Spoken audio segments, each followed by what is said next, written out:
Lunch break! You all spent an entirely exhausting morning moving stuff from point A to point B, and now, on your way back out to Snowfield, it's time to stop by the food court around Midtown to get your bellies full and, honestly, your body's caffeinated. It's an important part of the ritual. At least right now that you eat 3 square meals a day and you're being dragged into the area around this, Ace. Tell me, what are you eating? He is eating a wrap. Ah, wonderful, fantastic. But yeah. He's thinking in his head, he's looking over to his left. Yeah. Over at this table.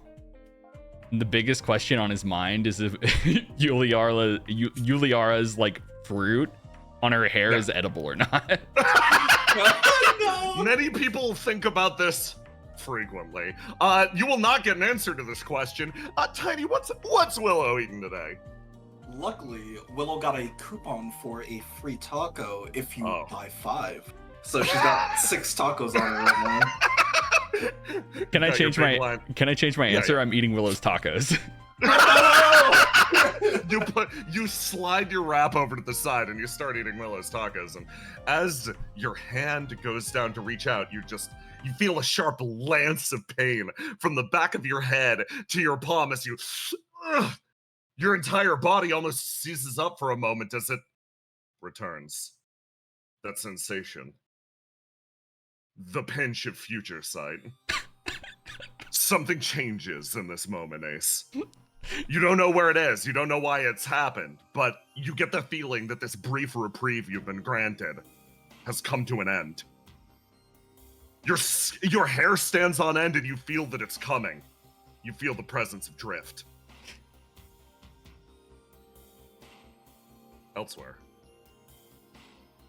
something has changed. A creature sits behind her desk and waits.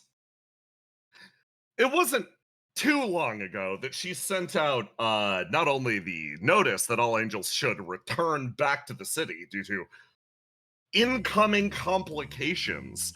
It's been a long enough time that honestly the angels should have received their letters by now. One by one, they've started filtering back into the city, and as a result, she's kept abreast of their progress. Scattered across the desk in front of her are a multitude of different pocket demiurges, rewards for good angels. Tiny Tomogachi-like creatures that could be taken care of to show this being's beneficence. The alarm on the desk goes off in front of her. A message from her boss. She turns, looks over, mentally wills 2 little nubs into existence and tries to slap the button. This three-dimensional projection is unable to interact with the world at large, but the effort is just the same. The popcorn machine continues to bubble lightly next to her. She is also incapable of interacting with that. The man's voice chimes through. Demiurge? Yes? It's time. Oh, I see. Well, a lot of angels have come back to the city. So, are we getting back on track? Of course. But it's not about the angels. What? She chimes in. She double checks her calendar. She looks at the presence of the different beings scattered throughout the city. No. It's Pride Month. Get to changing the desktop backgrounds. Let's get this thing back. Let's get this show back on the road, okay? Let's get Drift moving. Okay. She looks down. She considers. It's been so long since Pride Month's been declared, but she double checks her calendar. I guess if this is what he wants. She looks back down and sends the message. Back in the real world, Ace, something's coming. Guys, I don't know what's happening, but I feel like there's some shenanigans afoot.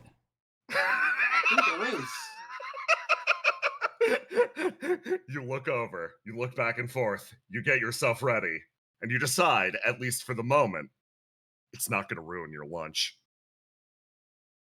Hit that intro!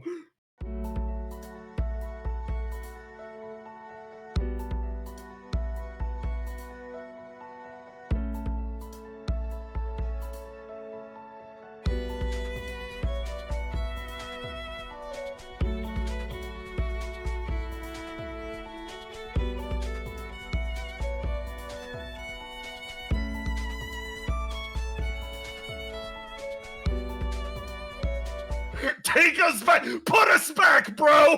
What the fuck are you doing? Are we back? Yeah, we're back. Did you just interrupt the intro? You continue on with your lunch, and as you do, not letting that ruin your day, something else travels forward, set on ruining it instead. The very shadow of death creeps up behind you. He takes one step forwards, placing himself next to you, and that shadow falls away, revealing his face. Want me to help? Want me to help with cleaning that Shit. He steps back for a moment, reaches over on the comm. I fucked it up. Just give me a second chance and And almost instantaneously, while he calls on the phone, not at all waiting for the plan to go separately, the man just suddenly explodes, the water bottle in his hand holding vile amounts of kerosene just suddenly igniting, shot right out of his hand as a flame just engulfs him, the surrounding area, and immediately starts spilling out in every direction as he leans back. Oh, fuck! Ow! Whoa! What? Hit the OP!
Warm sunshine rains down on the area.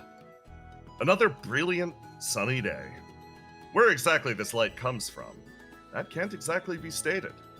After all, within the quarantine zone, very little is visible, but there is one thing for sure. This area is locked in a beautiful, effervescent bounty. This child stumbles forwards, making his way into the house.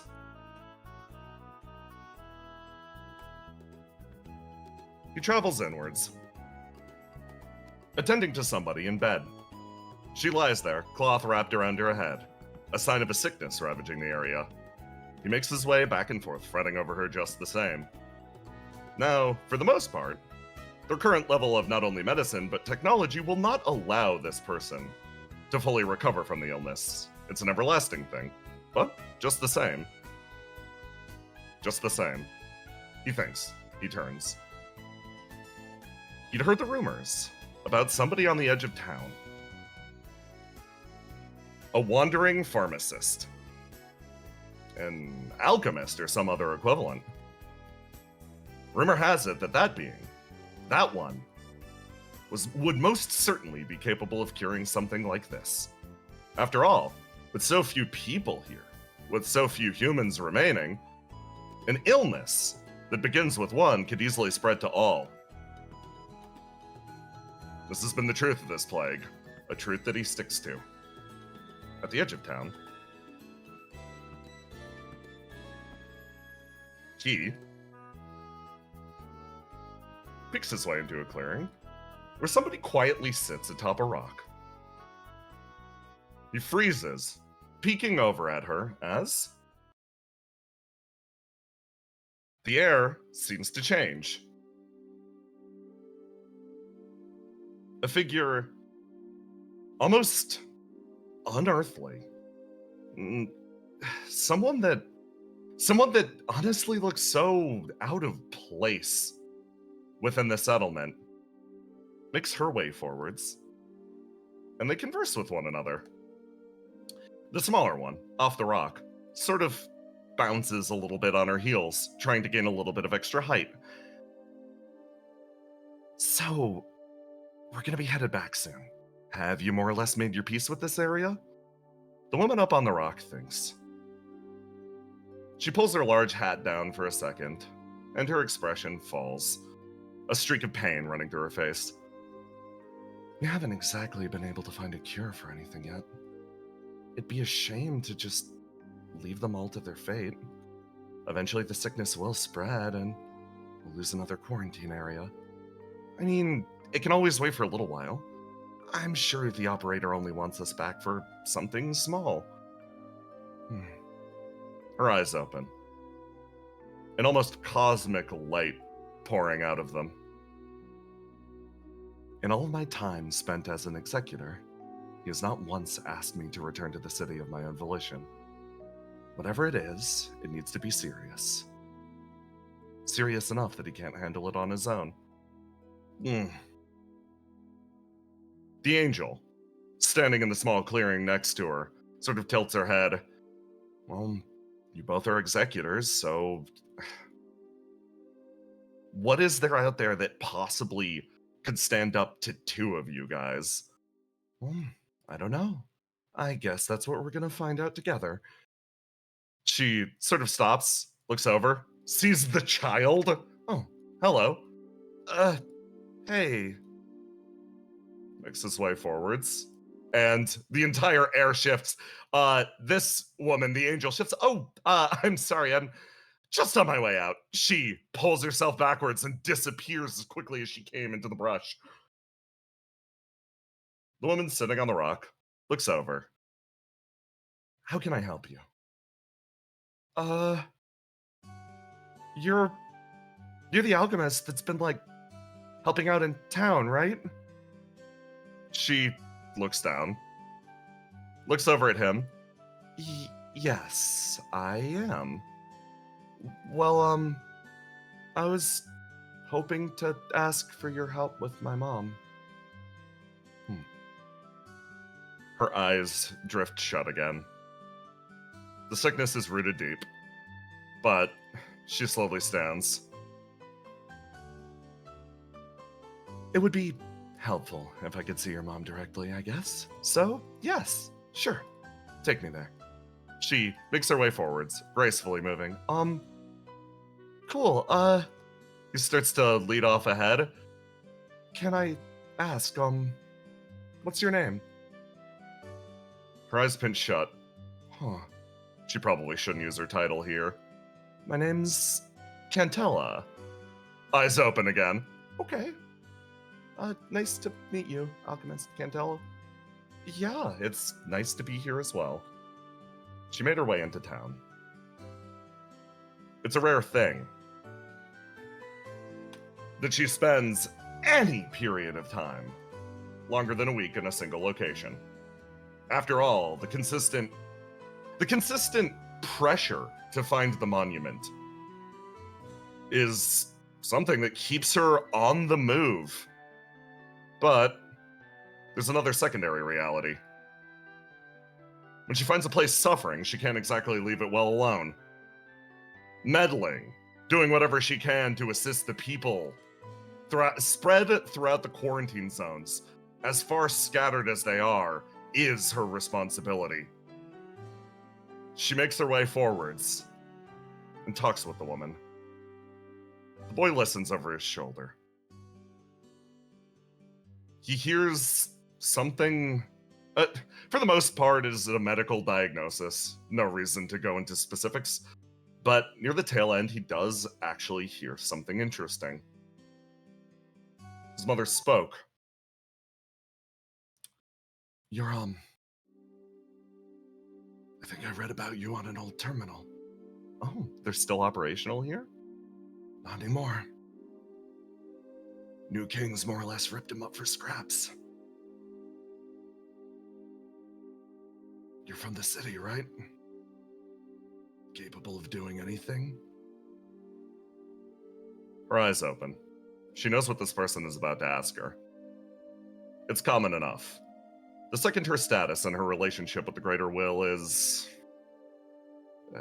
made apparent, it always comes down to asking favors, how to make life better in the quarantine zones outside. She closes her eyes. It comes with a cost. I just want to be healthy again. She looks up at the roof.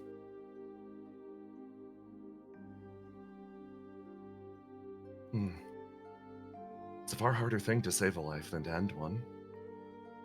The cost of your health.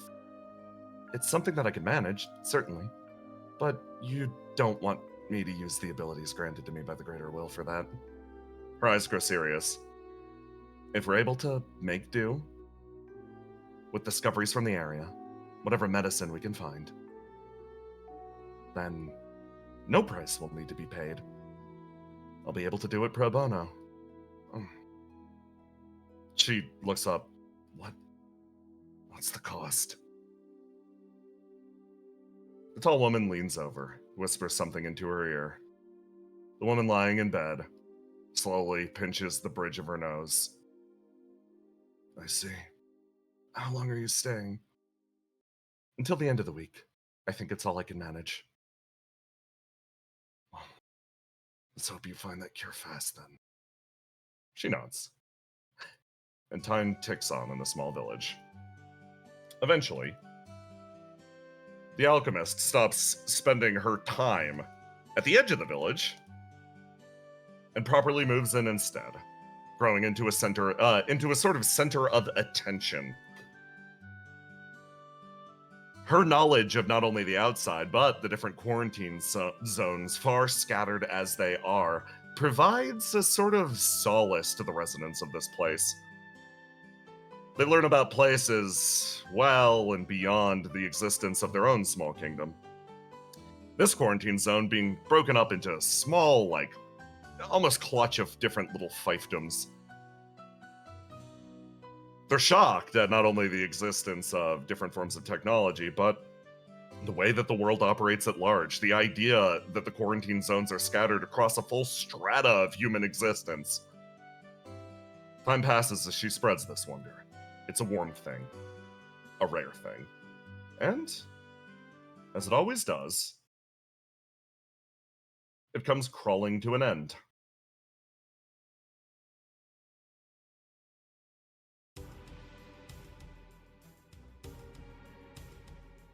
The individuals from the castle came.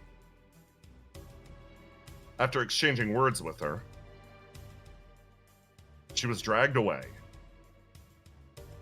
A moment of silence and confusion settling over the town.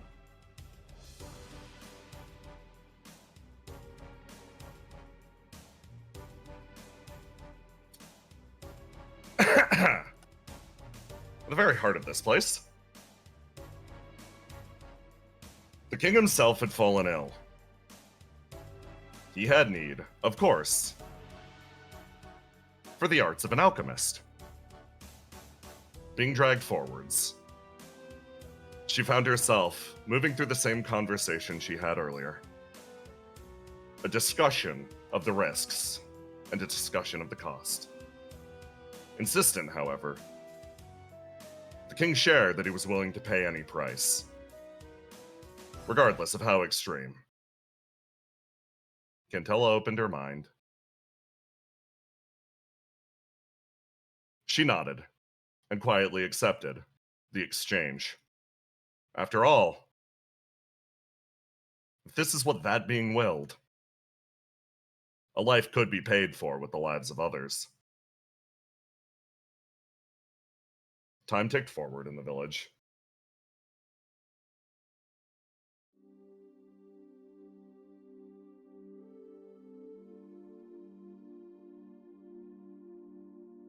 The only exception to its slow progress being one tiny burst of action. One boy running. In this place where the sun always shone, despite there being no burning ball in the sky, he ran and he ran, because he was warned of something. He turned around for a moment, and what he saw could only be described as beautiful. A descent of different moths on the area. A litany of wings almost like snowfall. He paused, looked at the beauty, turned, and kept running. If he didn't make it to the nearby kingdom, he would likely join them. The day passed, and the king found his body miraculously healed.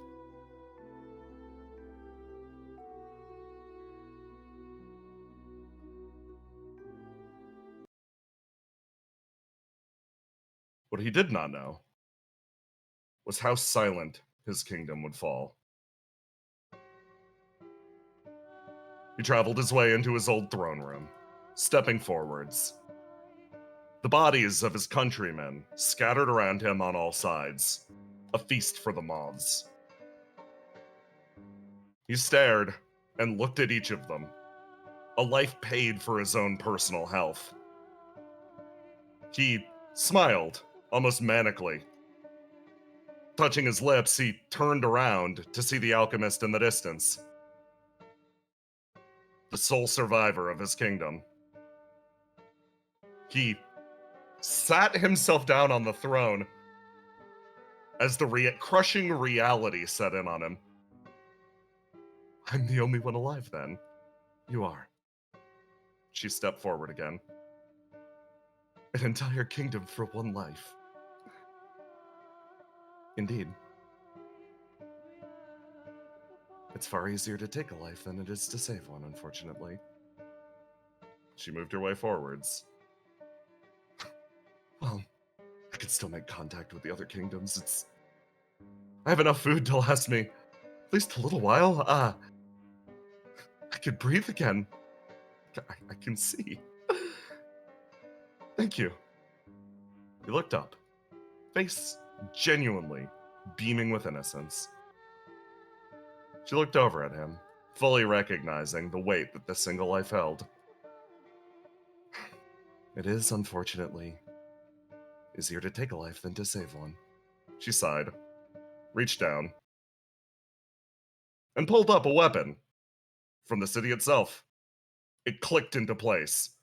She aimed it at the king in front of her. It takes time for the moths to do their work. And there were a few vested individuals who, in the process of losing their lives, wished to take yours. Unfortunately, the exchange rate is miserable. She stared out one eye, aimed at the man's head, and before he could say a word, pulled the trigger.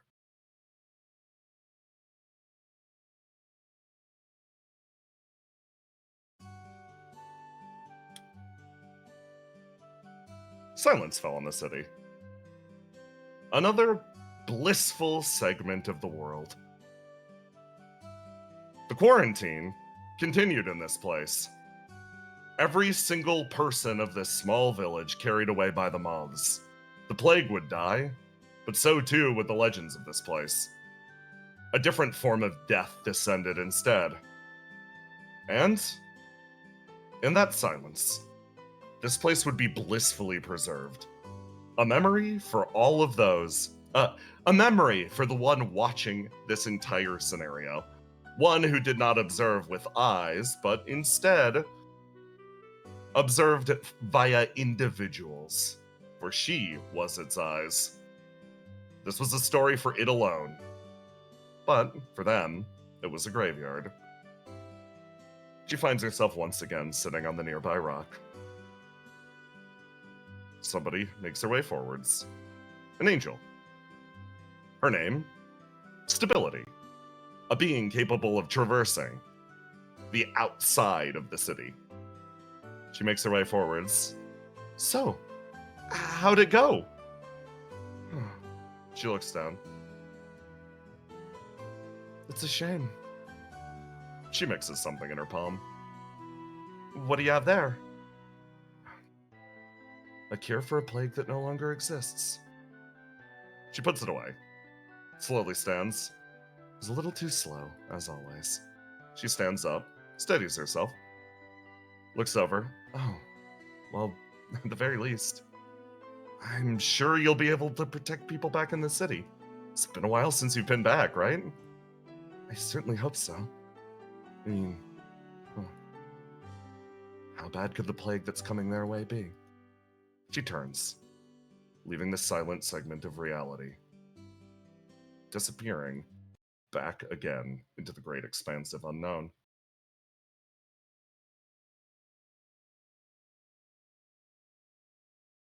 In the depths of the world.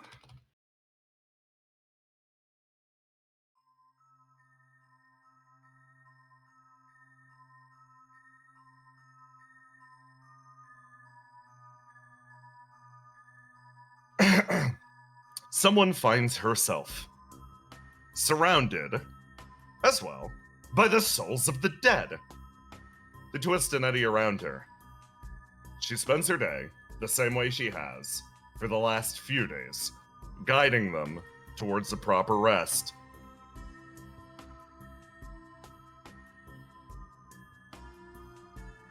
Mike finishes her work,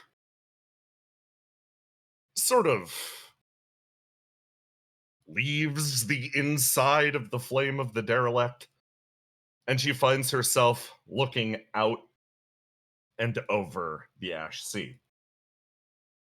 In the distance, the simulacrum village and the, honestly, point of inhabitants for all of these beings of the derelict sparkles.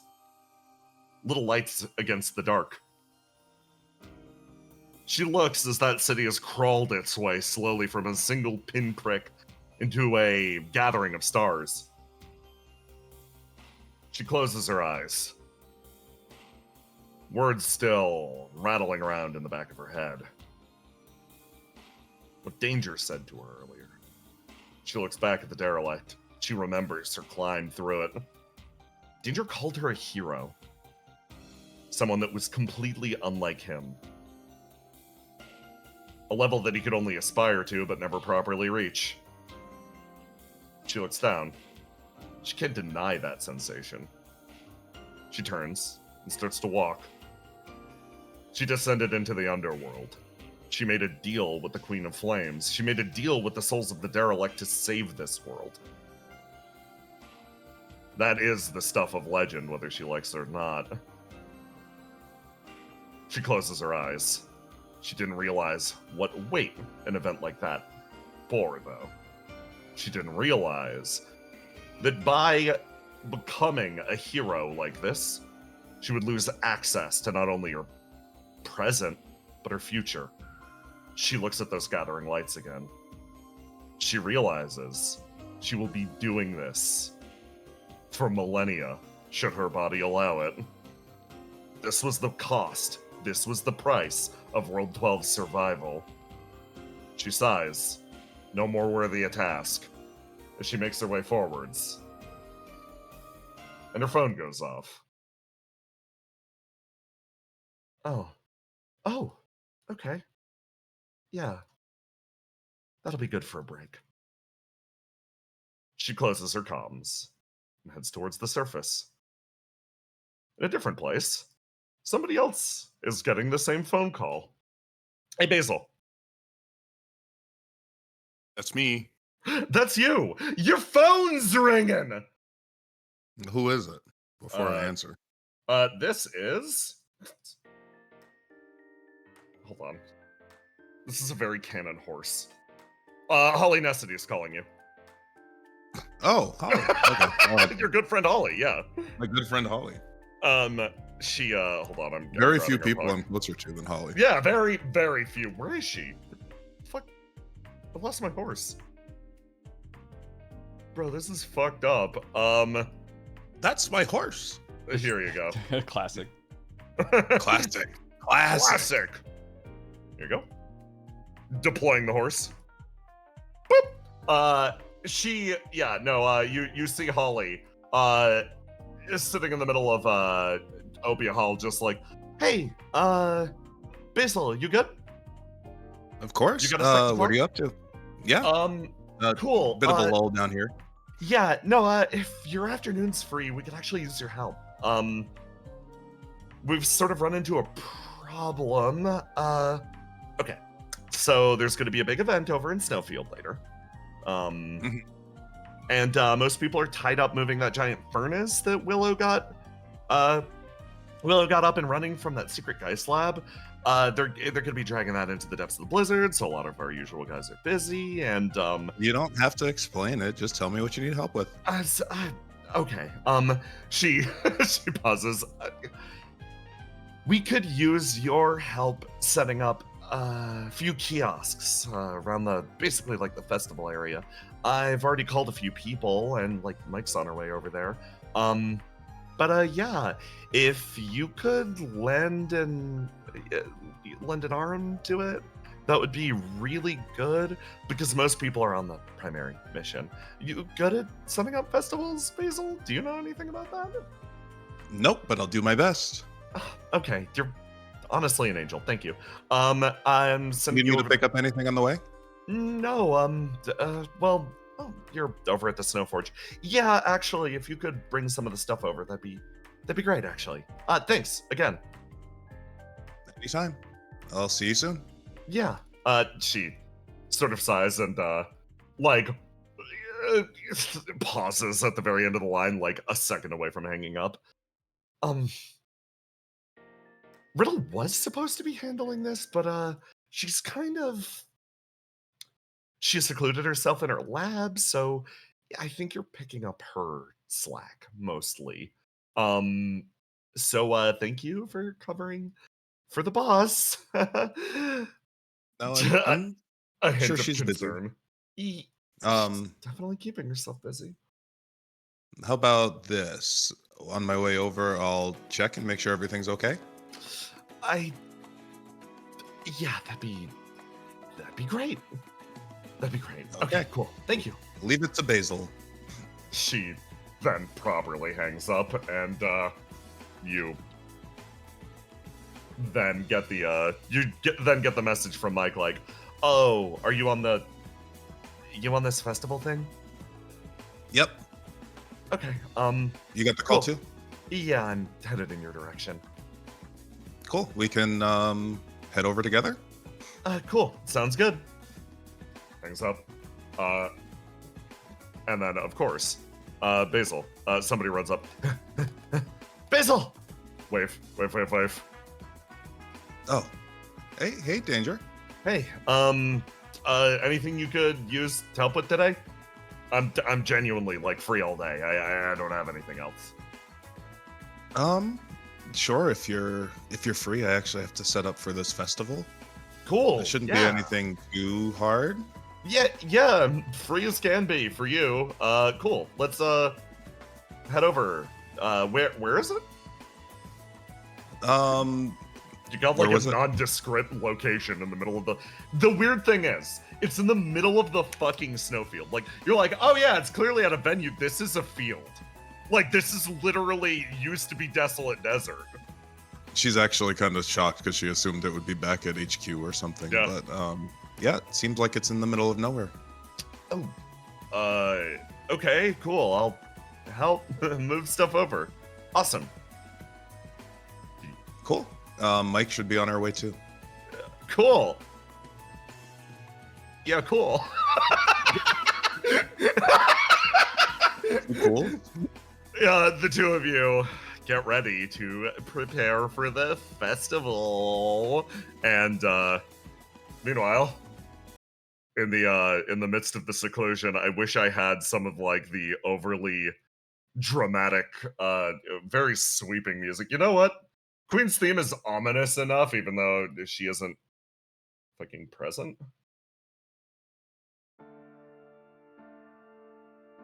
Meanwhile, the person in question, the person who's... I guess this was...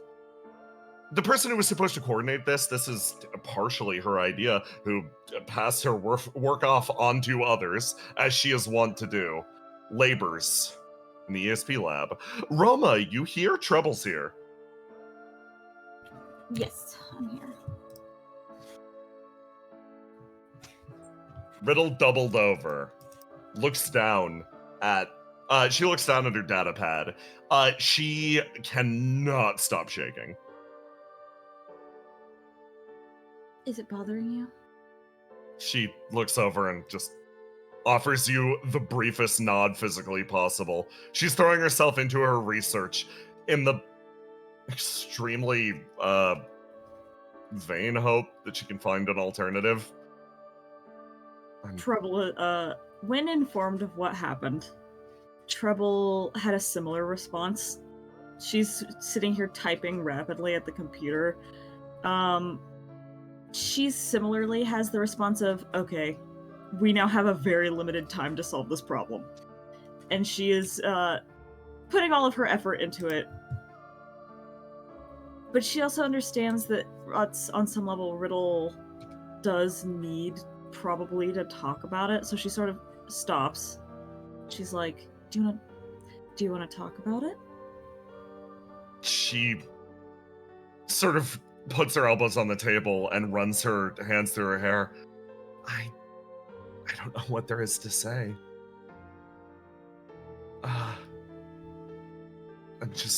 I really, really, really, really, really hope we can find something. I have a couple of ideas, but I don't think that's the kind of thing that you want. You're gonna hear about those anyway. My question is more...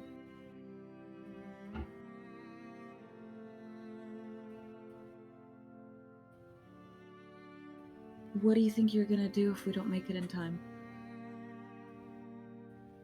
Her eyes sort of go blank as she looks down.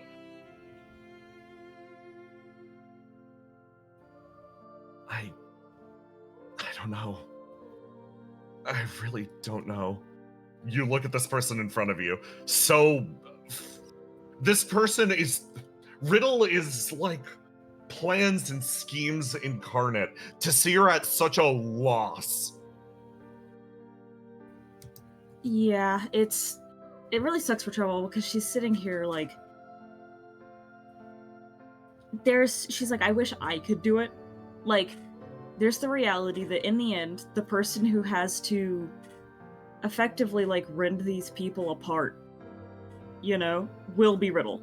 No one else has got the ability to do it. Trouble's like, there's a part of her that's like, I wish I could do it, because I would at least not feel bad. Like, I've killed enough people in my life doing horrible things. Like, I won't like it. I wouldn't have a great time, but at least it wouldn't be happening to Riddle, you know? Like, she wouldn't have to take this step, you know? But the only person physically capable of doing it, like the only person capable of actually taking the step that will kill the person is like Riddle, right? It's like, she's going to have to kill these people with her own hands, and Trouble's like, she can't justify switching her current research off of figuring out how to save these people in general to figuring out how to kill these people herself. You know, she can't justify that. And it's like, not like she wants these people to die in the first place. She has this overwhelming sensation that it's driving her crazy. And I'm sure Riddle feels the same way. That's like, we're so close, you know? We're this close. We're this close to being able to save these people and never having to do anything about like this ever again. We're like inches away. I can almost taste it, but we're just not there, and we're probably not going to be there fast enough, you know? And she's like trying to find any way to make it so that it doesn't have to be this way. Riddle looks down and, okay, let's go over the process of what we know so far. Thanks to Argos and some stuff that Argus learned from 8, we've got some new data to go through. Riddle is shaking, visibly. Let's just go through that again. Okay. And the two continue their labor. Speaking of which, Tay Argus! Yes? You find yourself talking to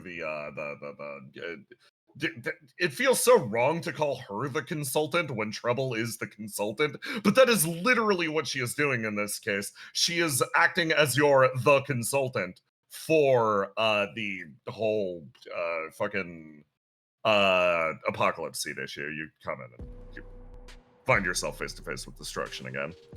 So, you've been doing a very good job cleaning up this apocalypse seed so far. Thank you. We've been trying our hardest, but they're always ahead of us. It's really just the dispersion method more than anything else. So, she sort of stops. Eventually, unfortunately, I'm sure you've come to the same conclusion that most people do. The clock is going to run out. An apocalypse seed will hit its maturation point, and at that point you can't just rip it out of the person. Do you have any plans for what you're going to do about it then? We have some ideas about how to turn the fight around, but that's also something we want to avoid happening. I see. So, it's just worth establishing. She folds her legs and sort of leans back. If you're going to fight on until the end, I absolutely do not blame you. Keep ripping those things out, but eventually that beeper will go off and will tell you that you're a little too late for one of them. She looks at you dead in the face. Previous worlds have come to different conclusions on how to deal with the problem proactively. Sometimes people will decide to ritually kill those infected with the apocalypse seeds. Sometimes it stops a god from spawning, other times it doesn't. Others still, her expression gets a lot more difficult as she looks you dead in the face. I'm not going to tell you the processes of desperate people that did not pan out for them. She looks at you dead in the face. How are you doing with it? How are you bearing the burden? It's not easy. By exploring more options. I think it's what we do best. She sort of shrugs. Okay. Well, that's as good an answer as I've ever heard. So, with that in mind, if there's anything that I could possibly do to help, just give me a call. How much do you know about apocalypse seeds and how they work? Oh, she leans back in the on the couch. Quite a good deal, actually. Why? Why are they put into people? She looks over. Is that necessary? And you see her vision almost settle on 8 for a moment, and then she looks back. Yes, it unfortunately is for the process that the other side uses right now. They functionally use people as fuel. those gods of theirs can't exactly operate without a proper flame source. So, yeah, they embed an apocalypse seed in a person, and that person's flame is used up as a combination of transportation, reinforcement, and also as a fuel source for the machine itself. They are fundamentally, I'm sure they could plant them in things other than people if they wanted to, but this comes with the dual advantage of Flame Touch being very flame rich, as well as depriving the world of some of its inhabitants, unfortunately. It's got a multi-purpose. I see. So, an apocalypse seed, as long as it has flame, it will mature as planned and eventually. It will. Yes, that is quite literally what an apocalypse seed is doing while it's moving towards its maturation point. It's absorbing more and more of your flame, and then when it hits maturation, it has enough, and it's going to then blooms, so to speak, turning the person into that large outer shell, and they functionally become the fuel source for it. So right now, you had an apocalypse seed within yourself, correct? Right. Got it removed. It likely absorbed a large deal of your flame, which it then still cycles through your body, so it might remain undetected, so you don't go to the doctor about it or anything. But when you had it removed, you functionally also had all of the flame it leached from you removed as well. Did you get sick, at least temporarily? Yeah, I was laid up in bed for a while. It was... Aid actually speaks up. It was terrible. I hated it. Normally I'm afflicted with fatigue to begin with, but even that surpassed what I normally experience. Thanks again. She looks away from you as if irritated. Ada has been acting strange to you for a lot of reasons. But the fact that she showed up here today means, like, no, she's still on the ride or die path for you. She is throwing a little fit. You do look at her tail, it is bent into a Pikachu shape. She looks a little frustrated. So this is something I would have talked about with Treble and Riddle. Yes. What have we been doing with the apocalypse seeds afterwards? Just putting them in jars, right? Right now they're in storage. Put in storage. Yeah, right now they're in the highest, like, high security storage. There are Desi. some options, but yeah. So, coming up with a plan now, and I'll run this by you and you tell me if there are any obvious flaws in it.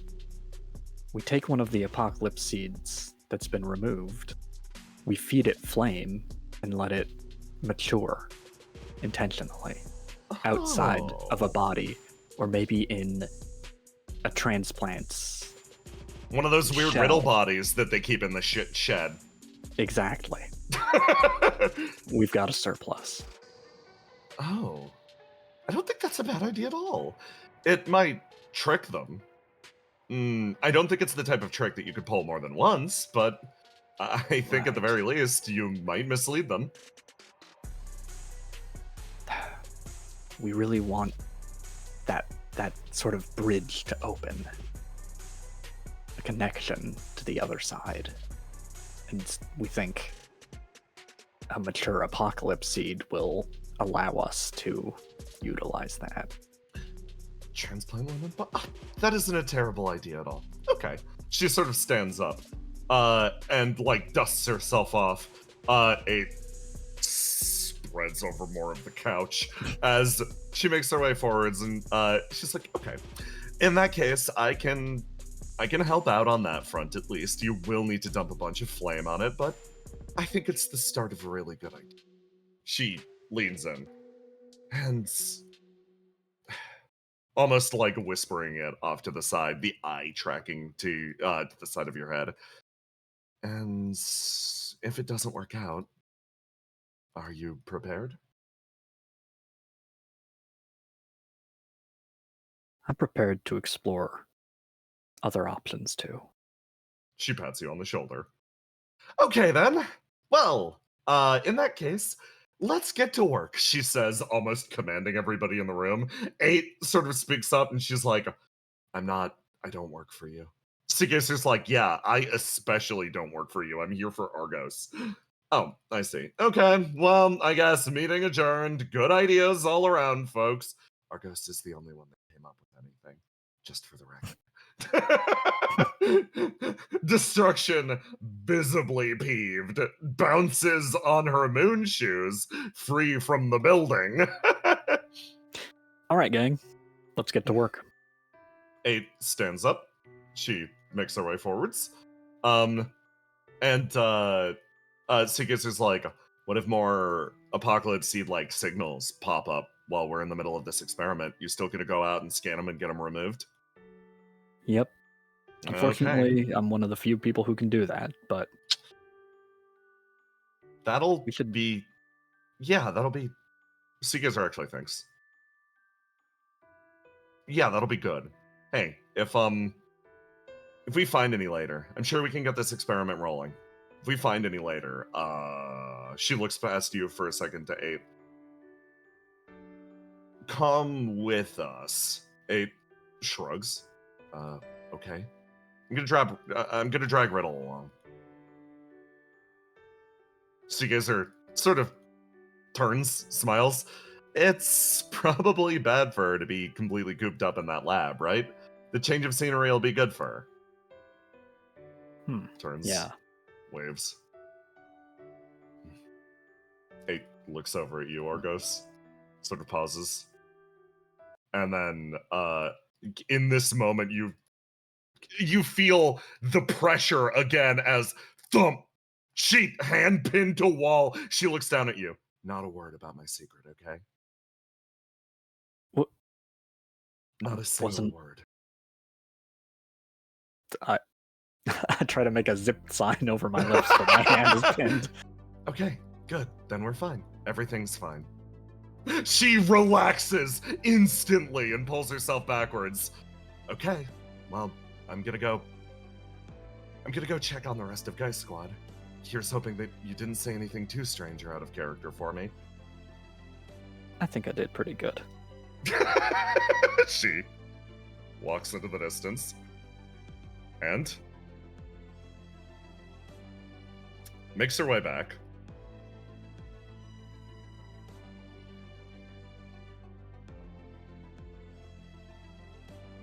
To GEIST Squad HQ. The door flings open and she slides down post-meeting. As everyone turns and looks at 8, Visionary actually stops oh. Okay, yeah, there she is. She runs up and presses her face on the side of 8's face and hugs her and is like, oh my god, you're back.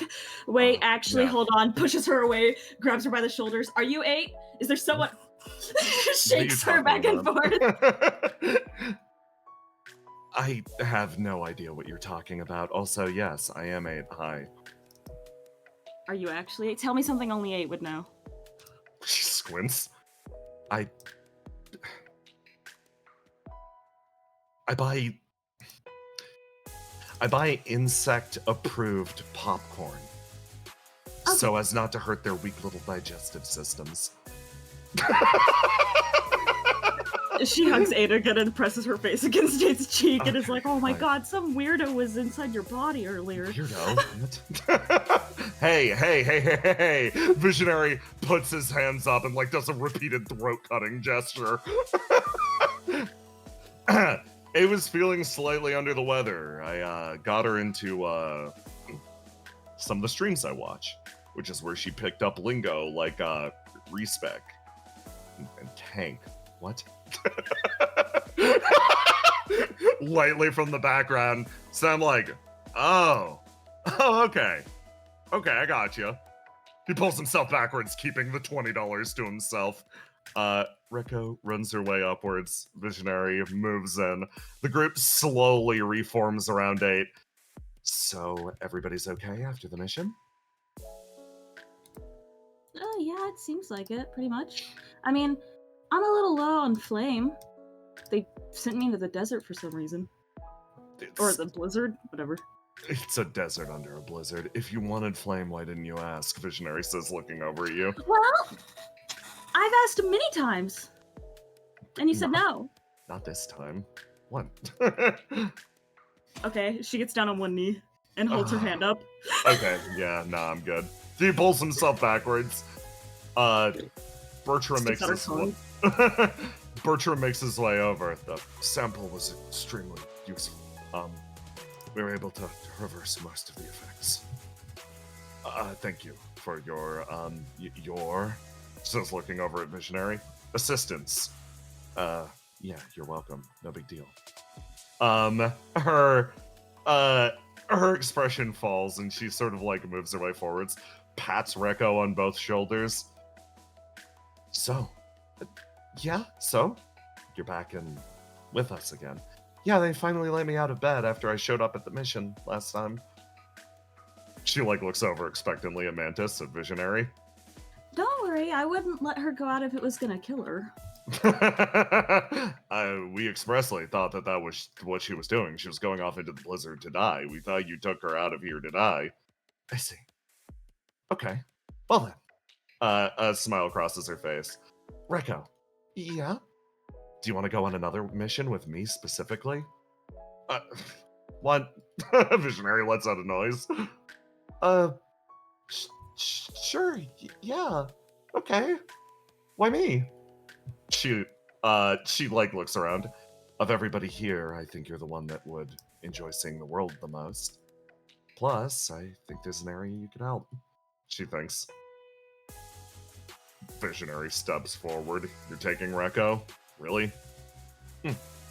She nods. Looks over expectantly at you, Mantis. She seems like she's contemplating, kind of dramatically. She's like, I guess I can be parted from Rekko for a little while if it would be good for her to go out. Good. Her face splits into a smile. Okay, let's go. She reaches down, grabs Rekko's hand, and starts to drag her. Okay. Good to see you guys. Bye. Have fun. Visionary sighs. She's always on the frickin' move. Yeah, she's really busy.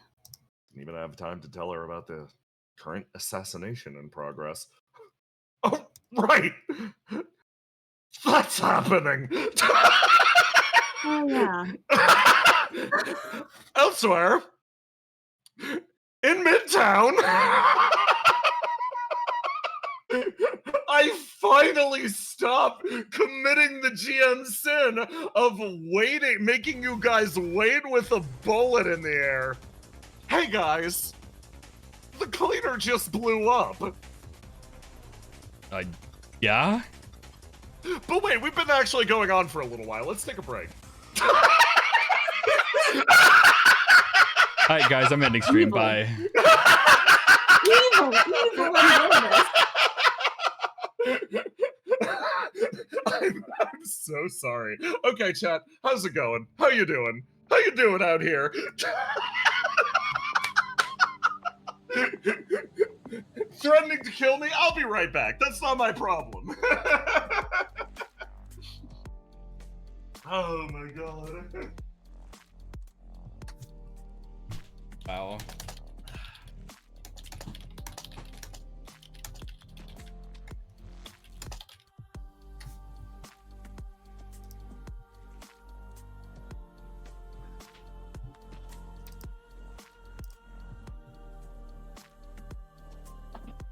So chat,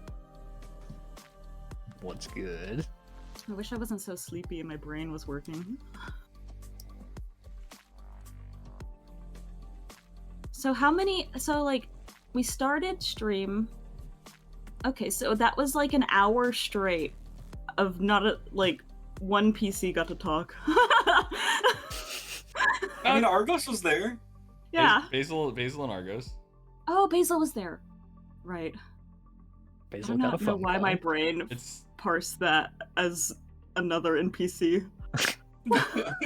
My fellow NPC, Basil, like, what the fuck? I love how Jay started like before session was just like, okay, yeah, like this session is going to be like Ace and Willow at the start heavy, and then like Basil and Argos at the end heavy. And the beginning of the session, so far, I have done nothing. He's lied to me. Yeah. He's done nothing but lie, So, bait, cheat, and fucking steal. Eat hot chip. The fucking 6th rule: the gym shouldn't lie. He broke it.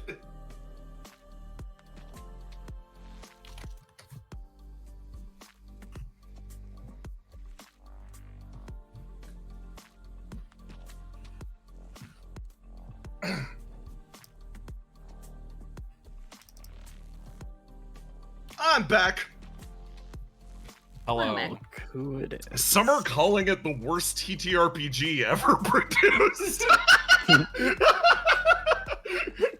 Hi, chat. How you doing? I need a sec to fucking breathe before getting into the spicy conflict.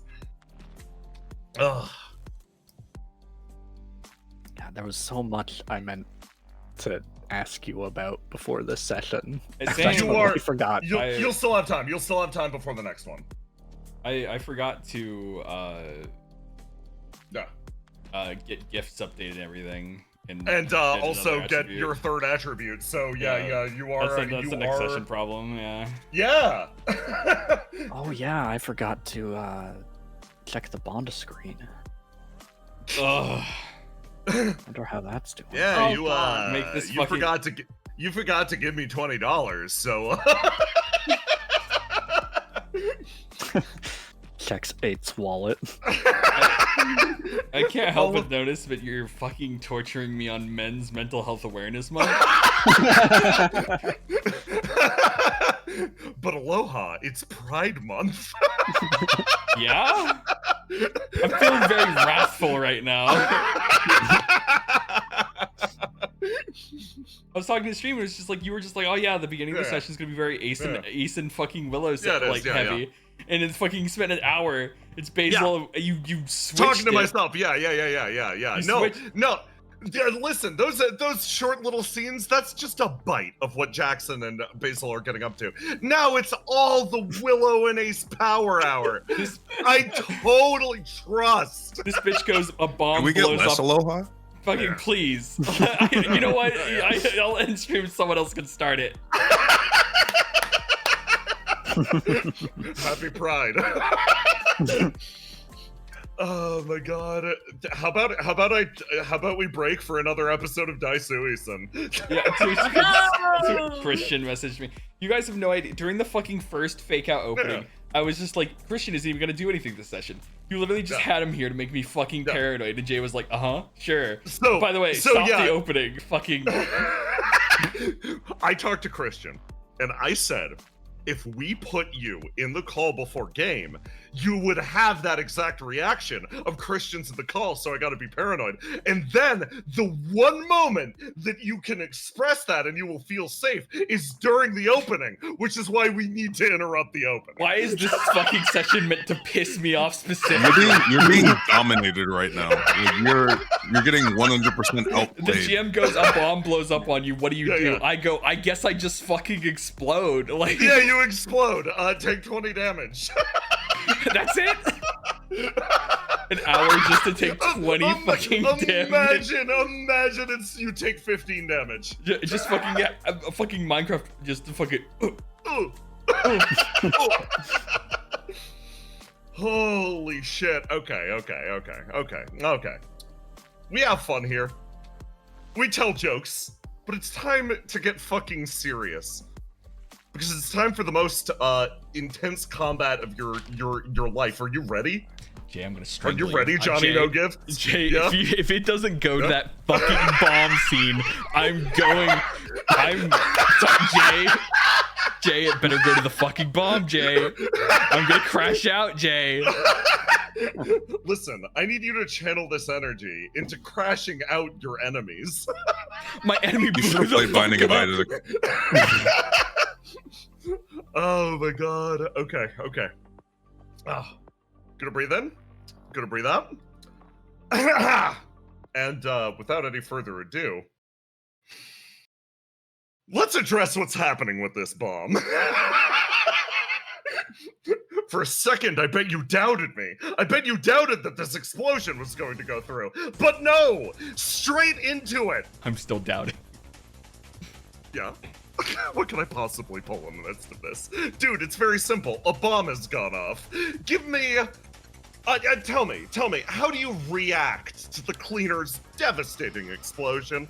This will affect radically how the next moments play out. What Ace is going to do is out of his pocket, since he sensed something was going to happen like this, quickly take a capsule or whatever out of his pocket that's filled with the sky point gel. And quickly put it in between him and the blast so that hopefully the gel can take a brunt of the explosion happening. Okay. The screen, sorry, I'm tilted. Okay. So, in that case, I'm just gonna give this to you, but I'm gonna need you to roll a dice for me. Roll a D8. Okay, wait, fucking 5. Go. Wonderful. Willow, in slow motion, you watch as Ace reacts to the presence of the cleaner. He whirls around as this man combusts, sending a firestorm cascading out from around him, and then he pulls out the capsule, smushes it down, and you watch as his body is overwhelmed by foam, and he flies gracefully into the distance this direction. Ace, you roll out here.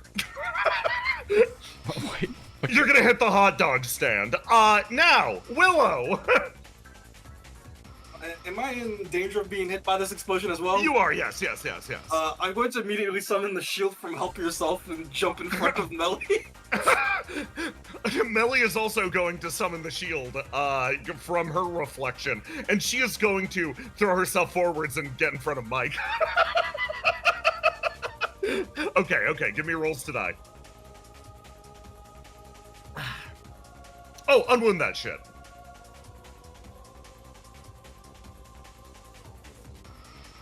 Still a fucking 20. Still a really good roll. Just roll me. Oh. Wait, why is it still wounded? Why is it still wounded? Yeah, heal that shit up. Here, I fixed it. Yeah. Yes, okay, 22. Yes, you managed to raise your shield up in time. Melly is also going to give hers a go. Okay. The two of you managed to unite your shields together, and you slide backwards, actually only taking a minimal amount of damage each. In this case, you both take 10. Grillo is gonna dive on Yulilara and try to save her fucking life.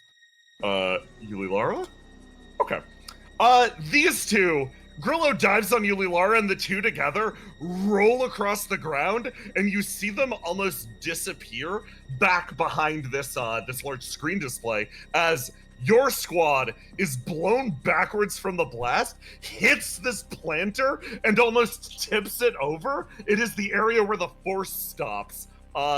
Everybody in the surrounding area is blasted in different directions. They're going to go flying like that. Some of those guys are going to hit the building. And in the smoke cloud, it's very difficult to see anything, but you do have a moment to react. What do you do? Alright, I'm gonna... Fuck, I don't have that ability. Every day. I keep thinking, okay, I'm gonna use Grasp the Earth to... Well, instead, I'm going to try and use... I'm gonna try and use my ESP to see if I can feel out for potential threats. Lovely. Okay. You're gonna try to pick up potential threats in the area. This will actually work really well to demonstrate this incoming mechanic. I will let you do this.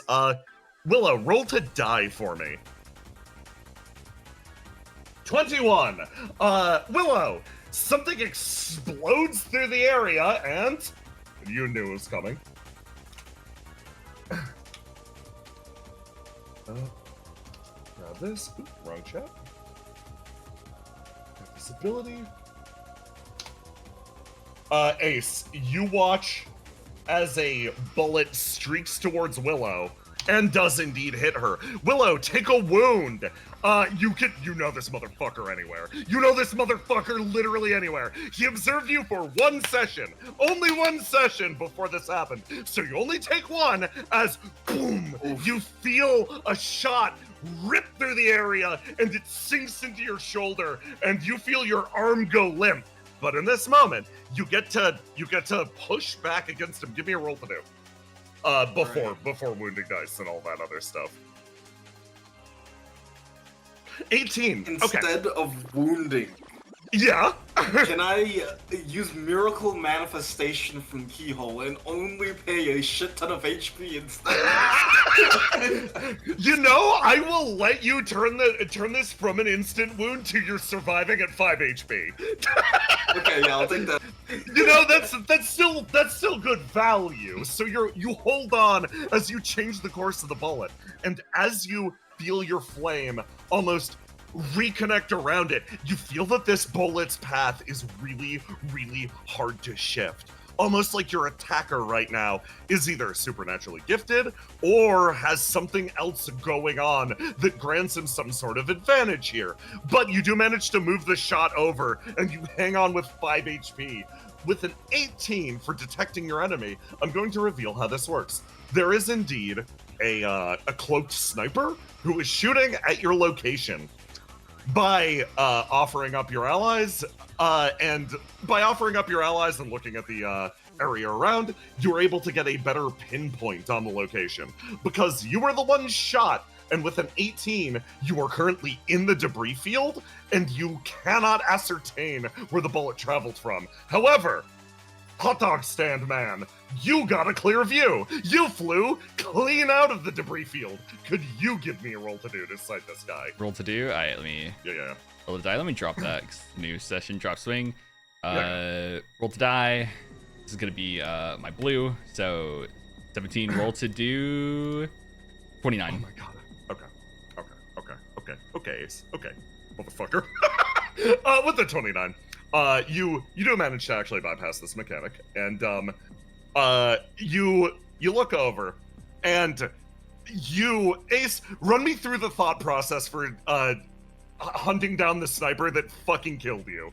So pretty much after being blown back, he's inside the gel and he quickly rips it open just in time to see Willow get shot, knowing the direction that the shields are facing. And knowing that there's this planter behind them, it eliminates a lot of the options of where the bullet could come from, right? Yep. So simply he looks over in this direction and just happens to spot. Yeah. You manage to look up here, and you're like, oh yeah, this is the kind of motherfucker that would, instead of using all of this big, wide open map behind you, would instead spawn almost behind you guys and take pot shots from here. You see him with a rifle up over one knee as he notices that he's been spotted. Makes eye contact with you, gestures, puts out a call, and 3 squadrons of Geist goons enter the area as we move away from the hide-and-seek segment. They charge in. And 29 is a really fucking good roll. They all enter the area, and they are using squad rules for rolling all their dice. So for every person that you deplete off of the squad, they fire fewer weapons. So yeah, you've got 3 guys squads that form up here, and then he is going to activate his ability. As he holds out one hand, you watch flame almost coagulate around his fingers. He points, and then he gestures straight down. I need an honest assessment from everyone here. Where are you looking right now? I'm just still looking at him. Looking at him? Wonderful. Willow, where are your eyes fixated? Wherever Melly's not looking, to cover as much Okay. as possible. Okay, so Melly's gonna cover this side. Wherever Melly's not looking. So, like, back here, I guess? Yeah. That's... Okay, I know how this works. Okay. These two are going to target each other. Melly is going to target this random civilian. That's unfortunate. Okay. So, Link is a wacky little gimmick. You feel something tether to your flame, and a bond is drawn. Significance, Link. So long as this is active, you take half damage. Just like all damage incoming to you is halved. However, binds the target to a person or object within their line of sight, your choice. All damage dealt to the chosen object or person is transmitted directly to the target of this ability. If the chosen object or person is wounded or destroyed, this is transmitted as well. Damage to your real body is halved while this is in effect. With everybody looking where they are, Ace, hot dog. You feel yourself tethered to a random hot dog within the stand. Whenever this hot dog takes damage, you take damage 1-to-1. What the fuck? Willow, Mike, that penguin plushie, whenever it takes damage, you take damage. And then the one that I expected to happen for Willow happens to Melly, as this random civilian is linked to her. These two are linked to each other. So, keep that in mind as we start the first proper round of initiative. Everybody roll to die for me. There's no way he knows I'm linked to a hot dog. Ace, I'm gonna be real. It's not looking good.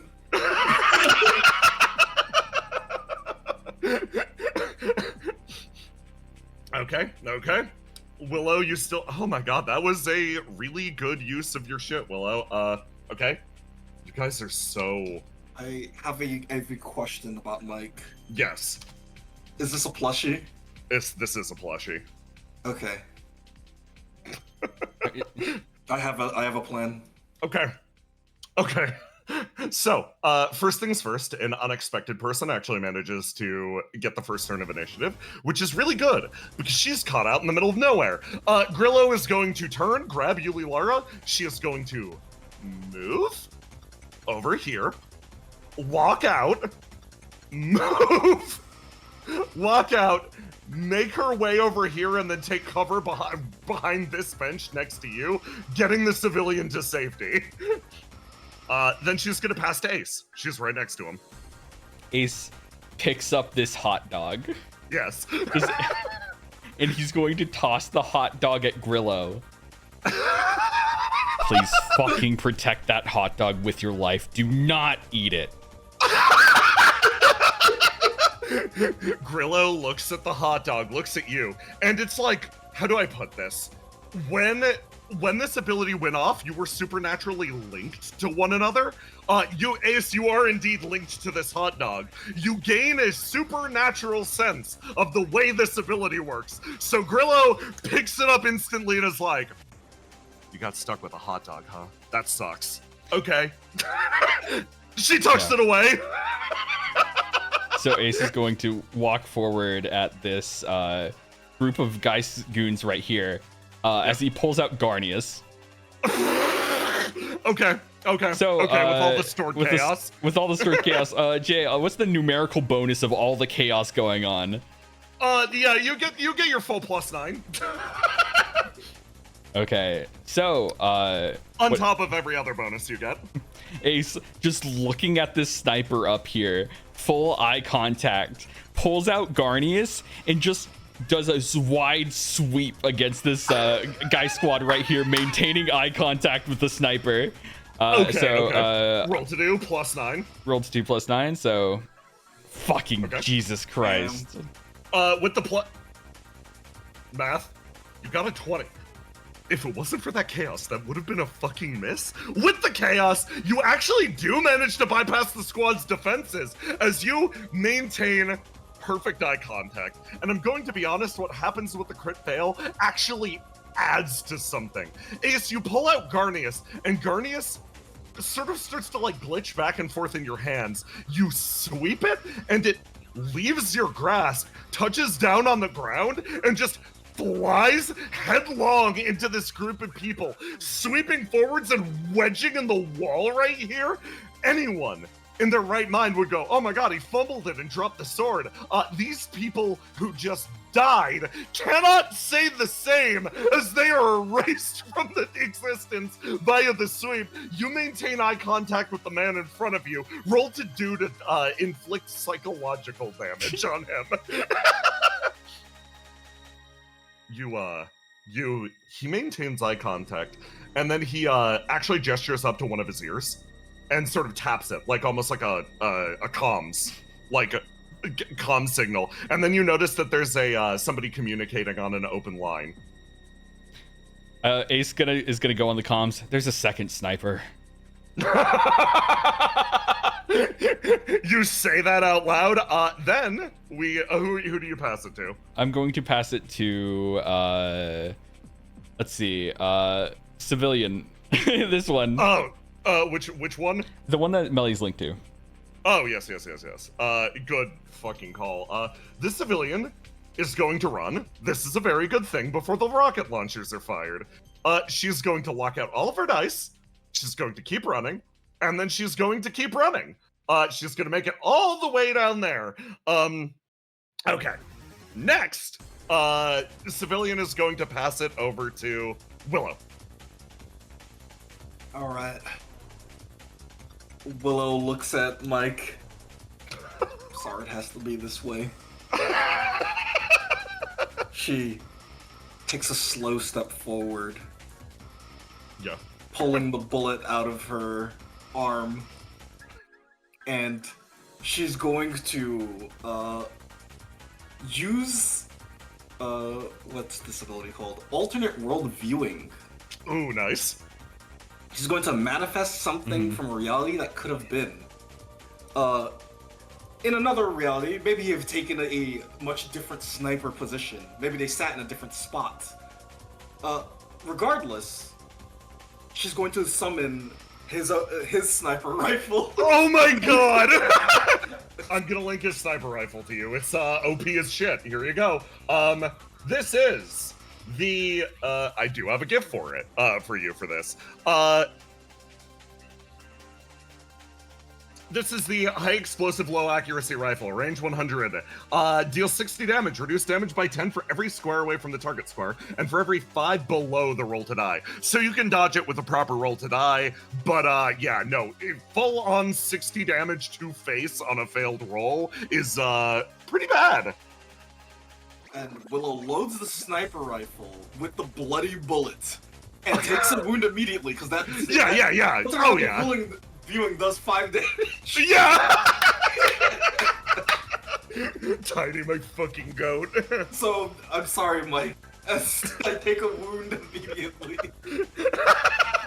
It's fine. Listen, she's your weakness, but you're not hers. The tether only runs one way. So long as Mike is protected, you're invincible. Oh, by the way, all damage is halved from all sources. You don't take that wound. You only take 3 damage. Oh my gosh. I forgot. That is actually perfect. So I'm on 2 HP. And Mike is still alive. Mike is still alive. She is so okay. Melly, I think I made a mistake. Yeah?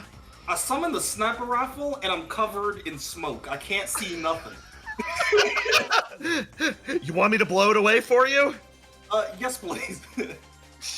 Melly, pleased, is going to run her way forwards, and you will be able to take your shot after she sprints her way up and slams the ground. She is going to... Oh, Melly has a fucking character sheet. There we go. Okay. Melly swings her shield around, and she will not be able to assume a defensive stance after this, but she does actually manage to clear the fog away, producing enough force with Big Bang Breaker that the air and area clears up. She then, yes, Willow, take your shot. Thank you. I'm shooting him. Okay, give me your roll to do. I'm paying him back in kind. Yeah, you get to roll to die first. Wait, what? Oh yeah, I'm not wounded. You're not. You know, wounded. I'm using red. This is the anger stat. Oh my fucking god. Willow, tell me how you wound I this. just want to check super fast. Like, does Willow know there are other numbers on the dice? Willow, give me some narration on how you wound him instantly. That will be 120 damage. Keyhole, smile. I think I've seen exactly how you shoot this thing. And let's see if you like getting assassinated.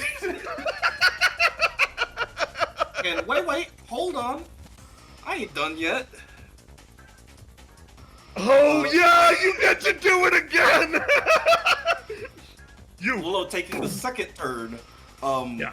I don't have another bullet, so I'm going to be summoning the gun from Help Yourself. Yes. The rifle from Help Yourself.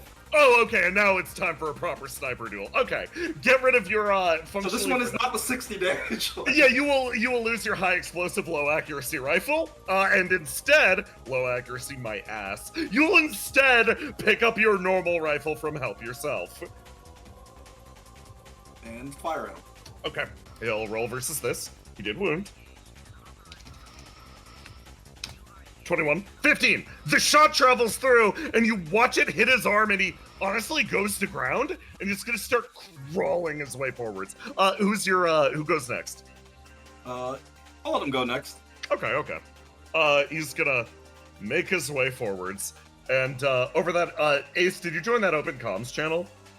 What opens comm channel? He gestured to his ear, and then you saw that there was an open comms channel. Oh yeah, basically like an open chat room. Did you join that? Yeah, I'll join it. Okay, cool. You join his open comms channel, and you hear his voice sort of echo out as he just sort of speaks. I have a question for you. Yeah, what is it?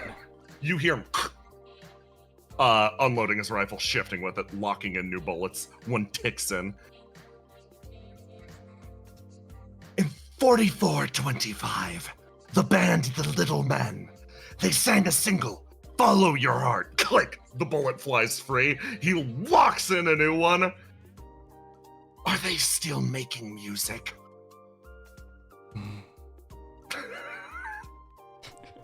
Is that the question? Yes. GEIST. No. You say those words and he... I see.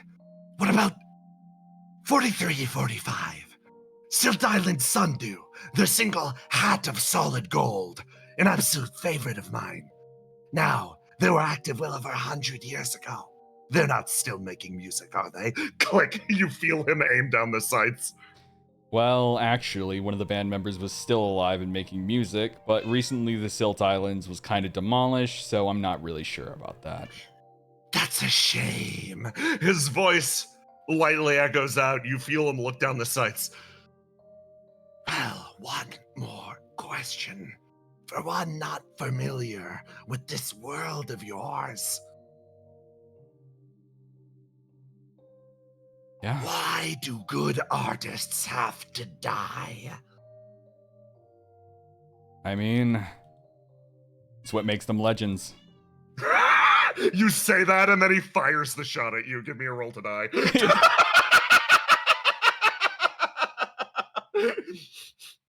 You dodged the shot after saying that. Ace, narrate how it goes. So Ace, knowing what it's building up to, this whole entire back and forth, just is ready, has just kept his eyes, ignoring the guy squad, knowing where this man is. And as soon as he sees any sort of movement, knows this guy's trained enough to take the shot instantly. And so he just simply moves over, just enough for it to miss. Also knowing that what Ace has been talking about is probably messing with this guy a little bit. He fires the shot, and we change perspectives to a very important second party. Someone who was stuck with you this entire time. Now, naturally, her own observance of the situation does not let her fully participate in the battle that's coming. Instead, in her very limited form, she just came to the simple realization that this ability, well, it was going to be a problem. During the firefight, she quietly and calmly moved her way over, discreetly. After seeing Ace's soul get stuck in a hot dog, she watched as Ace strode forwards and the bullet travel directly into the hot dog stand, obliterating it, sending segments of bun and meat anywhere. You watch as her face contorts in horror, her for a moment thinking that Ace met his demise, but there's a different reality. This man passed his role of glizzy gladiator to someone else. She grips the hot dog close to her chest as Ace, you drive your way forwards, but in your way stand a squad of people freshly mowed down by your attack. I roll their attacks. Okay. They only get two shots at their assault rifles. This will be versus your roll to die. give me 2 rolls to die. 2 rolls to die. Okay. All shots with the assault rifle on you, Ace, miss. As they unload, trying to follow up their sniper's lead up here. This squad is going to roll all of their attacks and are going to roll it versus you guys up here. You both are taking rocket launcher shots. 2 rocket launcher shots from the guys in the back, 23 and 12. Give me rolls to die, Melly and Willow. Okay. Oh my god. You are completely fine, Willow. As you're still holding on with 2 fucking HP. You, tell me how you evade actual rocket launcher fire. I think Willow doesn't really evade too much. Melly blocks most of the damage. Melly raises her shield and lets out a roar. Come on! Come on! As the fire licks across her. She takes the full damage of the rocket launcher. It is substantial. Her body flies backwards and you slide a few feet. She continues to shield for you as one more round of attacks from the guards. Okay. Rifle against Ace. More rockets against Willow and Melly. And then 1 assault rifle against Willow. So, we'll do Willow first. Willow, roll to die versus a 26. Willow, it's happening. No, I can't. I'm igniting. You're gonna push it. You gotta roll a 5 or higher. Willow, you're a flight or flight. Shoot your life with your wife on the line. Willow, I refuse to leave to give up this HP. Willow at 2 HP. Tell me how you pushing it. You managed to stop the small arms fire from fucking taking you down a wound. Willow grabs Melly's shield and uses it to block some of Melly's bullets. Melly is gonna tank the rocket launcher herself. Plus 1d6. Okay. She pings the shot straight up into the air where it explodes harmlessly in the sky. And then Ace, you have a rifle shot versus you. Yeah. Give me a roll to die. 22. I'm gonna ask the question because you've got this ability. Are you simply going to take the bullet? I already rolled the die, so I'm gonna say no. Oh, okay. The attack travels past and actually strikes you in the lower abdomen. That will be 21 damage. 21 damage from just a stray bullet? From this sniper back here, specifically. They do all their shots. And next, it is Yuli Lara's turn. She's back here. She is going to fucking she's gonna crawl under the fucking bench with Grillo. That is the end of the round. Start of the next round. You guys get to decide if you're going to keep or drop. I'm going to drop because I ignited. yes. You've got to reroll. I'll keep. Okay. You're gonna keep? Okay. Ace, it's your go. Okay. Ace, after taking the bullet, is going to quickly grip it. And is this like an umbrella or something? That is, it's one of those large weird spires that Geist puts everywhere. It is full of flame, you know? Okay, I'll keep that in mind for some other time. So, ominous. What Ace is going to do is just going to, like, take cover kind of behind it, pull out his SMG quickly, and then just try to unload on the Sky Squad just to get rid of them real fast. So okay, give me a roll to do. Roll to do, and then ignite for 2 other shots, right? Yes. Yeah, ignite, 2 more shots, so 6. 2 more shots. Okay. Let me go like this.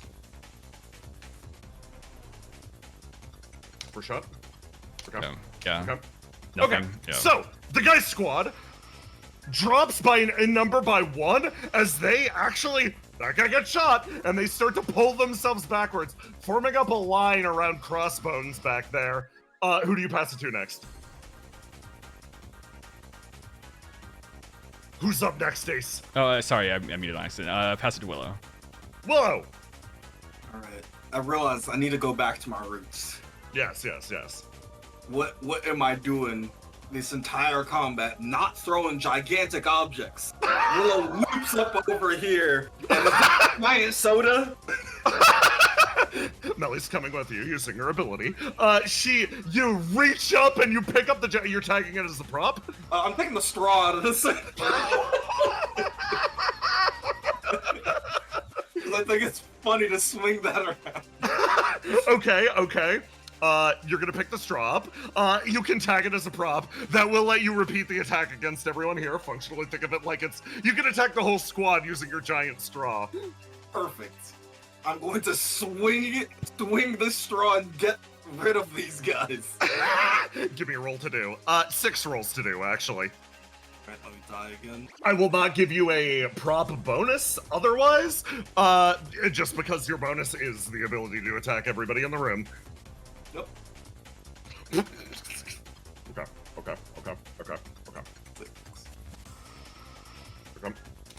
1, 2. Okay. Let me look. I think one of them is fine. Yes. You sweep your straw through the area, and none of them duck except for one guy, who remains standing, and he looks around like, oh, shit, as they fly to the winds. No, for comedic effect, we gotta scatter them around. Aces are dead, so they cease to exist. Yours just thump, thump, thump. And then I'm going to end my turn stand stop because I forgot to do that. Understandable. Melly is going to, decide who goes next. I'll give it to Melly. Melly, shield, you, right now. She gets in front, raises her shield, and gets ready for the next volley. She then passes it to Crossbones, who's going to run down, and because he's wounded, he can only make it so far. He's going to lock out a dice, move here, lock out a dice, and then he can only make it down here. He does... I'm doing mental math. Okay, I'm gonna give him a penalty on this, because he needs to fire through this drink stand, but he's gonna try to shoot Mike to take you out. He levels the rifle. Ace, I'm gonna give you a chance to respond, as you are functionally in the way of this attack. That's how I'll do a penalty for it. You see him aiming down his sights, and he's got the penguin in his sight. Ace just kind of sighs as he lifts up the SMG after firing on these people down here, and is trying to fire on this guy to just give him a little bit more pressure for the shot, right? Yeah. Okay. I'll apply a penalty. DC isn't that high. I'm gonna give him a 15, but apply a 2d6 penalty. 10. You rolled a 6 on your penalty, actually. So, yeah, Ace, you swing the SMG up and you fire as he aims down at Mike, getting ready to aim for, Tiny, what could have been an instant kill if he pulverized that doll. Ace makes a miss, and the shot instead, bing, and flies over here, and this guy, hits the ground, sliding down. He's going to pass his turn over to, Goon Squad. They're all gonna throw their attacks at you. 4, they do not shoot. This guy over here. 6, he does get to shoot. He's gonna aim his assault rifle again at you, Willow. They want to get this wound. This HP from me. Melly's gonna get in front and shield you. Roll to die.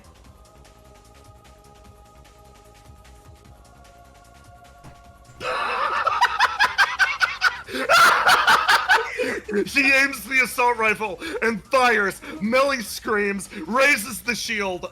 This entire squad is also gonna fire at you because holy shit, they're committed to the bit at this point. They rolled bad. They only get so many shots. Roll to die for me again, Willow. Rocket launchers. They roll bad. Give me one more roll to die, Willow. They roll bad again. Willow, tell me how you bat away a rocket launcher and incoming assault rifle rounds. You see, have you ever been in geometry class? You ever seen a right angle? They say if you move your hand in such a way, you can bounce the bullet off your face. Does it work for rocket launchers? I don't know. The tunnel effect.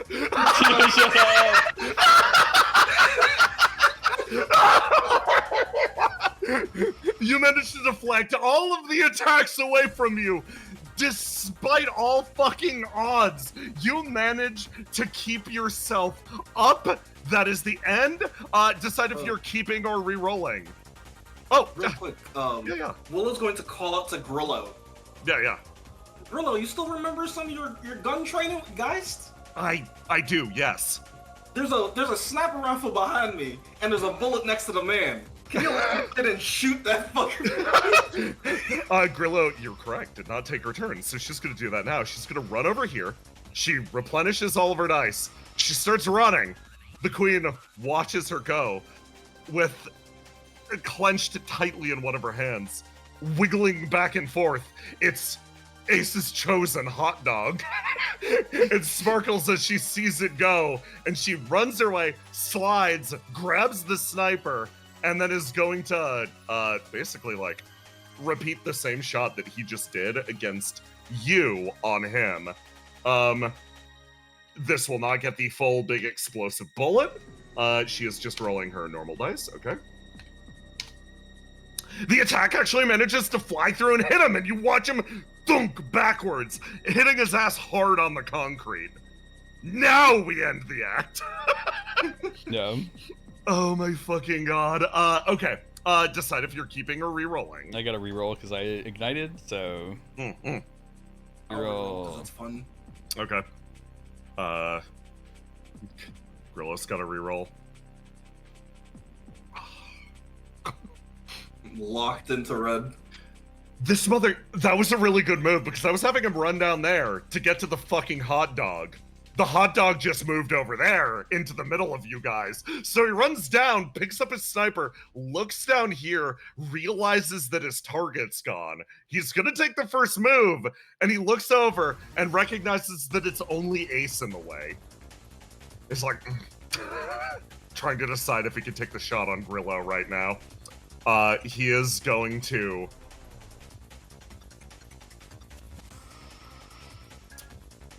he's gonna let you go first, Ace. Okay. So what Ace is going to do is he's going to one up.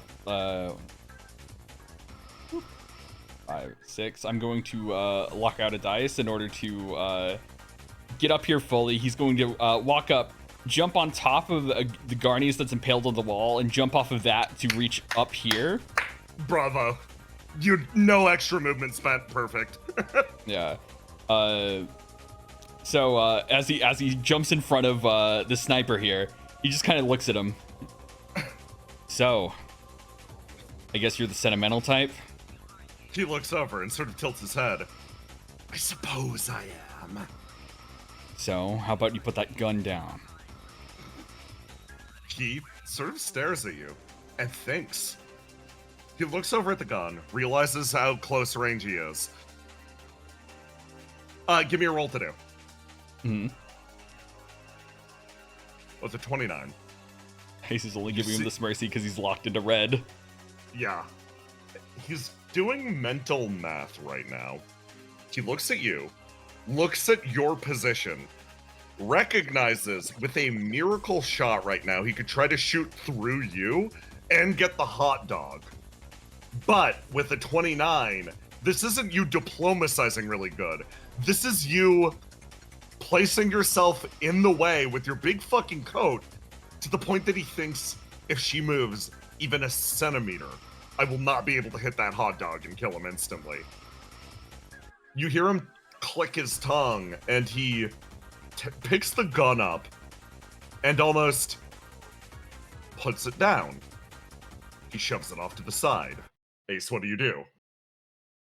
He keeps his eyes on him because while the sniper is a thing that's dangerous, this man has a lot more going on with him. Yeah. He's equally as likely to be as dangerous with a knife or something.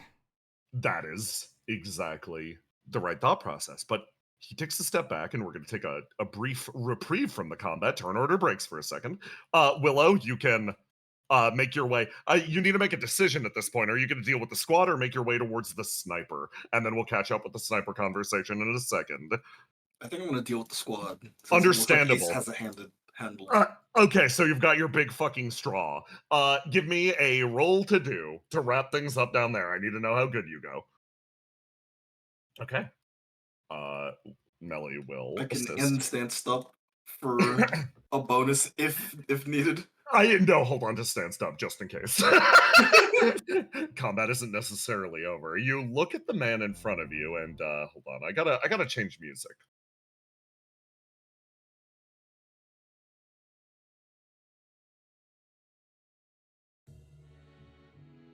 There we go. You watch as Crossbones puts the sniper rifle down off to his side and assumes a very proper stance. He draws himself up to his full height, and that's when you realize this person, when he's scrunched over, shrinks rapidly. He compresses himself almost into a 2-3 foot space, but at his full height, he stands up somewhere near 7 feet. He's big. He's fucking huge. And as he looks over at you, you notice that his arms are too long, his legs are too long, his proportions are off. Okay. Well, for now, I will make one thing abundantly clear. I am able to put the sniper rifle down because it is not technically advantageous to hold on to it. But I am not a flame-touched like you. He bows. I am a summoned demon for the purposes of GEIST contract killing. And my contract for today, he points over, is Will-O-Wisp. Are they stupid? He turns and looks. How so? I know what you're capable of. All you had to do was wait a couple more days and that would be the freest thing in the world. They are getting extremely impatient. Something that you all did has got them making a move on things. Yeah, guess that checks out. It is an unfortunate reality, but I will have to fight and fight until nothing of me remains. It is the deal of my contract, after all. However, this brief reprieve has been rather nice, and I am able to technically justify it. Yeah, He takes a step backwards. that's fine. Thank you. Thank you, for answering my questions earlier. Genuinely, I was deeply curious about that. Yeah. I wasn't really gonna keep you alive anyways. Just wanted to talk for a second. Besides, you want to become a legend too, don't you? He laughs. Oh, I already am. Just not a legend here in this burning world. He claps his hands together. And Willow, you get caught up in this too because of your very helpful ESP field. You watch as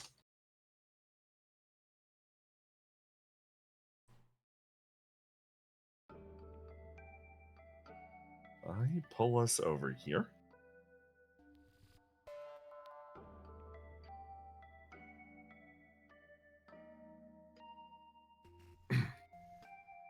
I delete a bunch of characters off of this map.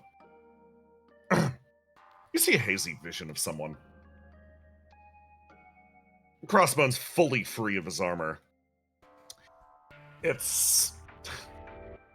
He is exactly what you expected him to look like, and if you ever get that helmet on, you will know what I mean. If you ever get that helmet off, and if you don't, that's fine. You see him towering over a rather short woman, especially compared to his height. And you see him look down at her and then stare out at that brilliant dome off in the surface. He posits. Why? What does it work like? What does it work like that? Why do they fade?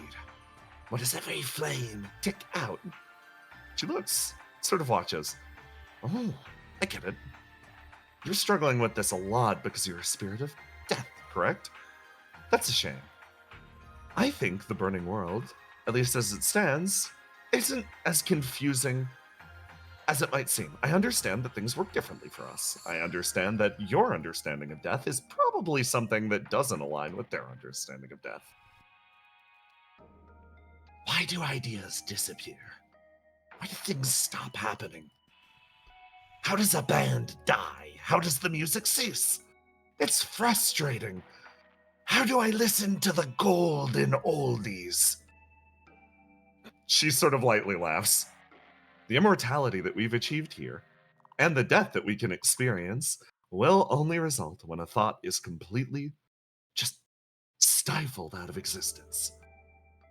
But they die at a feather's touch. They die when their bodies cease functioning. They die even before their names ever stop being mentioned. She turned and pressed the cassette tape hard into his chest. Hold on to that. In that way, you can still make them live. And in that way, even if you die, you still can live too. A deep guttural laugh extends from the person in front of you. I understand what she meant now. I can become a legend too, then. Yeah. So. Well. He smiles. A brilliant, beaming smile crossing his face. As the spirit of death, there's nothing that makes me happier than the concept of immortality. He draws his hand back, and almost as anticipated before, you watch a knife form in his hand. This one, not of GEIST make, not the equipment that he was using before. This is something entirely different, a coalescence of his own power, a coalescence of his own ability. This is the knife of a demon. Nothing lesser than what you've been fighting up to this point. Mm-hmm. This is the power of a demon of the Golden City. This is the power of something from the outside. You feel a chill almost spread to your chest. This thing can kill you, your ESP tells you. As Ace looks upon this demon, he reaches out his hand. Adalasker is a reflection made by Riddle and Seagazer. Blade to end all blades. By using satellites in the astral sea, it can unlock locks in it, increasing its power, based off of the demonic courts. Yes. Ace, knowing that this is a demon of death, unlocks the lock of compulsion. The blade flares to life and begins to emit an almost sickly red light. It starts to billow It starts to almost release waves of heat billowing through the area around you. It distorts space. For anybody that would be looking at you directly, their burn would start skyrocketing. Willow, you find yourself waist deep in guards, having beaten up this squad with your large straw. You turn over and you look at the blade that Ace is holding, and it looks beautiful to you, resplendent. It makes your mind and your flame happy to look at. But you also recognize something secondary. Anybody else looking at it is in a massive amount of danger. Melly grips the side of her temple. Shit, what is he doing? You shouldn't be looking in this direction. Ace is doing some really burn-inducing things with that weapon there. Over here, Grillo turns, having sight on the guy in front of her. She loses her concentration, and instead ducks behind cover. She runs her way over and grabs Mike and tucks her away as the Queen of Flames looks down at the collection of soul-linked items. Yuli Lara cowers beneath the bench and maintains position there as a brilliant red star recolors the heart of the city. Looks up at it. Wonderful.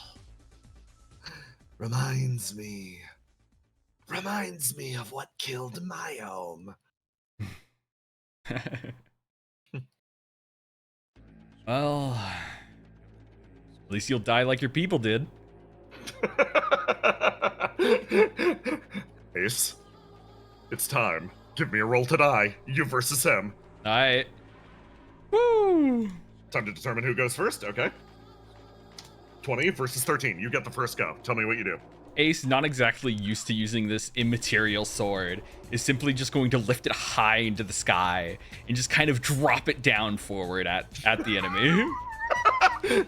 You drop the sword on him. Give me a roll to do. Alright. Okay. Oh my god. Lovely. Okay. 30 versus 26.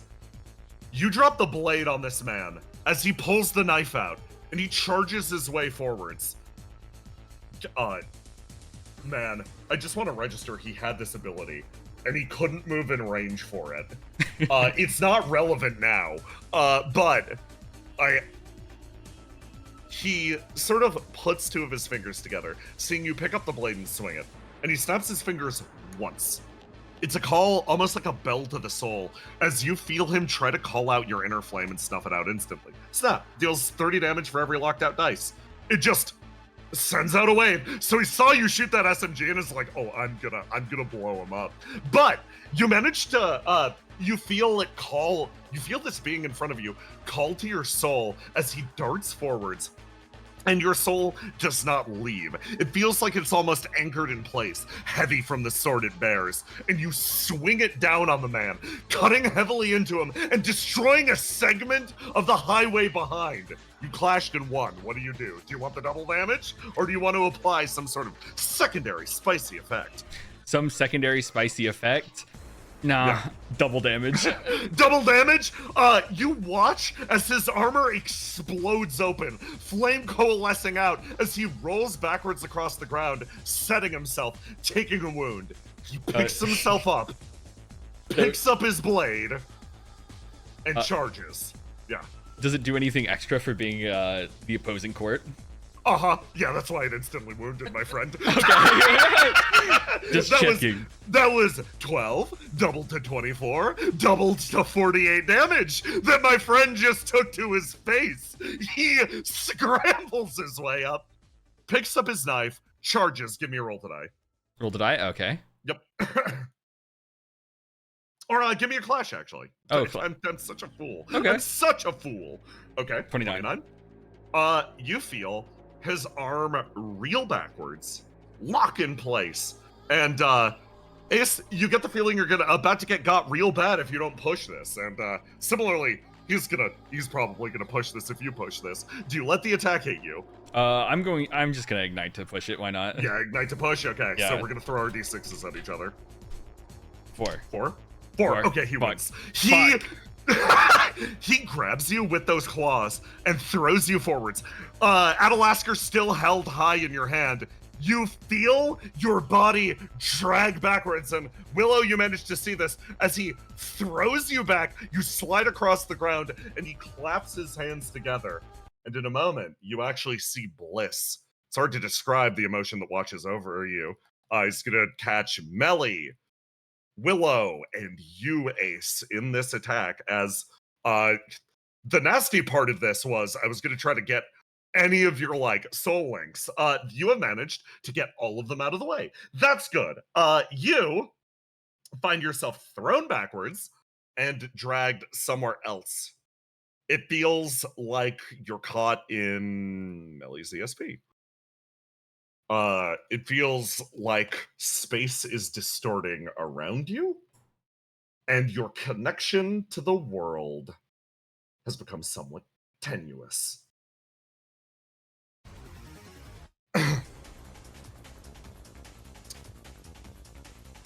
No, I need a more dire, unusual theme for this.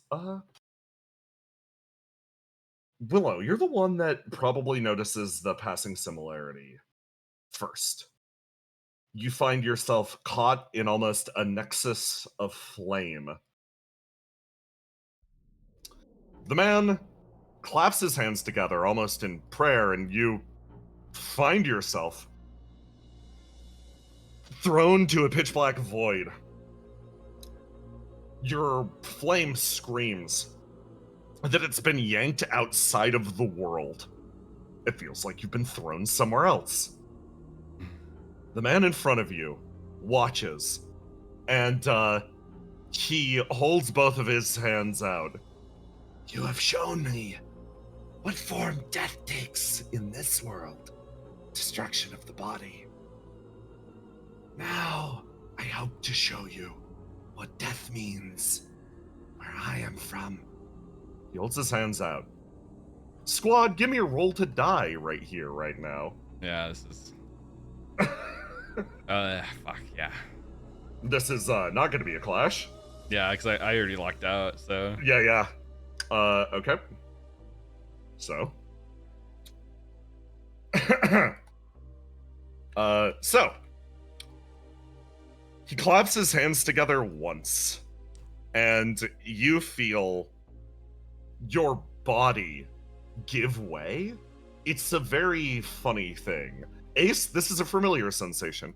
Your body gives way, and all that remains behind instead is a flame. Doing that. Oh, Willow, you hold on to yourself. Hold on. Let me get that shit out of here. You feel your features run, everything almost disappear as you and all of the goons around you are reduced to blobs of flame in the moment. Oh no. Death comes when the specifics of a person are lost to time. Willow, you still have capacity to act. What do you do? I already did something like this before. Yeah? Held on to their flames. Yeah? I'm gonna hold on to their shape. I'm gonna use my power, my ESP. Your ESP to that you do not fully understand to make sure none of them are lost? Even the Geist goons. My fucking goat! Okay, Willow. Okay. With a 30, you hold on. Give me a roll to do.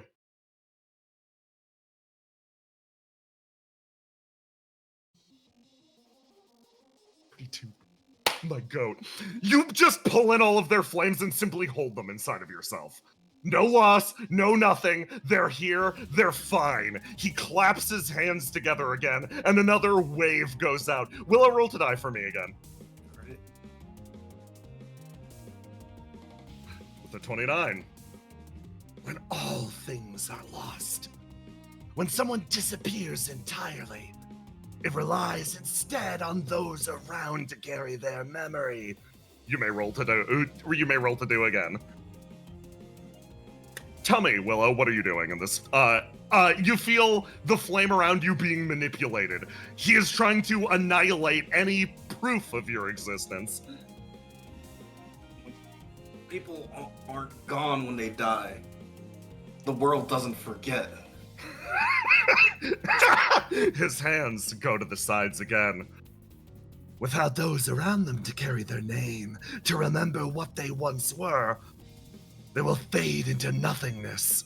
A brilliant golden city extends around you on all sides. You feel the point of this person's memory, the reason that he only still exists, because he found refuge with another that would carry on his name and face eternal. Willow, give me another roll to die. 27. They're getting weaker. You feel your body start to lose shape. You may roll to do and give it another go.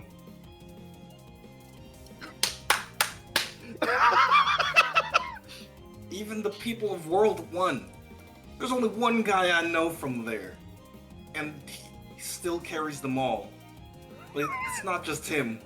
We have the reflections. He reaches his hands apart again. If you make a big enough splash, your laugh is still carried on. The hands impact one another. A wave of golden flame. Give me a roll to die again. Oh no. 27. You hold on barely as you feel your body almost breaking away underneath you. In the silence of the void, when an entire civilization dies, when its stories disappear into nothingness, what could you call it other than true death? There's no true death as long as the earth I'm standing on is still there. Willow, roll to do. Oh my god!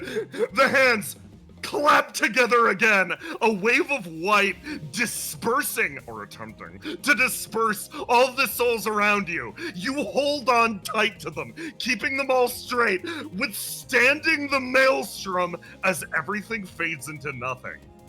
His prayer to oblivion fading into an obsidian silence. The world snaps back into existence. I'm placing you down first, Willow. You're going to be face to face with them. Let me throw you right here. Okay, you reappear, fully formed. All right. I've been saving this for a long, long time. Willow holds out her hands, and she activates Broken Future Manifestation. His eyes squint at you. Willow, what does it do? I've been saying this entire time, man, I don't have Grasp the Earth. That's what this ability does. I get Grasp the Earth for a D6 plus 1. And once the ability ends, I sustain a wound. The wound that they've been trying to get off you up to this point. You're getting your wound. I'm gonna take a step forward, and I'm going to grasp him. Roll to do. Oh my gosh, there's the one. You reach forward, and you attempt to grasp him. You throw your hand up, and... What? He manages to actually catch your hand. Alright, I'm using stance up. I'm going to use the free ignite from stance up to beat it. He already... Yeah, okay. Give me the 1d6. We're gonna roll off again. It's gonna be the repeat of before. Right. He catches your hand as grasp forms up around his throat, and he manages to hold firm for a second. And in this moment, to ignite normally now. I can't don't lose. Roll a 1 tiny. Oh my god. Okay. So in order of operations, he catches your hand, and you feel the presence of this great demon of death. This one This is a resident of the outside. This is how strong a demon could be. This is something alien and unusual. It holds your hand and actually manages to guide Grasp away for a second. And then you feel a flare inside of you, one of the flames that you still carry. For a moment, you think it's Melly. You think it's Ace.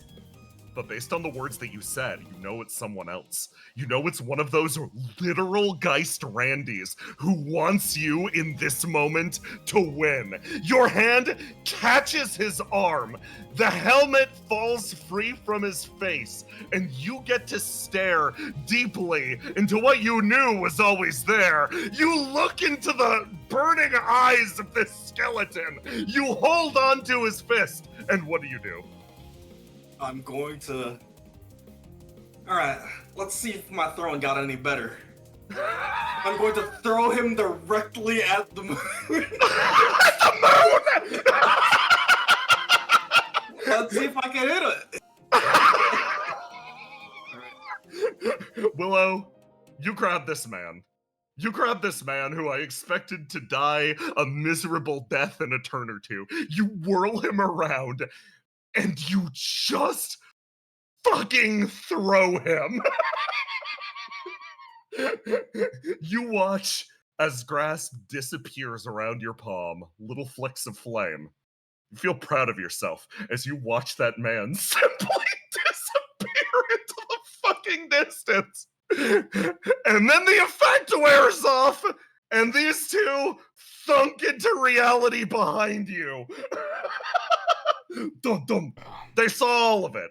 Let me grab your Geist goons. 1, 2, 3, 4. There you go. They all touch back down as the single star just glows off in the distance. Melly, what the fuck? Oh, god damn That's it. okay. Will, are you okay? I think I broke my arm. In like 3 different places. That guy's insane. Oh, she plops down into the ground next to you. She looks over at you, Ace. Ace, Adalasker continues to burn in your hand. You could tell, in another moment or two, you could easily have cut your way out of that situation. But you look at the star forming in the distance. Seems like Willow had it handled. Probably better that way. He desummons the one lock of Adalasker and just kind of sits at the edge of the street. Powers down. The Geist guards all look up at you. They turn and genuinely assess their chances. They pick their guns up and point them at you, and then this guy actually runs over and punches this guy in the face. You didn't see the shit that I seen. Look, you see that thing get launched into space? You guys want to be next? They turn and run. Mark yourself with Afterglow. That's good. I don't think Willow could do that a second time. Melly is picking you up Ace, Yeah, this is really important. yeah. Did I look cool throwing that guy? It was legendary. And I put us to BRB. Thank you, my friends. I loved that so much.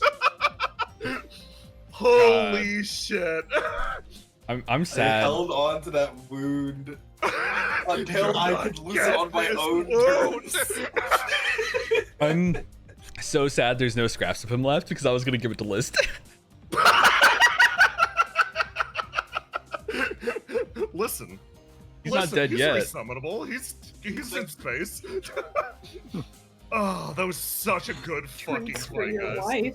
Little treats for your wife. Little skeleton treats. I'm gonna use the bathroom. Y'all are the fucking best. Hello. Hey, chat. Damn, Hi, Crossbones. chat. The legend, the skeleton. I love him. One of my favorite Geist Squad members. I like all of the Geist Squad members that are just visibly wearing the normal Geist armor. Oh, you I know? love Sam. Because Yeah, Sam Sam's great. is the opposite of Crossbones, where he is just a normal guy. I have to be real, I couldn't kill Crossbones, so I left it ambiguous by chucking him as far as he could. God. Kind of based. No, honestly, I'm happy with that outcome. Because if you didn't, I was gonna kill him. So he'll maybe live, I don't know. Or maybe he'll be stuck in space. Yeah, you carsed him. He's like an Excellence's problem now.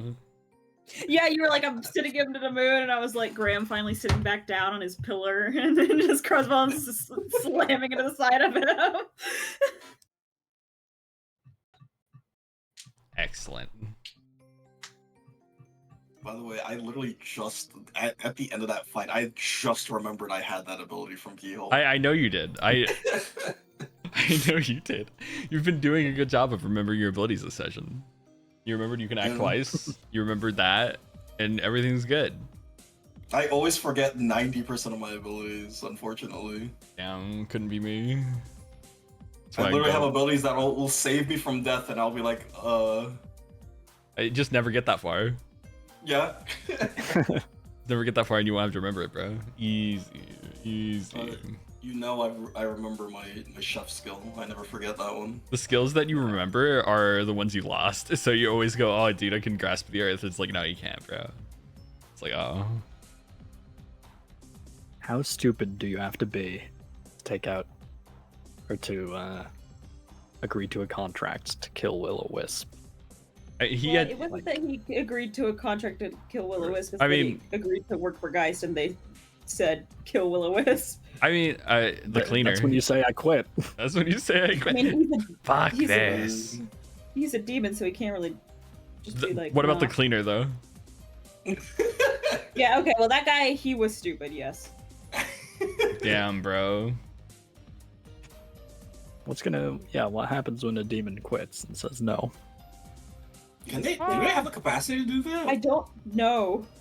I don't know. I assume they would go back to wherever they were summoned from, right? Oh, yeah, dude. Look, all I'm saying. Break a heavenly contract. Is it worse than fighting Will-O-Wisp? But it's like, I don't know if that's something they can even do. You know? I guess it would depend on if it was stipulated in the contract that they could. It's something the next one should consider. Look, all I'm saying is if I was a demon, I could say no. Because I'm built different. That's why you're not a demon. Yeah. Kind of based, if you think about it. I feel like the cleaner was probably the coolest guy in Reflection ever. Like, it's downhill from all here. Yeah, true. Like, now that the cleaner's gone, all light in the world is dead. That signifies to stop finding and fighting apocalypse seeds. It's over. It's so over. God, that was so fucking fun. It's been a while. Been a while. God, is there a question for the YouTube chat? Anyone got any ideas? GM rules are you going to break? What object would you be to be soul bounded to? Like a hot dog? Oh, yeah. Being bound to a hot dog was the stupidest shit ever. Oh shit, be right back. There's a snack in the kitchen. What would you be willing to do to get out of fighting Will-O-Wisp?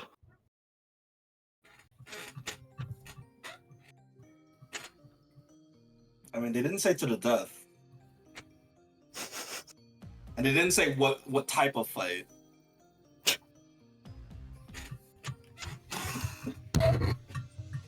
So I will be very far away and argue with Willow on Twitter. You're the debt collector. Finally.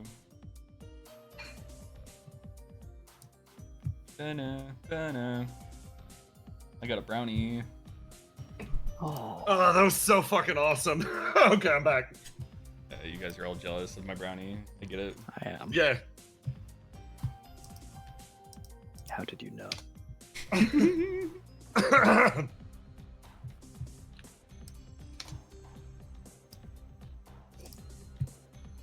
Okay. Time to look at my plans. That was fucking great. But Crossbones got thrown into space. To the safety of the cold reaches of outer space. Meanwhile, I listen to Aloha's plan, and I break into a cold sweat at the idea of List with any of those abilities. That is gonna do it. It's so scary. That is so fucking. I hadn't even thought of that. The idea of List or any of the demon summoners with any of his abilities is like, oh no, get him out of here, get him into space. Dude, List with Assassinate. She would be the strongest character in the game. It would be the biggest power boost. But Tiny ruined everything. I'm about to solve the problem. Yeah. Tiny balanced the game. Tiny balanced the game. Tiny preserved the difficulty of reflection.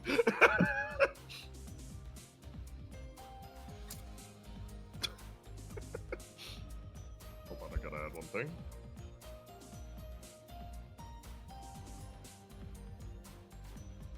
Okay. And now we are going to move into the second. Aloha, Tiny, you guys are still going to be playing for the rest of the session, obviously. This is what I meant by your stuff stacked towards the beginning. You got your JoJo's Bizarre Adventure fight. Ace, your soul is still inside that hot dog. What? And Tiny, it is still within Mike. Oh no. Yeah, it's fucked up. What's gonna happen? When will it stop? It'll go back eventually. Are Yuli, Lara, and Grillo married now? Yes. That is what happened. Fucked up.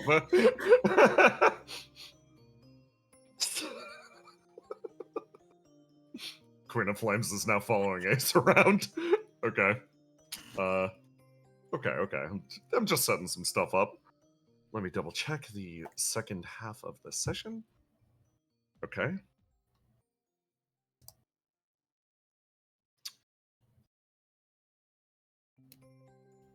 I stupid? Maybe.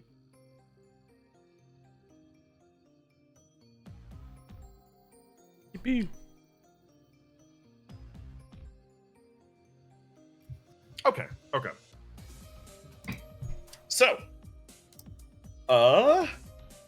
if everybody is good, I am good to pick up where we left off.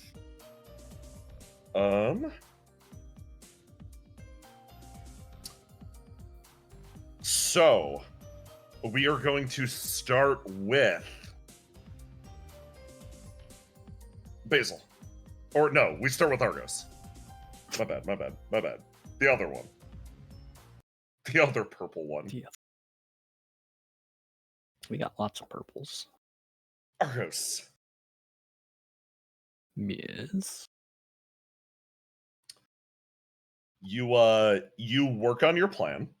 And this is just above board. This is me, GM, saying this. I did not anticipate your plan. I love it. This will benefit you. I say, tapping nose. Trust the process. But yes, the plan will have benefits. Desi is working on that for you. Back at Opia HQ. She's so helpful. She's so nice. What a sweet lady. But you have other business. The same business that Seagazer warned you about. You take a heavier vehicle out into the late afternoon. And for you, the area almost grows into an unusually early night. This is because this segment of the country is deeper in the blizzard. This is the last real holdout for people still here. It's been converted to an Opia forward base at a nearby hotel. And as a result, everybody that is stationed here is Opia or Opia adjacent. You got the call again for unusual disruptions within someone's flame. And your car trundles its way down the frigid road. Riddle at the wheel, which is normally not something that you'd let her do, but considering her current mood and considering the current situation, this is probably good for her. She drives her way forwards, car bouncing, which is, again, impressive considering you're in a fucking tank. This is good for her. Let her, stretch her wings. Seekers are in the Just back, keep like, repeating, this is good for her. This is good for her. The car isn't supposed to be making noises like that, is it?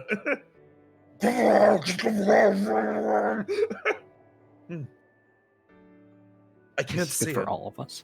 I can't exactly see it, but I'm pretty sure on the outside there must be some sort of roving band of vicious monsters.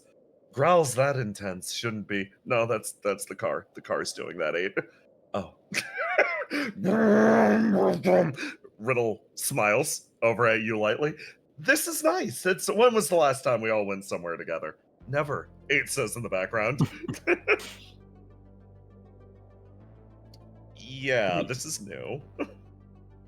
Are we getting close? Please. Seagisser says from behind you as you pull up.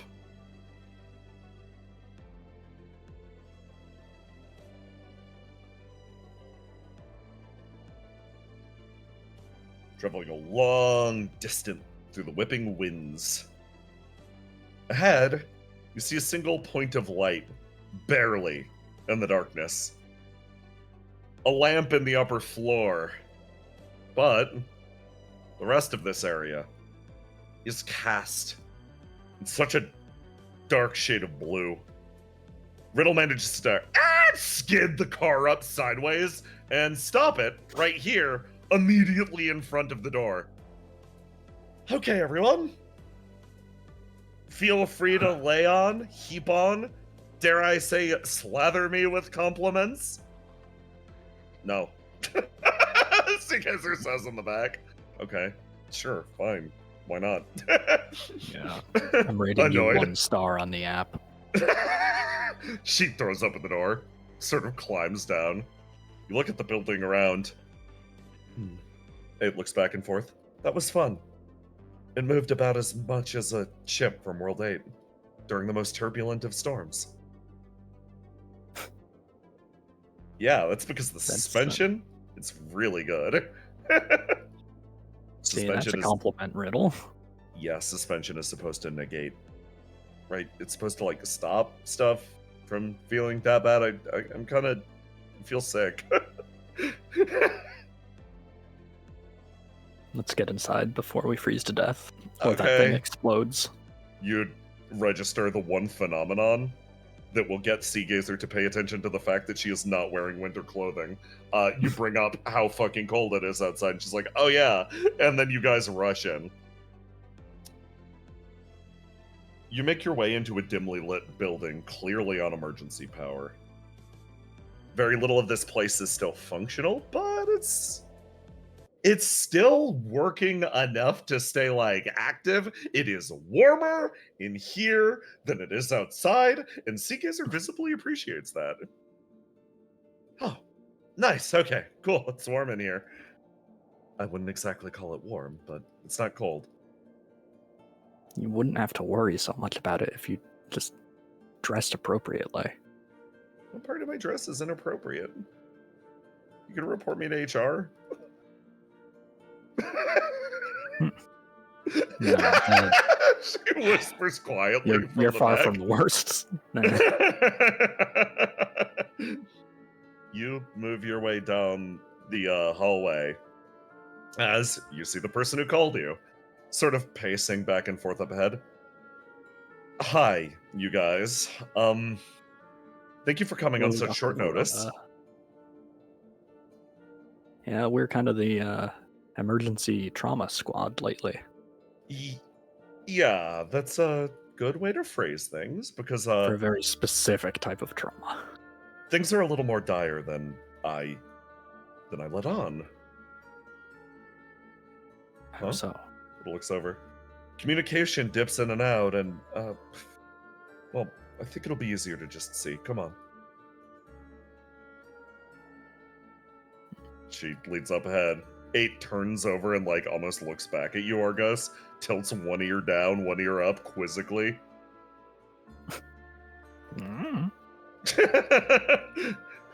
You make your way forwards into the depths of the hotel. Very few people are on staff. A bar is here. It's active, but nobody's really manning it. Verona explains that most of the hotel staff have been moved to safety, and as a result, Opie is really all that's here. You make your way upstairs. And, Verona shows you to one of the rooms.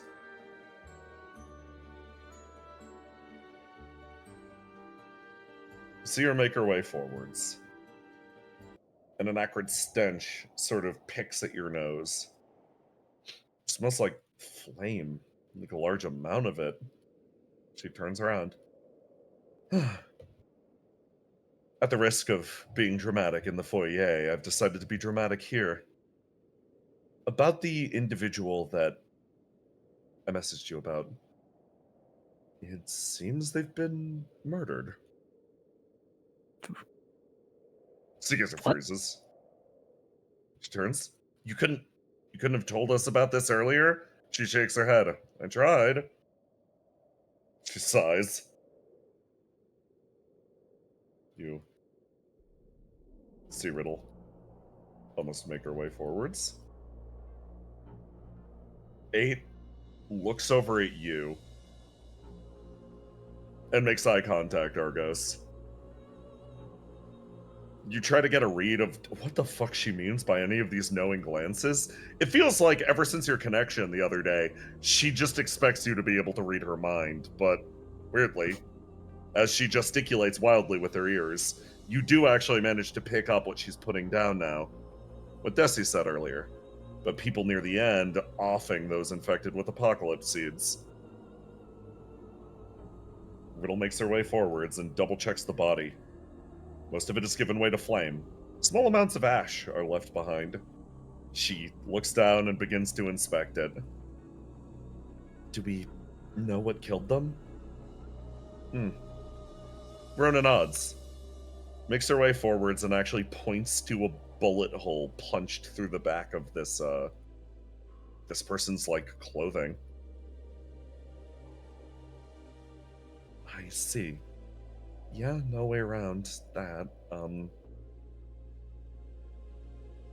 She sort of sighs, looks around the room, starts to break it down, and she looks over at you, Argos. Argos, what are you doing? Well, first I'm thinking, how much does the public know about apocalypse seeds? Basically nothing. Okay. The information on this has been so tight. Yeah. How much does the average Opia employee know about apocalypse seeds? Not very much. You have kept this shit under wraps. Verona's one that knows. Everybody in this room knows, kind of.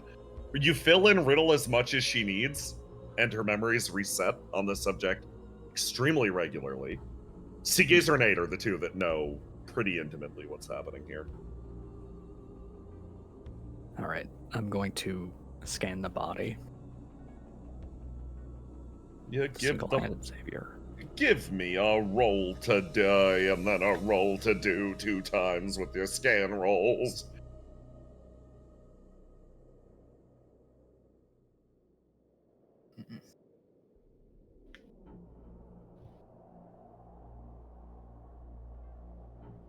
Love to see it. I do not know why your scan dice are literally the most cursed things I've ever seen in my life. So wow, that's bad. Based on what you're able to pick up, yep, he's dead. That's the best way to put it. Yeah. But secondarily, the way he was shot. Basically, like, this dude was shot in the back. And based on the way that the Verona assures you, yeah, I didn't touch the crime scene, etc. This is somebody who did willingly turn his back on somebody else. Like, Literally, in order for this shot to have been performed, they need to have been in the room right about there. So yeah, it needs to be a trusted person. Yeah. Well, it also needs to be someone who's able to detect the apocalypse seed, or someone who got that information. The way we detect them right now, we get these anomalous readings, and I come and scan them. You give them a scan and then confirm yes or no. In most cases, the anomalous readings do belie an apocalypse seed. However, there have been once or twice where Verona's like, oh, I think this person has a seed, and you scan them and went, nah. But her accuracy seems to be pretty good. Yeah, how are we detecting these anomalous signals in the first place? Is that something that anyone has the ability person by to do? Person. Verona personally can detect it, but for the most part, very few people have the capability. You know that Treble could, you know that Theo could, but the number of people that can actually successfully scan someone is really limited. Mike could. And that's like the preliminary thing that... Okay. But it is not a hard confirmation either, is the other thing. It's just a vibe. That's why Verona calls you over every single time. So, either it's one of those few people who can detect these anomalies, or the anomaly was detected and the information got out, or, least likely, I think, there's a person who can detect these anomalies that we don't know about, and also knows what that means. Verona sort of tilts her head. Well, now that you've said it's the least likely, that... She's like, I shouldn't make jokes. Considering the situation. She sort of... She sort of picks her head up and turns. Here's the odd thing. This also isn't the only one. Verona, Everybody why turns. are you gonna be so dramatic? I know you, and I'm not inclined to believe this was a self-report, but you're really stringing us along here. You come in through this door over here, as I bring you all over there. There were two individuals that gave me unusual feedback. This was the other one. I'm gonna scan them. Give me 2 rolls to do. Here we go. Okay, with the 19. You can detect the desiccated remains of an apocalypse seed in this person. Now, for the other one, it was all completely burnt up, converted to ash, but within this person, you find almost bits stuck in with the rest of the ashes, almost like bits of bone.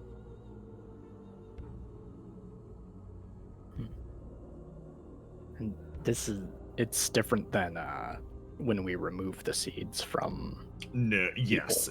It feels like it died alongside this person. Well, we haven't let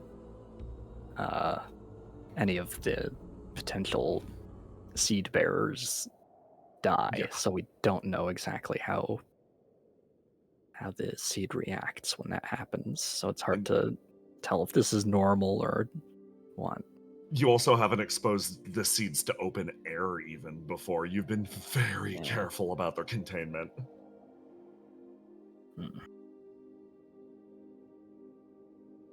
Those jars are sealed tight. Right. Okay. So Verona, what do you think happened here? Has she been stationed here, or she's been in and out of the area? Yeah. Okay. She travels. Okay, Argos, give me a roll to do to get a read of Verona. Okay. 19. Verona starts to speak and gives you a rundown of the situation. And then you get a hint of something actually darker. It's such a deep impulse buried inside of her. She's acting this way. She's acting a little nonchalant, a little dramatic. She's playing shit up. This is to obscure something, and for a moment you're like, oh, murderous intent? No. Something different. Verona's furious. She does not like the idea of somebody walking around and shooting people that she designated as potential risks in the back. She hates the idea of losing even one member of Opia, and this has set her in a very specific mood. She watched you all come in, and you get the feeling she has been carefully appraising each of you just the same as you've been appraising her. She gives you the read and the lowdown. Realistically speaking, I marked these two people and sent out a report that it was them. It never reached the outside, beyond my initial report that I discovered somebody with strange readings here. Likely due to the interference of the blizzard. As a result, there needs to be a person here in the area that was capable of receiving some sort of an update. They need to have at the very least access to Opia comms and be capable enough to look at administrative messages. Or they need to have some third-party ability to intercept our messages. It's extremely frustrating and extremely troubling, she says.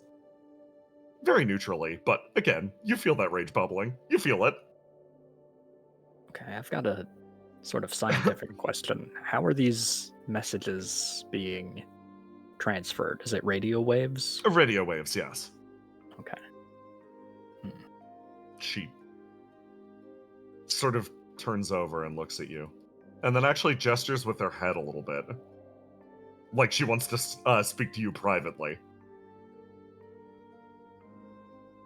Okay, gang, I think it's time we split up and search for clues.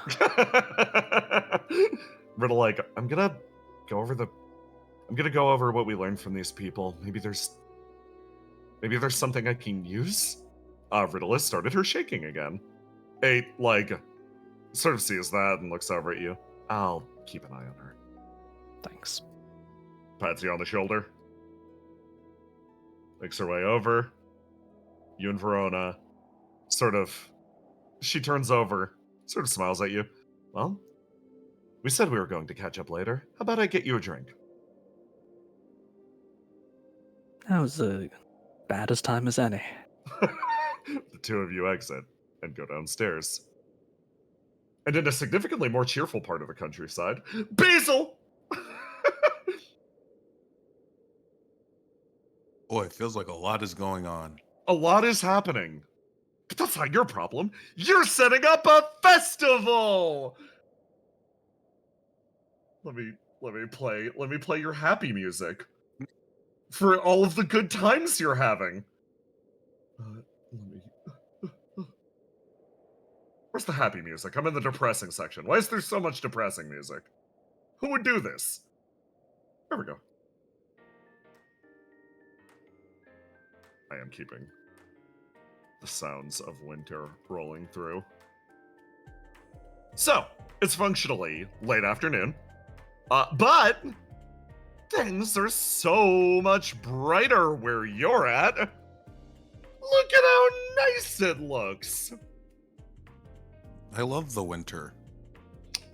God, do you? Hold on. I did. I think you still probably do. Hey, have you brought Jack out? Or are you leaving him away? He can stay away. I'm not gonna cuck danger to his face. That's rude. You sure about that? Okay. You make your way over to the, more or less the festival grounds. And, you feel Mike catching up behind you. Hey, you guys, how are things going? Good. Yeah, it's going good, right, Basil? We just got here. Oh, yeah, there you are. You made it. Yeah, no, good to see you. She sort of smiles and like catches up with you. How have you been? I heard all this stuff with like the Golden City and stuff. Yeah, staying busy, avoiding the troubles. How about you? Avoiding the How troubles. are things down at the village? It's more or less the same, and it's probably gonna stay the same for a while. She I guess like there's a piece in that. she like looks back and forth. Did I hear that Ace gave you a section of Frost? Yeah, he did. Like, That's really cool of him. it was. And Oh. now I kind of feel bad. Why? What? Okay. How do I explain this? Okay. Yeah. People talk up Ace all the time. Like, Riddle Yeah. says she would die without Ace, right? Yeah. And I'm like, all right, he's just some guy. Yeah. And I never saw it. In fact, I didn't like him. But then Oh. he did something, and I was like, oh, there is something there. Yeah. Yeah. No, it is definitely. Yeah. No, the Ace is great. Yeah. I think I have a but- problem. What do you mean? I hear about people from people who really care about them, and then I get like a perfect vision of them in my head. And when they don't live up to that immediately, I think I shut myself off to it. Okay. That's not good.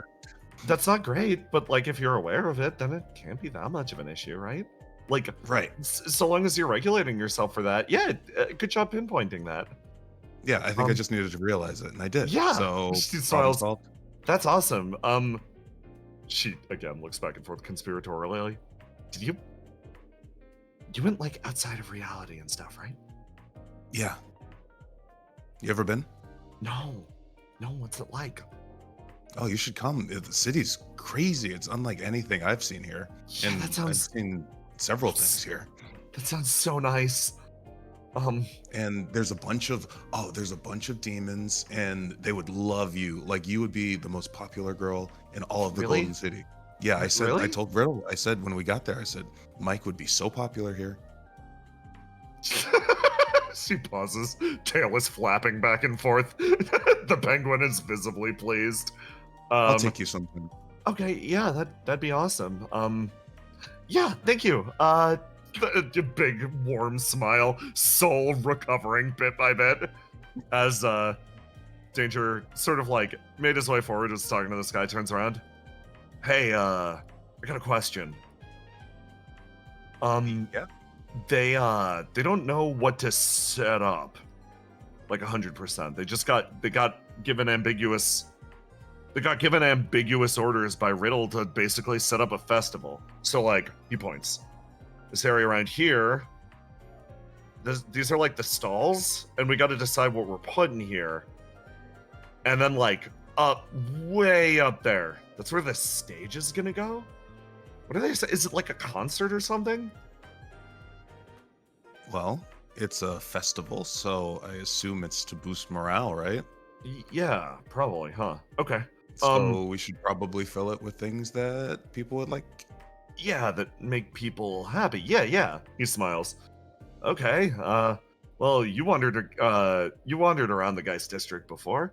What do you put in a place like this? What makes you happy? He says, looking over at you, Basil. Well, I mean, if you go around the GEIST district during like a holiday, it's usually a bunch of stands of things with me on it, but there's prizes to win. People love prize. Oh, okay. Do you love that? I like prizes. I like presents. Well, I guess we've got all that like excess merch and stuff back in Opia. Yeah, maybe we could get I'm some sure of that people stuff. would love to collect some off-colored mics. Mike, like, she's like, yeah, those stopped selling so well after the terrorism charges. She mutters. I think it would make it more enticing. Yeah, why did Ace teen merch sales go up after the not even terrorism allegations, just the very real Allegations at all. Danger makes his way over here as Charybdis like walks forward. Hey you guys, so got a question. Is it messed up to hand out like free energy drinks Why would that be messed up? Yeah, They're that like- seems like a good thing. Oh no, they're like fucking terrible for you. Like I can drink like a lot of alcohol and be completely fine. Those energy drinks, that'll actually mess you up, man. But like I got Well, given a huge the end of the container world. because it's like excess goods from Argos. I mean, It's they're the end of good. the world. I think you just let people do what they want with what time they've got. Even if it's drinking that vile poison over there. If you want to Okay. drink vile poison, if it makes you happy, then I don't know. What am I gonna make you eat vegetables Okay. so that you can well, live a well, little I'm longer? still allowed to, yeah, I mean, maybe, but like, I'm still allowed to do what I want, right? You should. What do you want to do? Cool. Judge the people that pick up a fucking energy drink. If it makes you happy, Charybdis. He jumps over, touches down, and writes, "Free energy drinks at the cost of my judgment." And then he sits there and folds his hands.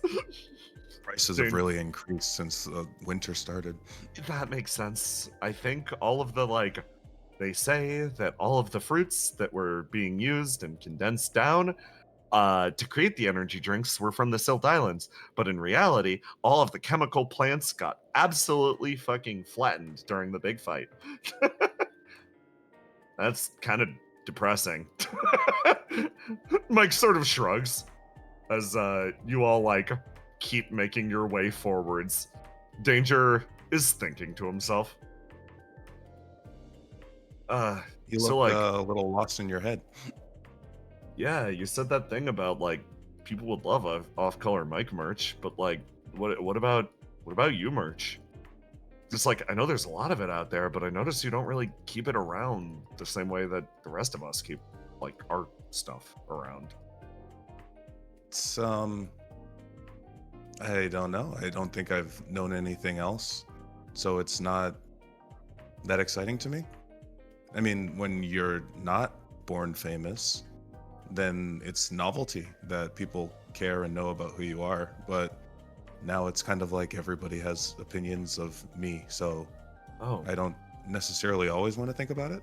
So you wouldn't hate it if we handed out Basil merch then? You wouldn't mind? I think a version of me from a year ago would, but no, I don't really care now. I actually think people would really like it. Yeah, no, that's for sure. Okay, no, give me 10 minutes. I'll be back. He runs off clearly with an idea in mind. Mike sort of pauses and, like, looks over. Are you guys doing better? Better how?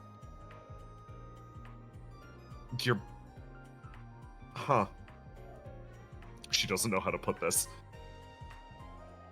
It is rare for Mike to witness an interaction between Basil and Danger in which the two of them do not walk away, one of the two of them sadder or more burdened, and she sort of stops. She's like, I don't know, I guess she thinks. I guess there are times that you guys are, like, really happy to be around each other. I guess I have confirmation bias. I might have missed it. I think we're doing about the same as always. Which Really? is good. Yeah, I'm happy. Okay. Huh. Mike is recalculating things in her head. Okay. That's really nice to hear, actually. I think in the same vein of realizing things and helping that realizing things that help fix problems. Yeah. I guess I get frustrated sometimes when Danger is something that I want him to be and he isn't. Oh. And there is something to appreciating what he is. Anyways. That's very mature of you to say, actually.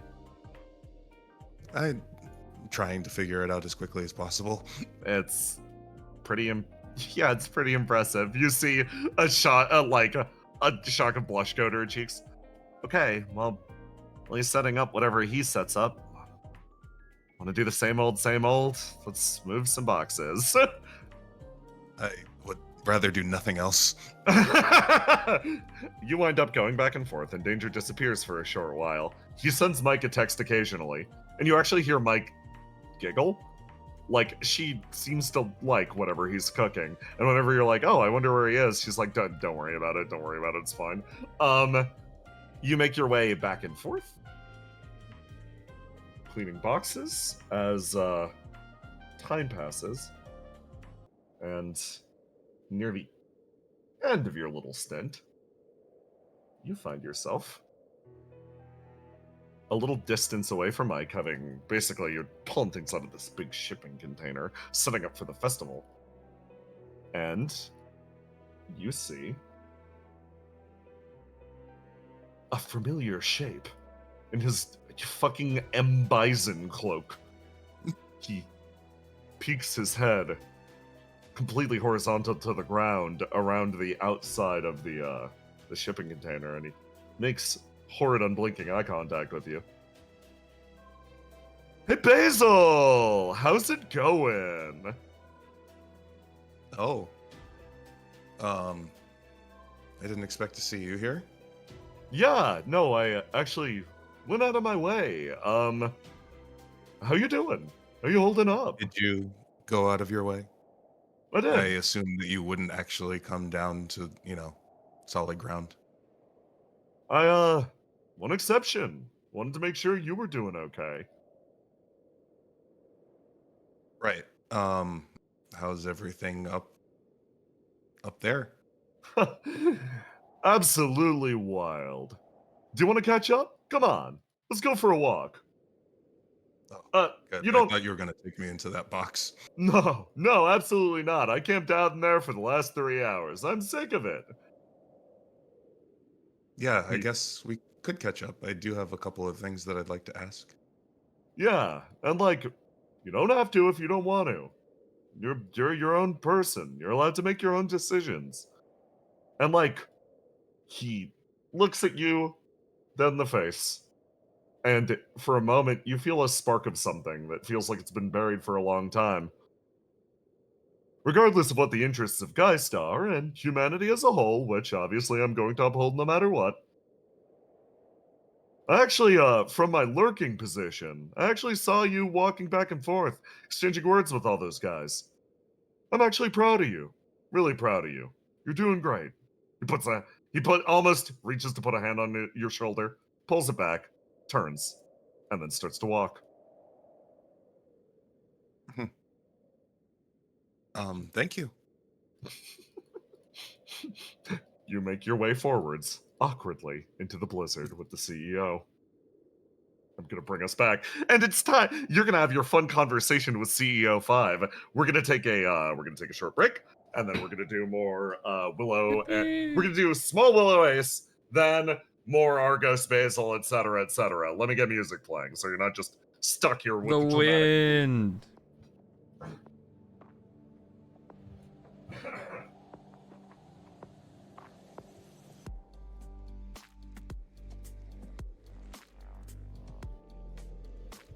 Wow.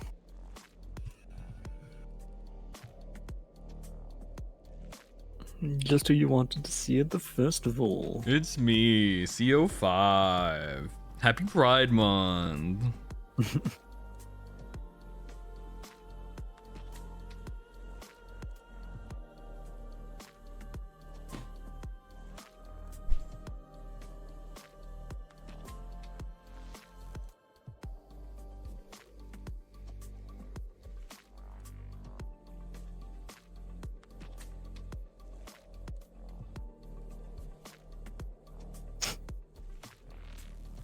He's gonna paint Basil. Yeah. Rainbow. The CO5, he sucks. I hate his uncanny ass face. Yeah. Thoughts on Lucilia? Where is she lurking? I don't know, man. She's just lurking. What did Ace see in the goop? I'm back. No one knows. Listen, Hello. He's not the best dad, but he's the only dad I got. He's the dad. He's the dad who stepped up. Yeah. You could have another dad. But it was taken from you cruelly. Don't know what you're talking about, honestly. Could have another daddy though. I wouldn't call him that. Roma, I'm gonna DM you something.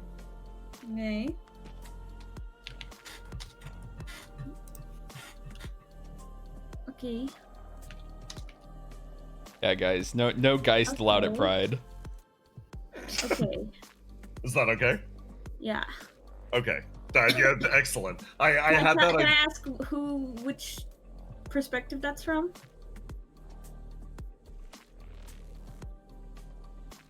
Okay. Yes. Okay. Double check that. Good. Okay, so we're gonna do...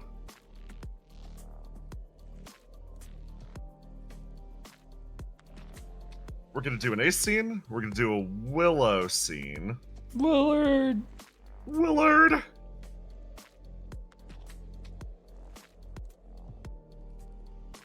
know what? I'm just gonna move all these up here, and we're gonna do all these. Lovely. You know, if you really think about it, Yeah. CO5 is kind of mom coded. How so? Explain your process. Yeah. If you Yeah, really, I'm interested. if you really think about it, he's kind of mom coded. If you say it enough times, it becomes true. I mean, look at him. Look at me. It is Pride, and many people are calling me mother. Many people do love calling me mommy. He's giving mother. You're just mad because I'm correct. Always. We don't know who gestated his child. Thank you for no saying way. it. Thank you. Oh. He's always there. Yeah. He's always there. You know who isn't there in Basil's life?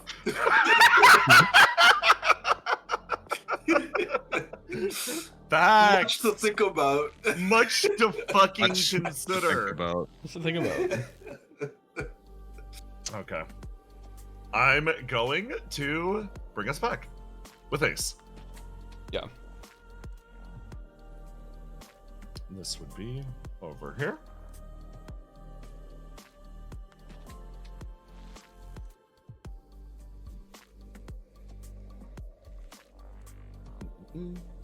I gotta drop him on the map This hot dog. with this fucking hot dog. There we go.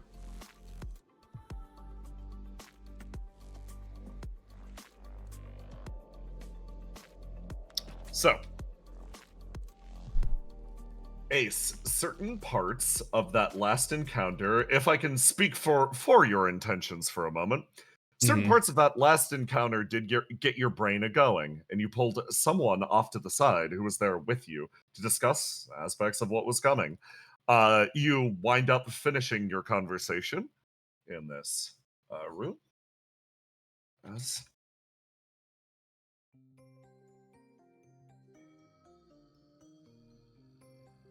bring you over here. Melly scratches the side of her head. Yeah, basically it's doable. As long as I get a clear flame supply, no issue. She smiles. I mean, that's good.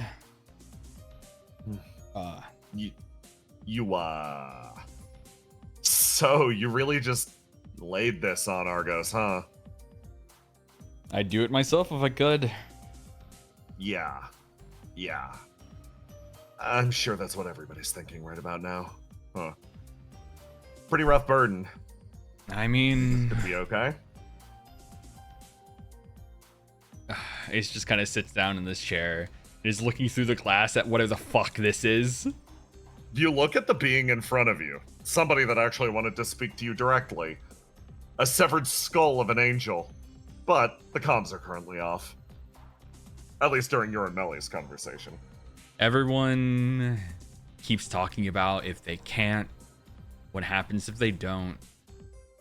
And we all know the answer already, so I wish people would stop asking it. If you fuck up, if you can't do it, we all die. Simple answer. She sort of thinks. Same goes with Which you. would pretty much, but same as always. Which would you rather have? Somebody who's overconfident and cavalier with the lives of others, or somebody who worries about it? I know which quality I want in my doctors. She laughs. And yet I've been proven to get results. Yeah, but you sure as hell ain't doing doctor work. It's just kind of shrugs. Yeah. I can't say I'm exactly the same either, so she shrugs also. No, you can get a little bit of the overconfidence from me. Good luck. And, she thinks it's not really my place to say, especially because I found you a pain in the ass until particularly recently. But, like, genuinely, I mean this. I hope your relationships survive the shit you're pulling. It's just kind of like thinks about it for a second. I'm doing this because if I don't, then those relationships won't exist in the first place. Yeah, the practical survival aspect. Yep. Her face splits back into a smile. Take it easy. Yeah. You too. The door hisses open and shut. This thing slowly floats over to you, ballooning in your direction. What do you want? Oh no, I've just been observing the connection between you and that hot dog up to this point. It's really interesting. You jealous? She thinks. Yes. If you really think about it, right?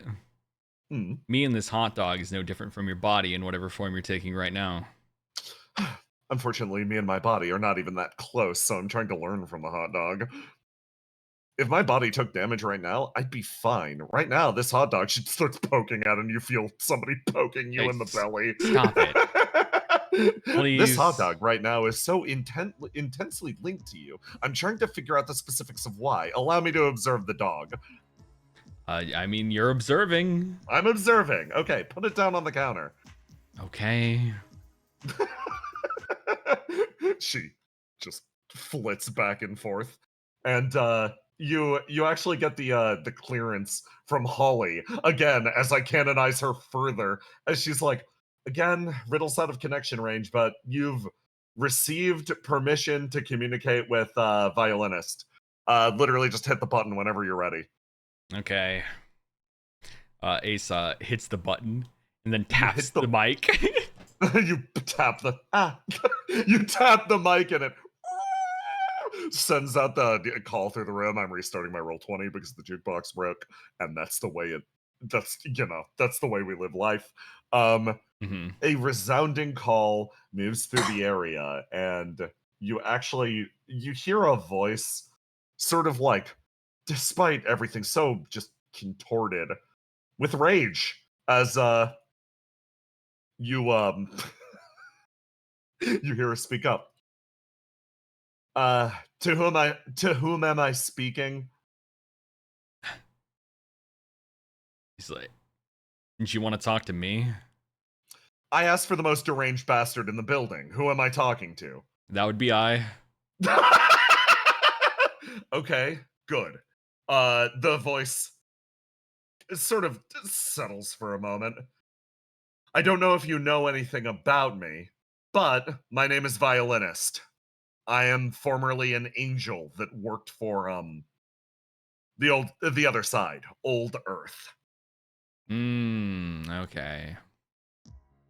Nice to meet you. I'm Ace Saleus, the deranged bastard. Wonderful. So you found a way over to the other side. I've spoken to your lead researcher, and she says that I have the capacity to go back. I know more about this place than anyone here. I want to ask for a few critical favors. Look, you're not really in the position to be asking for favors. She thinks. I believe I am. I have valuable intel as well as the layout of the city. I spent a long time trapped with its chief architect. If you want to know where anything is or why it's there, I am your angel. And also, I'm not going to ask for anything unusual. There are just very specific people that I wish to do in myself. Okay. It's good to hear. So, who you want me to kill? She sort of snorts. In an ideal world, you'd be able to get to the operator. But I think that man might be in a realm beyond where blades can reach. Which is why I need to talk to you about this. Okay. That man has an affected form of immortality. If he dies, he will come back. Before we do anything to kill him, we need a solution for that. I mean, we have a lot of solutions for killing immortality. Just, you know, what's causing the immortality is more of what we need to know. She sighs. If it's flame-based, I can kill it. It isn't. Well. Unfortunately, he is... She thinks on how to phrase this. Most of the structure of the other side, most of its army, you could call it, is relegated to judges, of whom I used to be in charge of. I used to be their leader. I was convinced that retirement was in my best interests, that I'd earned it. You see what retirement looks like for an angel. They took my parts, and they handed them to other angels that were still doing their duties. They're not physically capable of creating angels anymore. It's not possible. So, they need to resort to functional cannibalism to keep them all up and running, and I suppose my job wasn't relevant enough. Above the judges sit them. The executors of the Grand Will. There's only a few of them, but they've made a pact with something. Mm-hmm. They're human, and they're capable of using ideals independent of themselves. No punishment is applied, as well as whatever dark gifts they've been granted by whatever that being is. I've known only one thing. If they die, based on the two that I've known,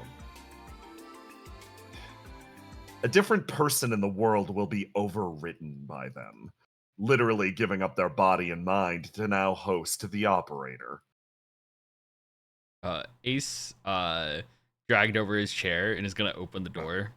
You open the door, it hisses open. He just walks in and just decides to like get a little closer and just sit in the chair like right in front of this being. Yes. You stare at her dead in the face as she attempts to look back. So, this is a research institute. You were clever enough to make it over to our side. How do we kill something like that? I mean, you throw a will-o-wisp at it. She goes silent.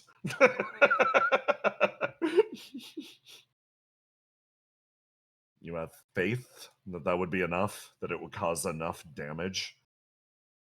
If it's damage you're looking for, then I think she's the best option.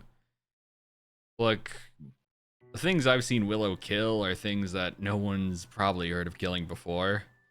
I mean, obviously I can do something. It's just, if you want the honest approach of just hitting something really hard, that's her. So, if we run into the operator, which is the big problem because he's behind that big fucking door, we can figure something out. Then we throw her at him. All right.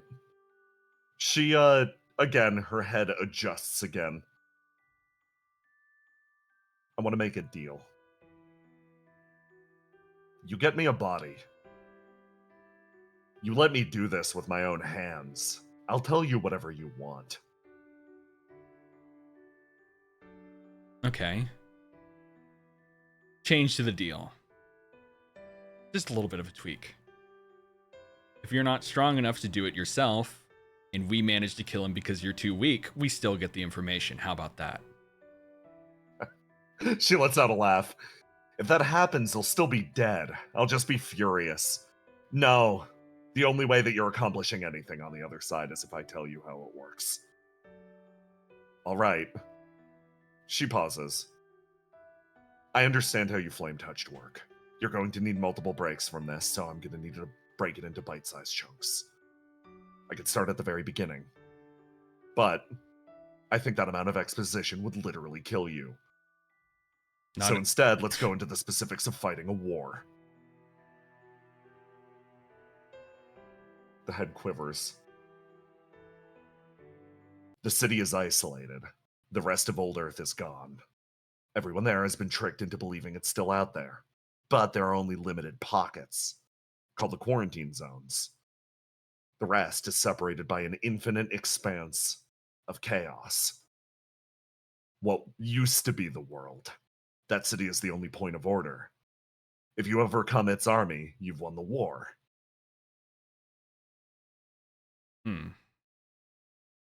Chaos, huh? And that's I would be nodding if I still had neck muscles.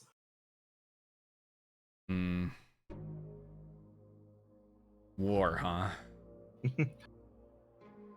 There's only a single being capable of properly traversing that chaos. Any angel that fails in their mission is sent out on a permanent exile.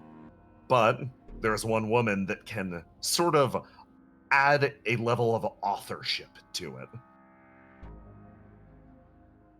Right now, if I had to guess, I think you've probably scared the operator enough that she's running around and calling all the angels back. She laughs. Of course, barring a specific male angel that can simply run fast enough to communicate with the different angels scattered across the far edges of reality. She tilts her head. Any of these people friends of yours? They are. A pause. Beyond that, there's the other executor. A woman named Cantella. Her codename is the Enforcer.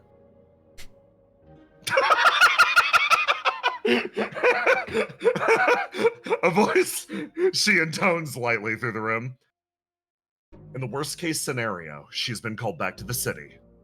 Under no circumstances should you try to fight or engage her. Okay.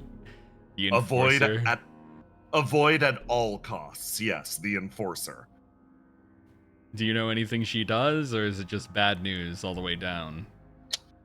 She isn't something that you fight. She's more a force of nature. You can forge a deal with her, and she can bring absolute death to whatever is the subject of her little bargain. It isn't something that you fight. It's inevitable. Ace just kind of looks at the queen. Sounds kind of familiar, don't you think? She laughs. Oh, it's delightful how high the fractal goes, to be honest. I understand. There are echoes of your own situation, of your situation in our own. We, to some extent, know how to run this war already. Your information is valuable, but... She turns and looks. If you're going to hit the city, you're going to fight an army of angels. I mean, they hit us all the time, and we have to fight back, so... Her head tilts. Not the angels, no. You may as well consider the angels an adjacent faction to you all flame-touched. They are subservient to humanity on the other side. They're being thrown in front of you, thrown in front of the operator as a shield. You will be fighting a large number of unwilling warriors. How much do you know about our situation? She shakes her head. Woefully very little. I think if you're going to make claims, we should find someone to educate you in that. Because, thankfully, due to a bunch of, I guess, test runs, I can say that a lot of us are as strong as an angel. I assume we fought an angel that was, you know, stronger than your average one, or at least more fucked up.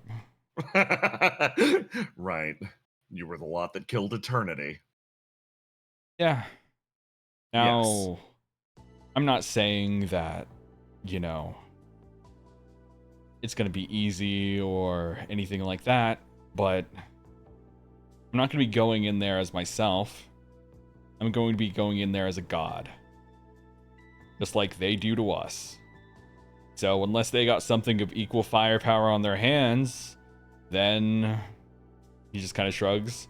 They're going to suffer like we did. She goes silent for a moment, letting your words wash over her. They do. Let me tell you how to get around it. And that's where we're going to cut that scene. Wonderful. Elsewhere. Tiny. Willow catches up at the festival grounds.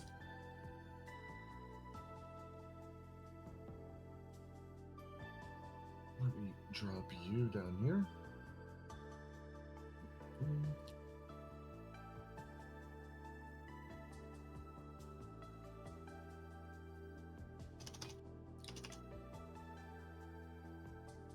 With your girl and her new wife, question marks?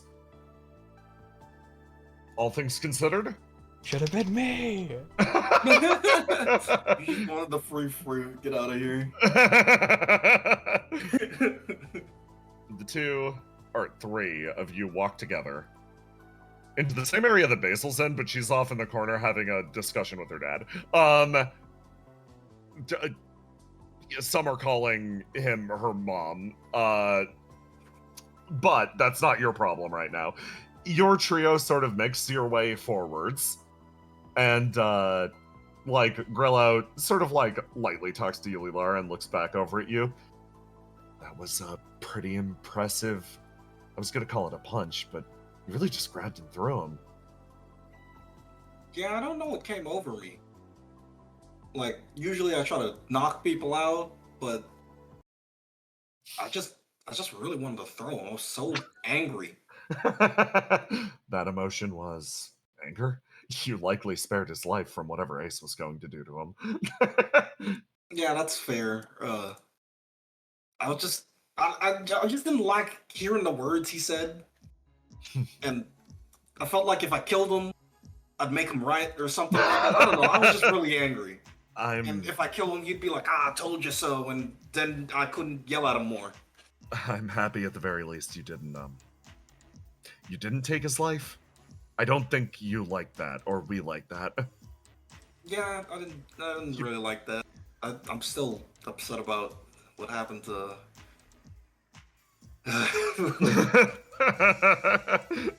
Yulilara thinks you wield a tremendous amount of power, but the fact that you hold back on it is somewhat impressive. Also, the fact that he was thrown at the moon definitely means he's going to die, right? I wouldn't count on it. He's a demon. He's probably fine. I don't even think he needs air to breathe. I think, if anything, you probably love that. Well, regardless, he's not our problem anymore. She sort of pauses. Thinks. Have you, gotten any closer with 8? Not really. Sometimes I say things and I don't know, maybe she sees something and just kind of leaves. Like she'll say, "Hey, how's it going?" And then I kind of like look off thinking. And she runs from that, I see. Yeah. Gorilla sort of sighs. Okay. Based on what I understand about your ESP, and based on the memories that I was seeing earlier, I think I could probably share something with you. Does that sound at all interesting? Oh, yeah. I mean, if it helps the awkwardness go away. I think it might. Well, it would help me at least, because then I'd be on the same plane as somebody else. I don't really know how to deal with this one. She sort of turns, looks at you, and then starts to focus. And maybe it's because of how you used your ESP earlier today, but it starts picking up on it almost instantly. And the world starts to swim as you find yourself in the past. 8 looks over at you, and you actually feel the pressure of her hands on your shoulders. As hold on, this is the wrong Willow. Oh duh.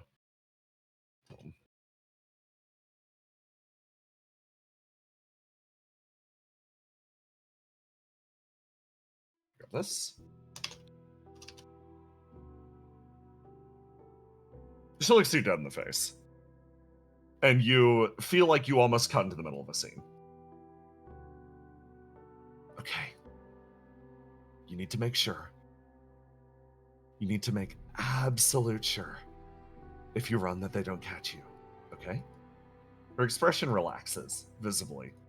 You find yourself sort of at an overlook, an exterior to the Geist facility. I'm going to assign you control of Grillo, if you don't have it already.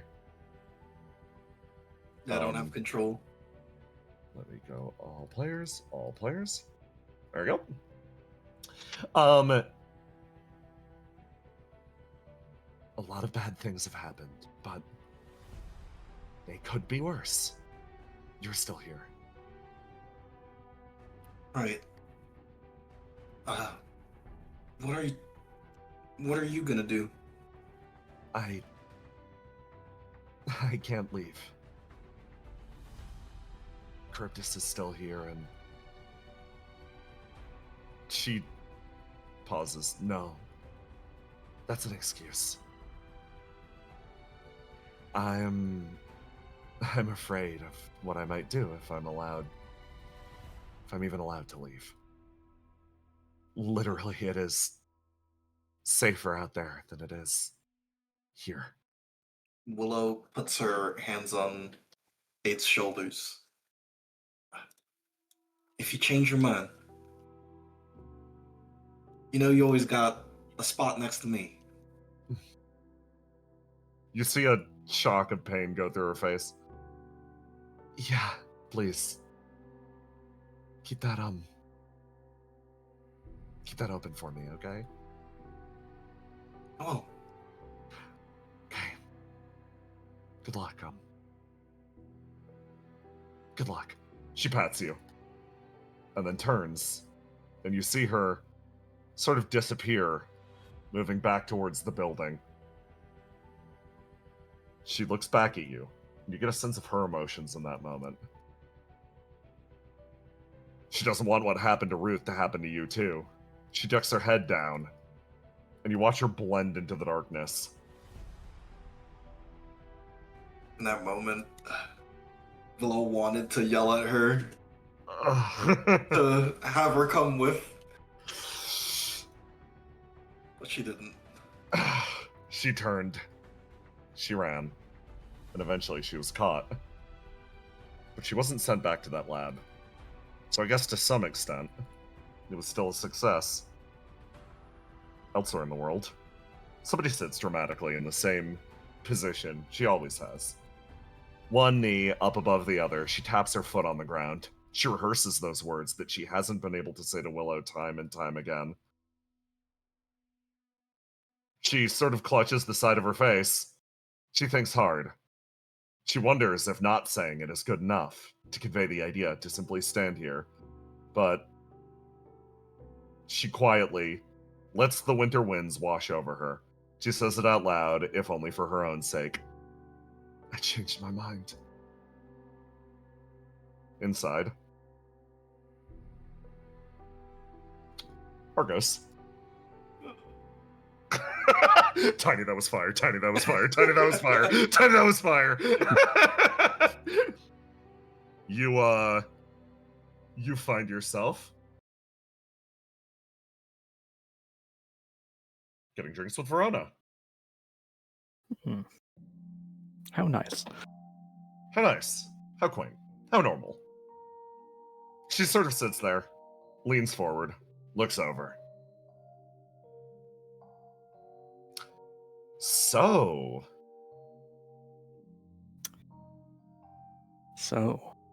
Ace kind of hit you with a bulldozer, huh? Yep. Don't worry, I wasn't spying or anything. Riddle just caved instantly. She's really going through it. She pats you on the back and makes her way over. What do you want? Oh, wow. You're going to bartend for me? I would do this occasionally on the rare moment that Cal needed time off back when I was less busy.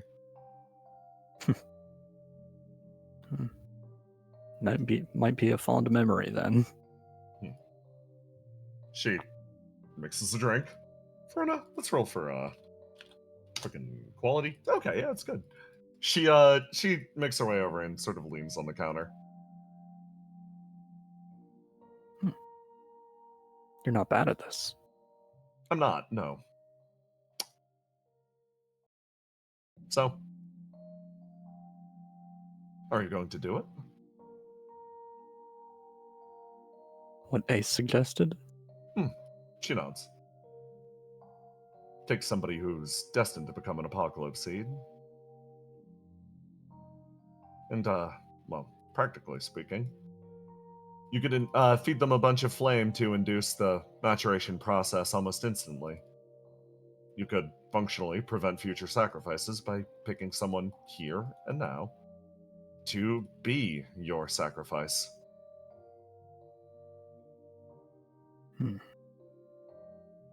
It does make sense, doesn't it? She watches you. I mean, it would be one person in exchange for a chance to save everyone. She nods. As opposed to just day by day, never being able to fail or miss one. Just squeaking by the skin of our teeth every day until we mess up or it just gets too overwhelming. And then everyone dies and it's over. She nods.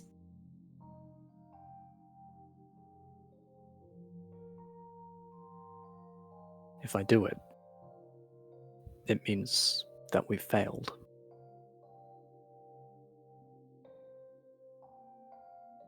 She made herself a drink. She makes her way over and sits down next to you.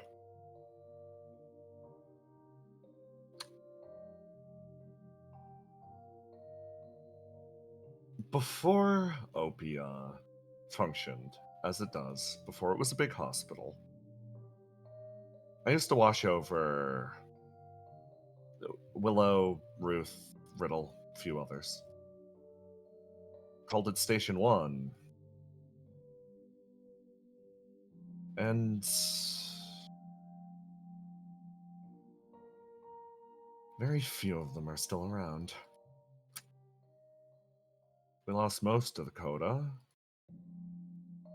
But worse than that, there were those that we lost to simple supply shortages. That we lost to disease.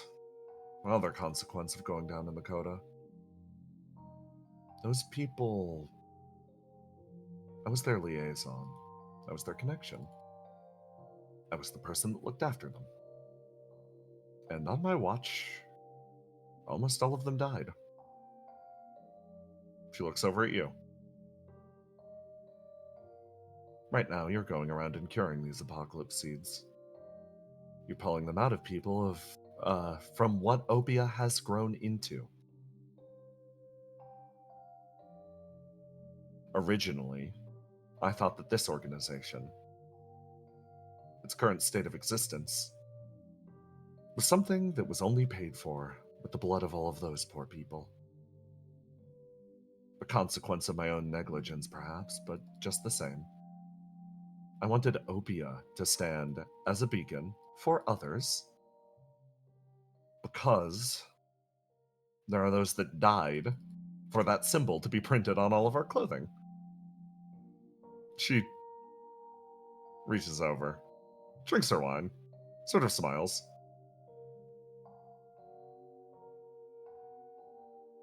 I think considering it a failure is a good choice.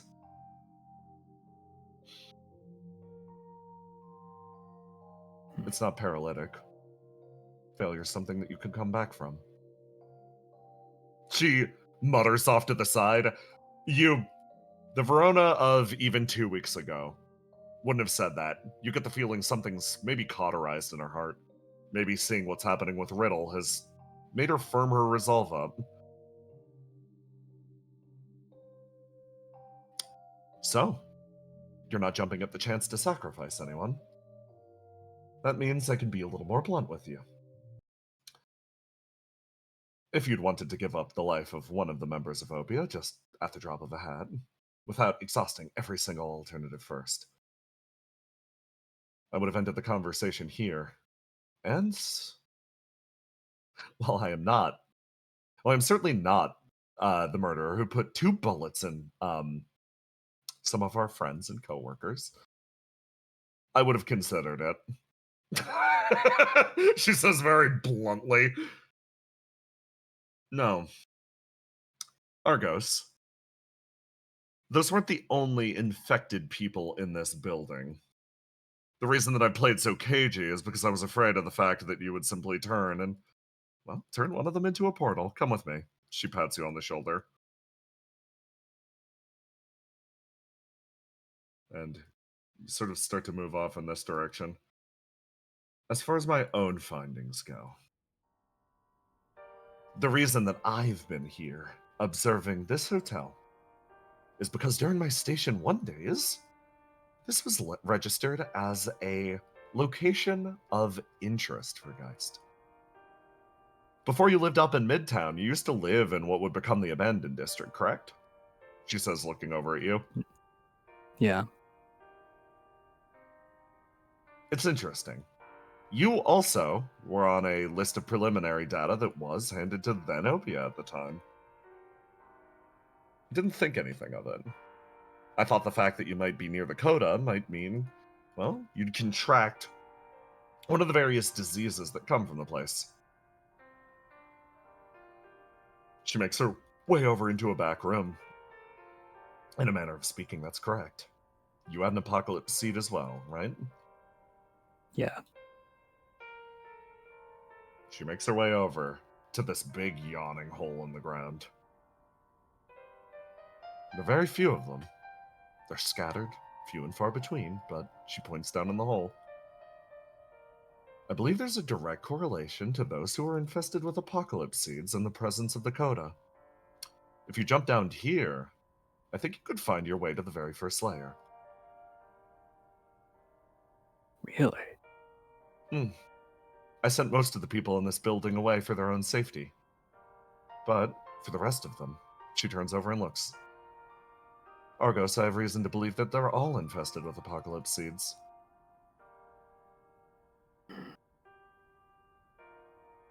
It's a lot of work ahead of us. She shakes her head. Thankfully, it's not too many. There's only 4 on site.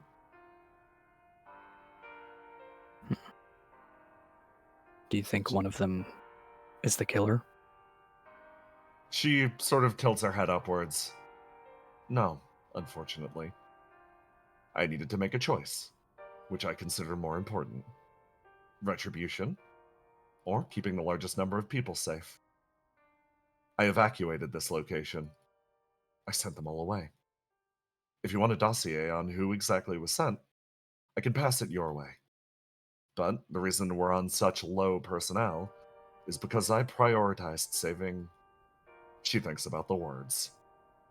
I prioritized saving as many lives as possible.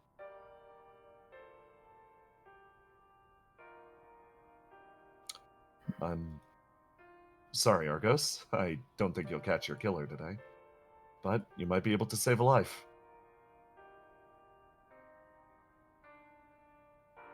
Well,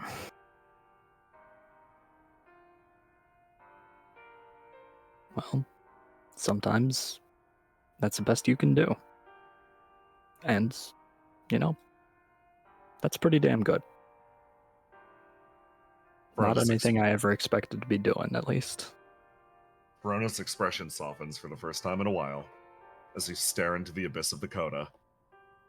You've got some difficult conversations ahead of you. But, at the very least, for now. I'll swear. Basil! Time to talk to your dad. Happy Father's Day. Happy Men's Day. Mental Health Awareness Month, Basil. To me. Yeah, congratulations. He walks into the depths of the field. So, I just wanted to say,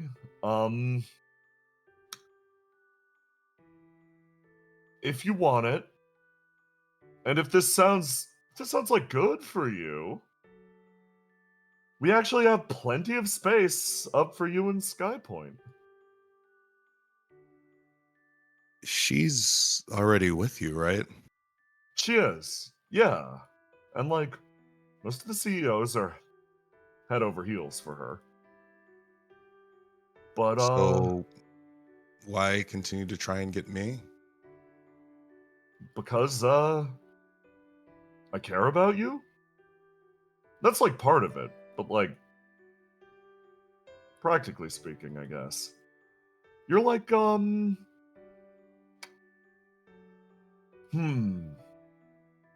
So I know the details of Ideal's existence in and out. She is a, individual that came to us from the other side. That side that, Opie has been able to puncture into, particularly lately. She really believes herself to be the most basilisk kid of basilisk kids. And that's great. That's totally workable. That's wonderful. But it's not what you want. He pauses. It is what I want.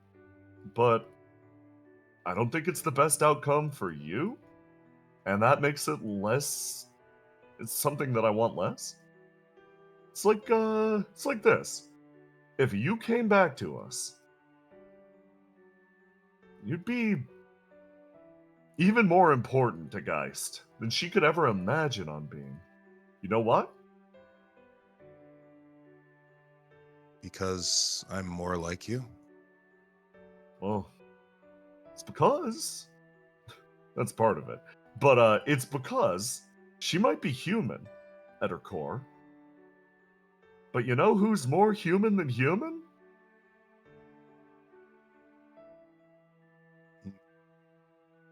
He points over at you.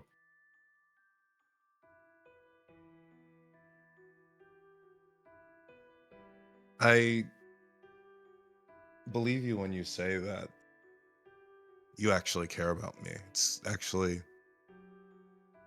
the thing that's keeping me from, I don't know, strangling you right now. That'd be a shame. We'd stop talking. Right.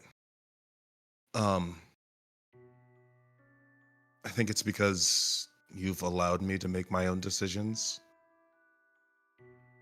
At least in the best way that you guys know how. He's watching. I mean,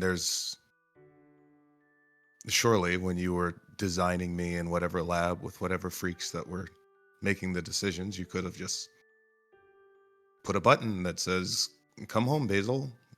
Yeah, they did suggest that. But you didn't. Well, the Absolute Free Will Project needs to have absolutely free will, right? Sorry about the feet thing. It's kind of weird, right? Yeah.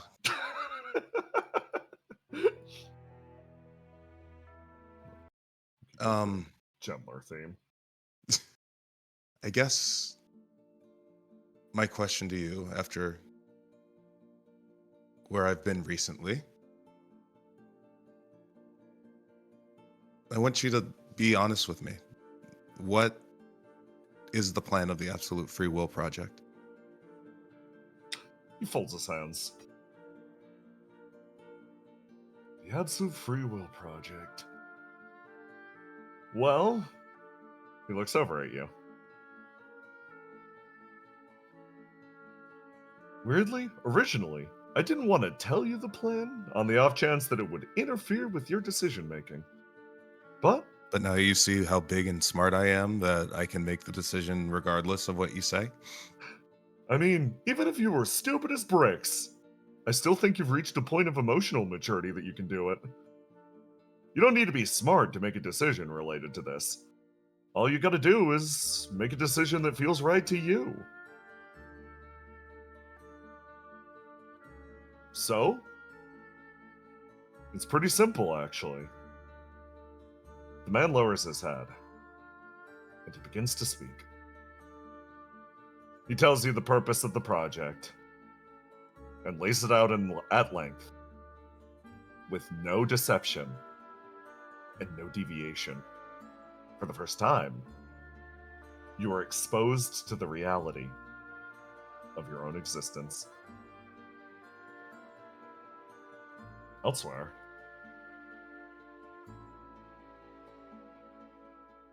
I follow up on a different plot point. Somebody has walked a very, very long distance. Actually, no. We're gonna follow up with him in a sec. We've got somebody else to check on first.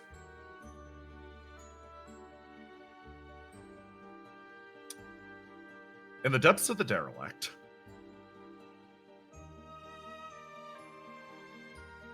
one man pings out a call. This call reaches all the way up to Skypoint. Into a GEIST facility, currently unoccupied by its CEO. He's got better things to do. It's a call to come home. Something very important. A realization. But however, here, hi Roma. Yes. You all. My Roll 20 is being weird. Oh yeah, no, I it's can't this see map. anything. It's map. This map's hell on earth.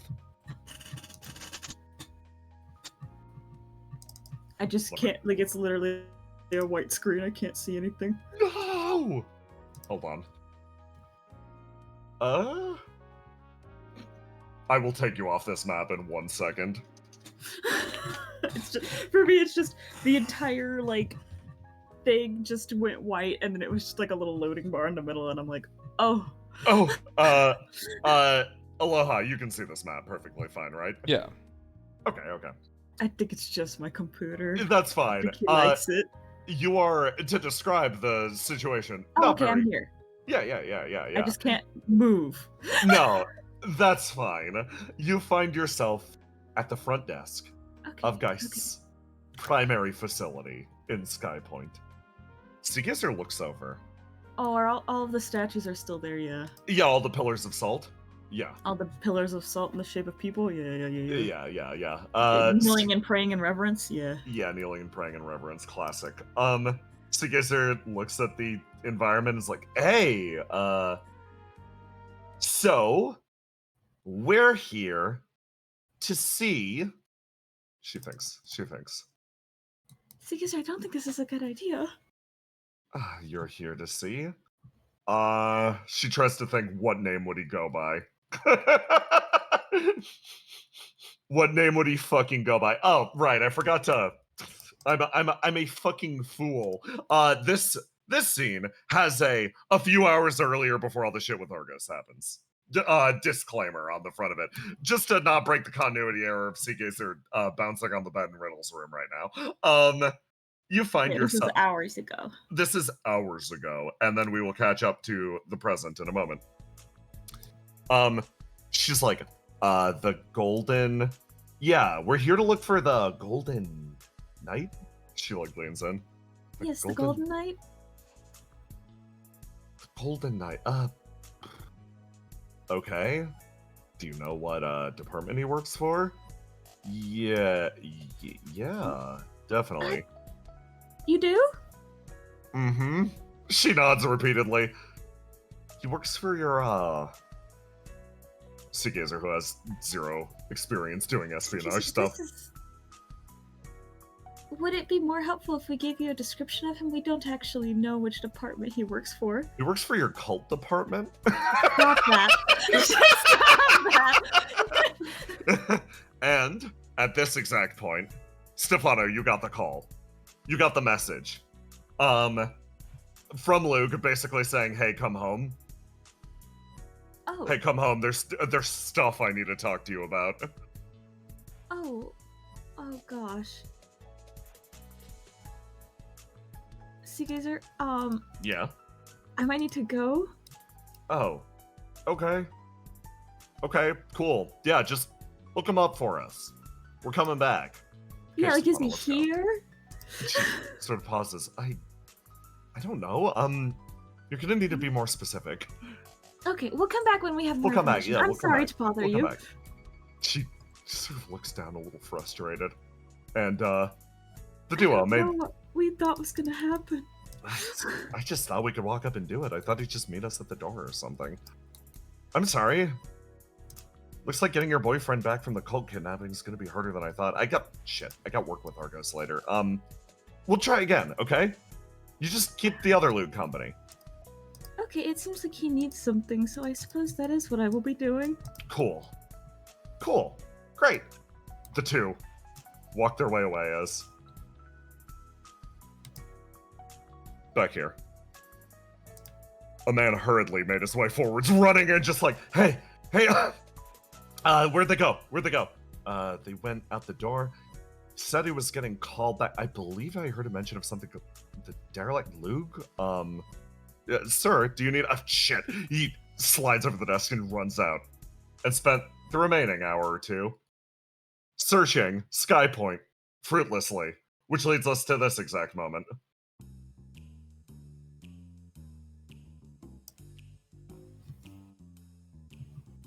Instead of making his way to the world below, the man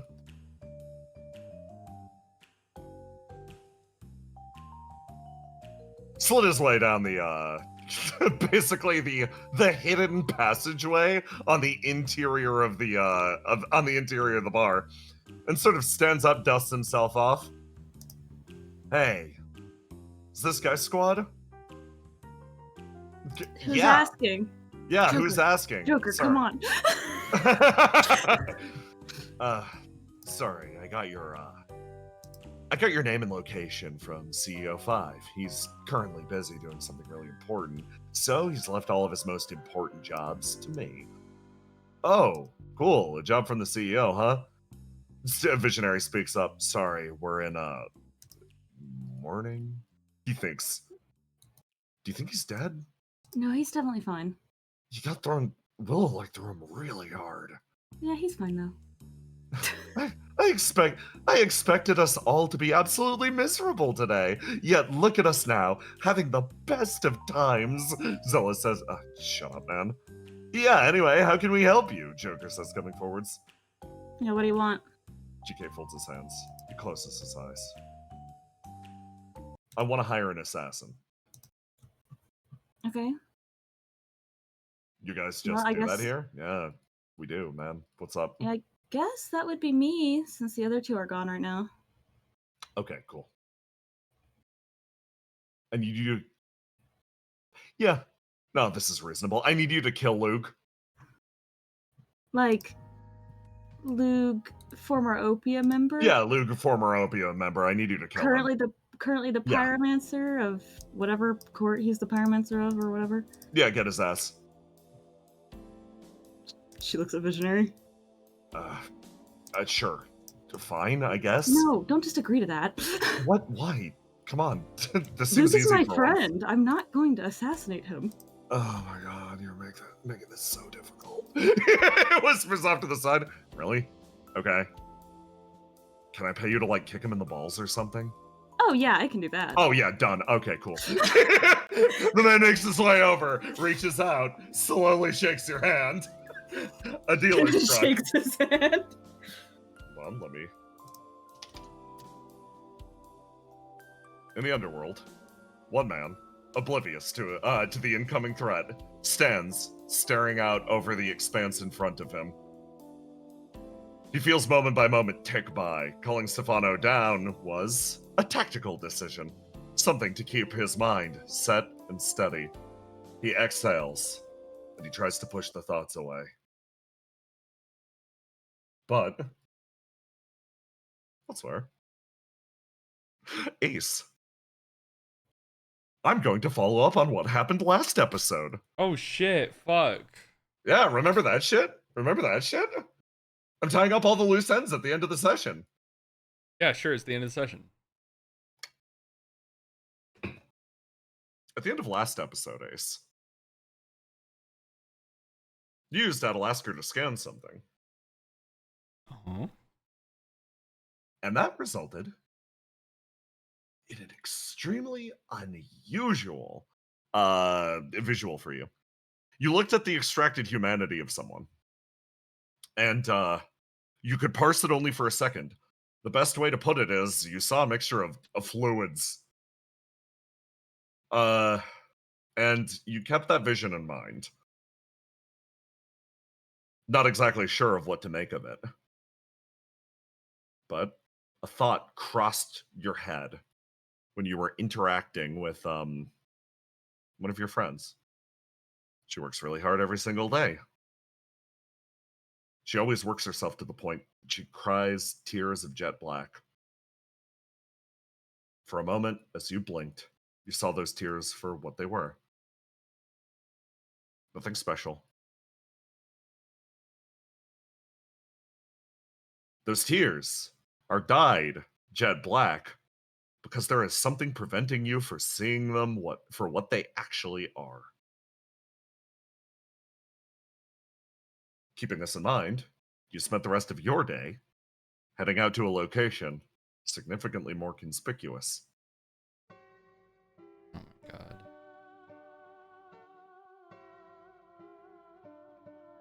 You stare straight ahead at a lake that matches the same consistency as what leaks from Riddle's eyes.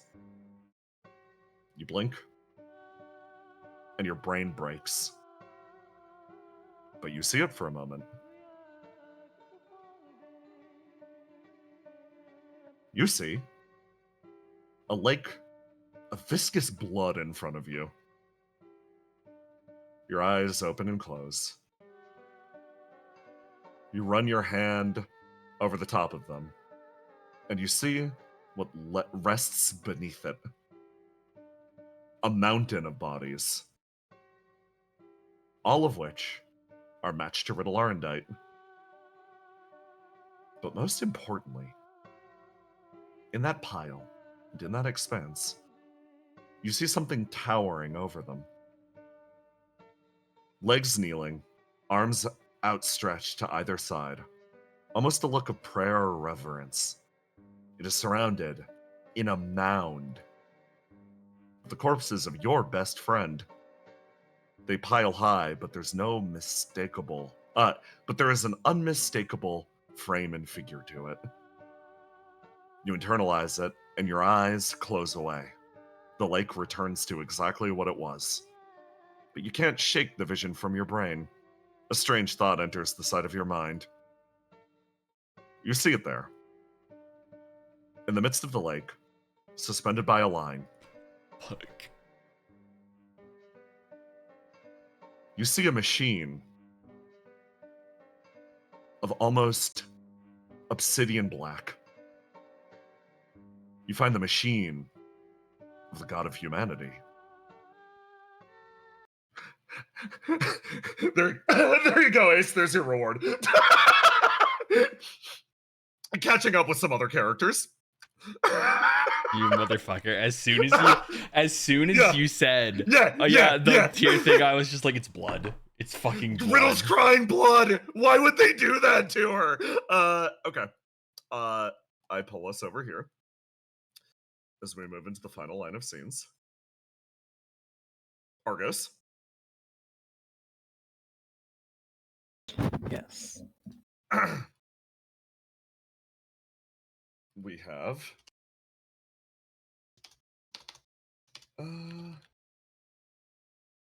let's do this. Go for the classic. Session ain't quite done yet, but we're moving in that direction. Argos, you make your way upstairs. You talk to everyone here. And you find yourself settling on the last person. The last person infected.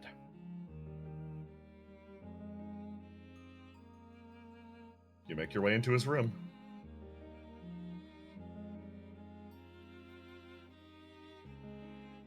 He sits, drumming his feet on the ground.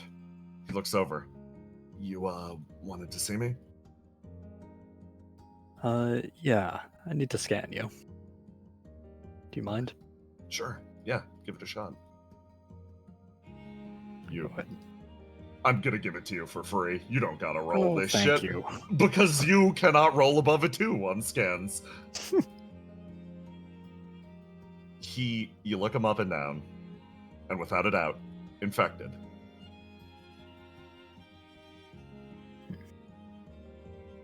Okay. There's some safety hazards going around here, and afraid we're gonna need to perform an operation. Oh. It's very low risk, and recovery time is just a couple days, so think of it as a little vacation in bed. Yeah. I'm sorry, I guess. I don't know when I got sick. No. My bad, for not taking proper precautions. Oh, it's one of those things that, can't really be helped. It just happens. Sickness sometimes. Yeah. He slowly stands up, leaving the chair behind. You see this man, frail body pulling itself upwards. Ace's words again echo through your head. You know this person. This is CEO 5's son. Right now, this person could very easily be sacrificed to make a portal over to the other side. This person, you've seen him over the last few days, would relish the opportunity to, honestly and morbidly, give his life for such an honorable cause. He turns his head and nods to you gently. Okay, Doc. What do I do? All right. You're gonna come with me, and we're gonna go see Nurse Seagazer.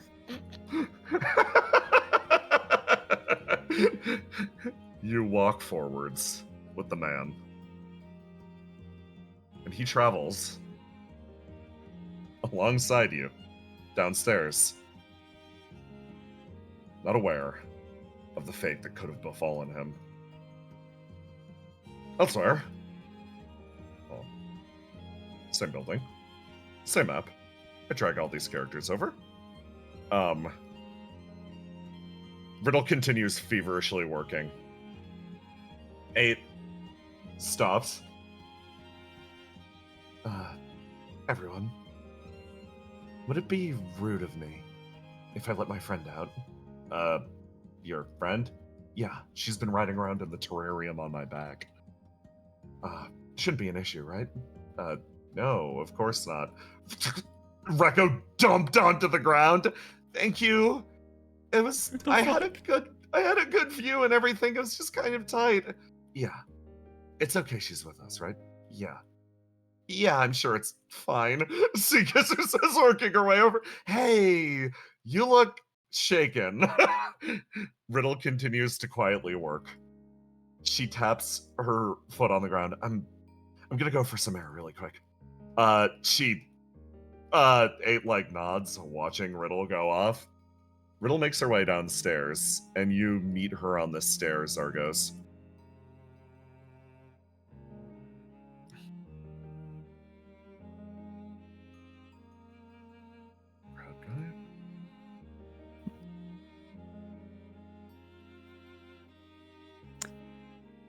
You see her as she walks up. She makes eye contact with you, looks over at Guy, steps forward. Is, he... Yep. Okay. How you holding up? I'm doing okay. She looks over, borderline pleadingly. We're taking it back to Opia for the operation, right? Yeah. Yeah. Okay. Whatever works for you. Yeah. Let's go see Trouble. You feel her, you feel Riddle's, the shakes decrease slightly as she walks forward, and you see the raw look of relief cross her face as she realizes, okay, it's not time. Not yet. As Guy walks in front of you, chatting lightly about his time in the hotel.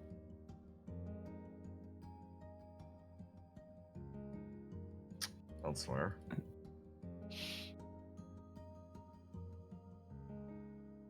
Trouble. Yes. You've been working laboriously to try to find an alternative, but it hasn't happened yet. Yeah, it's been pretty nonstop for her because she remembers the way things have been at this stage of the game up until now. People do a lot of things that they don't like at this stage of the game. And she's been just slamming her head into it because she could almost taste it, you know? Not having to do it anymore. Oro walks his way into the room like, yo,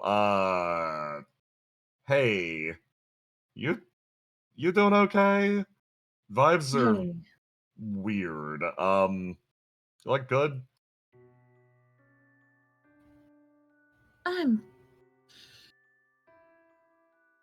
I'm fine right now. Depending on how these next couple days go, I could be doing really good or really bad. Gotcha. He opens his mouth, closes it, closes his eyes. Riddle doing okay? She sort of stops typing on this little, like, hologram computer, and she's like, no, it's not going well. I see. Got it. I think she was doing a little bit better, and then the current situation arose, and it's not doing good things to her. He thinks. He reaches down. He picks up the doll. Sort of holds it. There's, something I wanted to, I guess, say. Like, I've been thinking about all the stuff that you told me. Yeah. She sort of moves the computer out of the way so she can see him more clearly.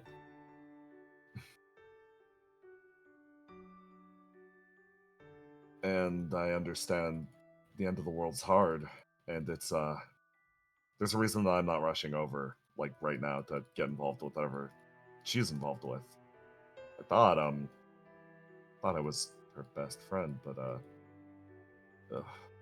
just puts his head down, stares at the doll. He looks over at you.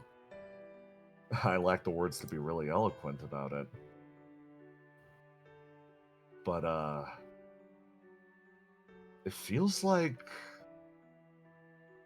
we're letting go of her. She ain't even gone yet.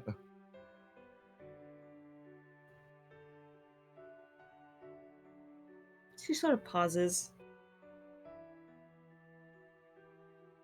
Oh yeah, God, that is what's happening, isn't it? She puts her head in her hands.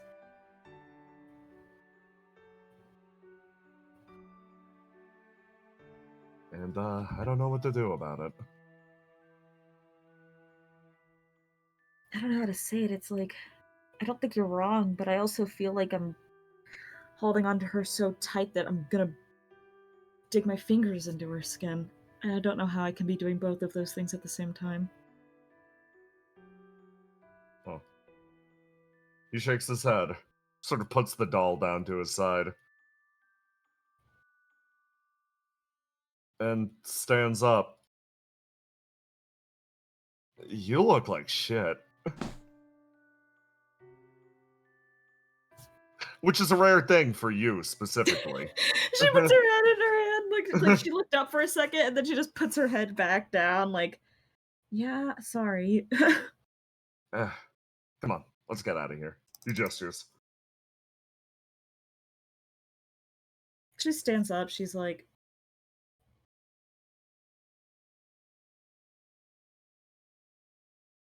where are we going?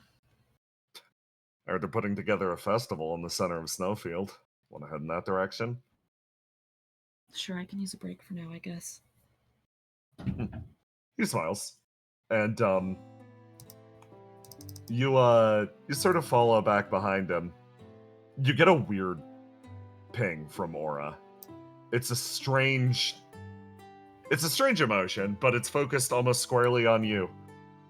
Aura said that out loud, and he feels the same way that you feel. He feels like Riddle is sort of slipping away, and then the second he saw the expression on your face, he turned and he decided to focus instead on you, because you feel weirdly a sense of resignation from this man who shines like sunshine. You feel like he's already resigned himself to some extent that Riddle will be gone. But he looks at you instead. He isn't saying these things for Riddle's sake. He's saying this for you, the eternal survivor. And you go to the snowfield. There.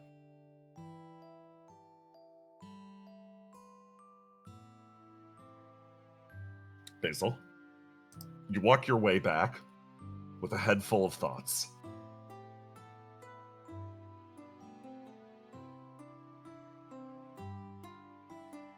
I always got a lot of thoughts in my head, to be honest. You do. You sort of stumble your way forwards. And, hold on. Some people that were here originally are not. Willow, you got up to some nonsense that we will catch up with next time. But, for everybody here, time has passed. And you look at a man selling your merch as a fevered group of people gather around. He waves. Very noticeably over to you, Basil. Oh, it looks like I'm still popular. Yeah, come on, get over here.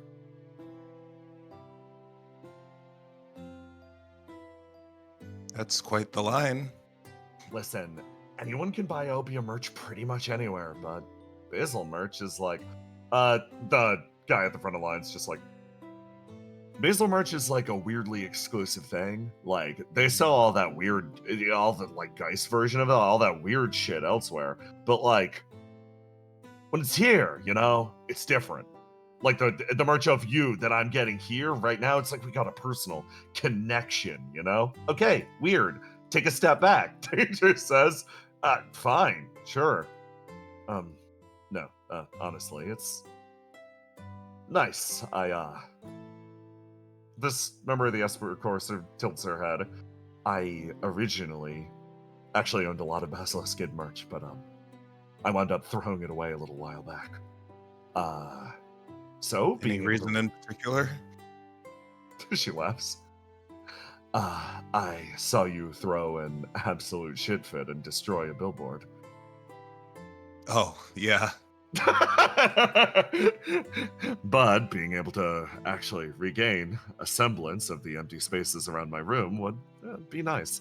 I was planning on replacing it with a mic poster, but then, the allegations. Oh, yeah, Right. no. Absolutely, go ahead. I feel as though at some point I realized that I can't necessarily be upset with how people feel about me. So if that space filler in your room makes you feel happy, who am I to take that away from you just because, I don't know, makes me a little uncomfortable? Wait, it makes you uncomfortable? Like, does all the love, attention, and affection, like, get in the way of shit? Like, I kind of get that. It did, but I don't know. I used to not really think of it as me, but if an aspect of me can make other people happy, then why wouldn't I want that to be a part of myself, a part of my legacy? Okay, cool. So we don't gotta change our plans. Nice. Okay, guys. They make their way backwards and start to sort of talk back there. You hear them scheming, but are unable to place your finger on exactly what they're planning. Danger's like, you got a lot of fans, he kind of whispers over to the side. Yeah, you really think we need to sell it? I mean, yeah, like, okay, is it corny as For what? hell for me We to live on the say? moon. Yeah, I guess, but like, I don't know. We're supposed to be setting up kiosks, right? Selling stuff, making sure that everybody's like having a fun festival experience. Plus, okay, this is gonna sound corny. He sort of folds his hands and like leans in on his seat. As like, I guess, your number one supporter, I think they should have to pay tithes. He lightly mouths off to the side. Well, if that's what makes you happy, then who am I to take that away from you? She wraps her arm around him. You wrap your arm around him as Mike sort of like finds her way near the end of the line, gains a sense of relief. She quietly turns.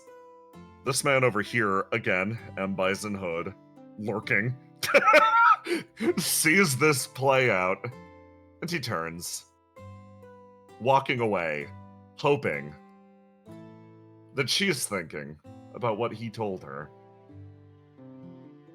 Basil, as that feeling of warmth almost overwhelms you, you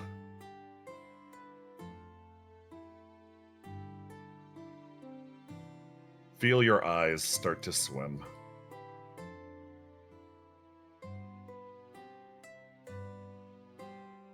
And you find yourself somewhere else. You're sitting somewhere familiar.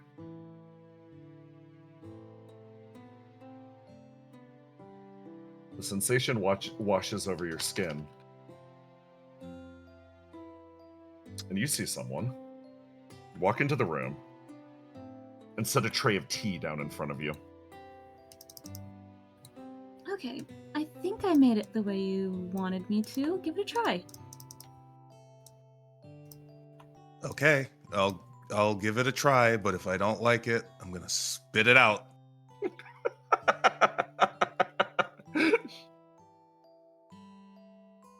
You give it a taste. Gentle is the best way to put it. It's not a strong flavor. In fact, it's so inoffensive, it almost isn't there at all. It's like tasting air, but at the same time, you can't help but fight the feeling of tears welling to your cheeks. It's subtle, but that makes you kind of appreciate it. I'm glad I made it right then. I won't spit it out.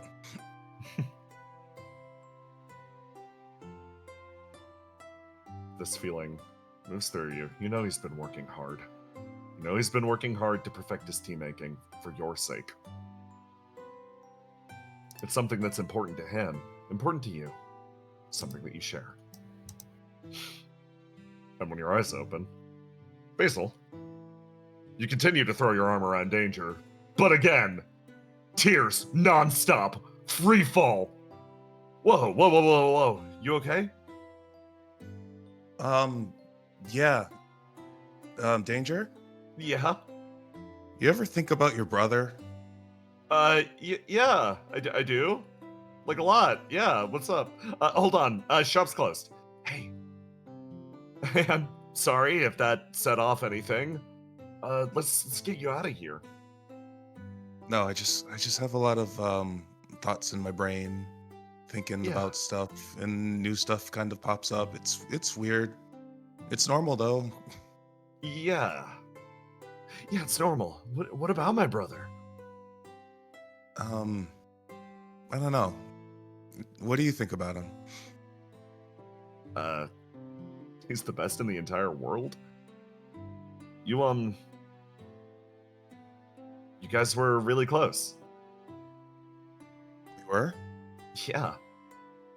You want me to run through all of his best qualities? It's gonna take me a while. Yeah, I think I'd like that. Okay, awesome. Well, pull up a seat. Hold on, I'm taking my seat back. Shop's still closed. He pulls both the seats over, sets them We'll up. be back later.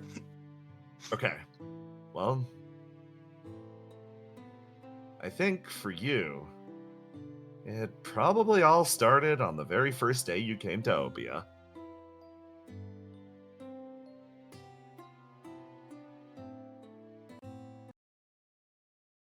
And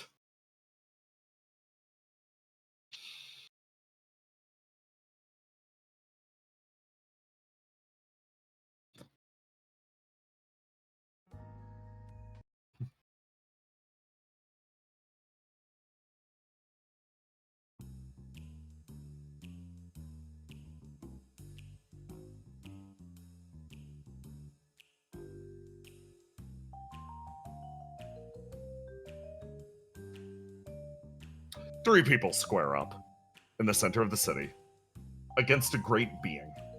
It towers, an absolute pillar of flame that dwarfs the rest of the capital. The three judges, well above their pay grade, wind up manifesting their ideals and preparing to drive the beast back. This shape is one that casts a familiar shadow, a remnant of the Queen of Flames that still haunts this district even to this day. As they hurriedly yell commands one to the other, the call is made to call in the angels, to call in the executor, to call in literally anything to cause this, to bring this crisis to an end. But something instead plods up behind them. The sound of absolute safety. Plop, plop, plop, plop. Diminutive little legs make their way forwards. The man strides his way up. Oh, so it's one of ours, huh? Hey, who the hell are you? Stand back! He reels one tiny fist back and throws it forward, scattering all of the flames to the wind. What the hell? Well, I've got somewhere I need to be. Things are going to get pretty spicy in this city soon, so it's probably best to lay low. The figure continues to travel straight ahead. The judges gather around, watching him go. The shape of a single mass that could level a creature like that at a simple touch. He pauses. He looks. He stares at the chaos beyond the city. This isn't his place to shatter. That he'd leave for someone else.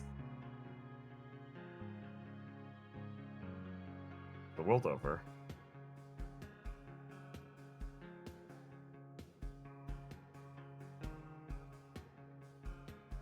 The car trundles its way down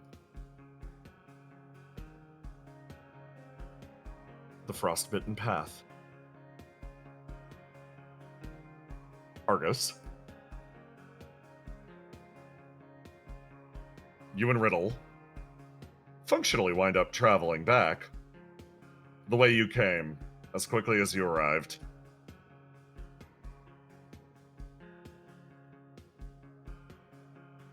The car bounces forwards.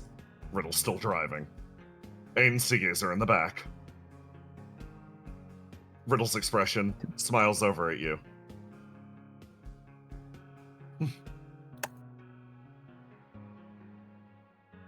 She watches, not the road. She watches you instead, still smiling. Is everything good? Yeah. Happy. Good. Glancing nervously forward. And it's good to see you happy. It's... might be naive of me, but it's nice to dream for a little bit longer. I don't think following this path is just dreaming. She smiles. And as she drives down this path, she resets her eyes on the road. Argos, your phone chimes in. You get an alert. This one's slightly different than the last one. There's a point of concern from Theo this time. That a new apocalypse seed has manifested. This one, unfortunately, beyond the point of flame maturation. The car continues to bounce its way down the road. Riddle pauses, looks over, and her expression sort of falls for a second. Oh. The car skids to a halt for a moment. She closes her eyes. And then puts her foot on the gas again.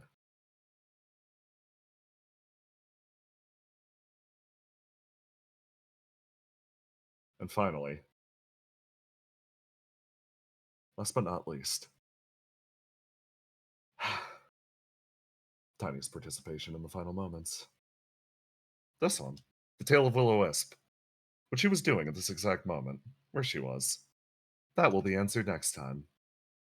But that doesn't mean her touch is not felt in the remainder of this session. After all,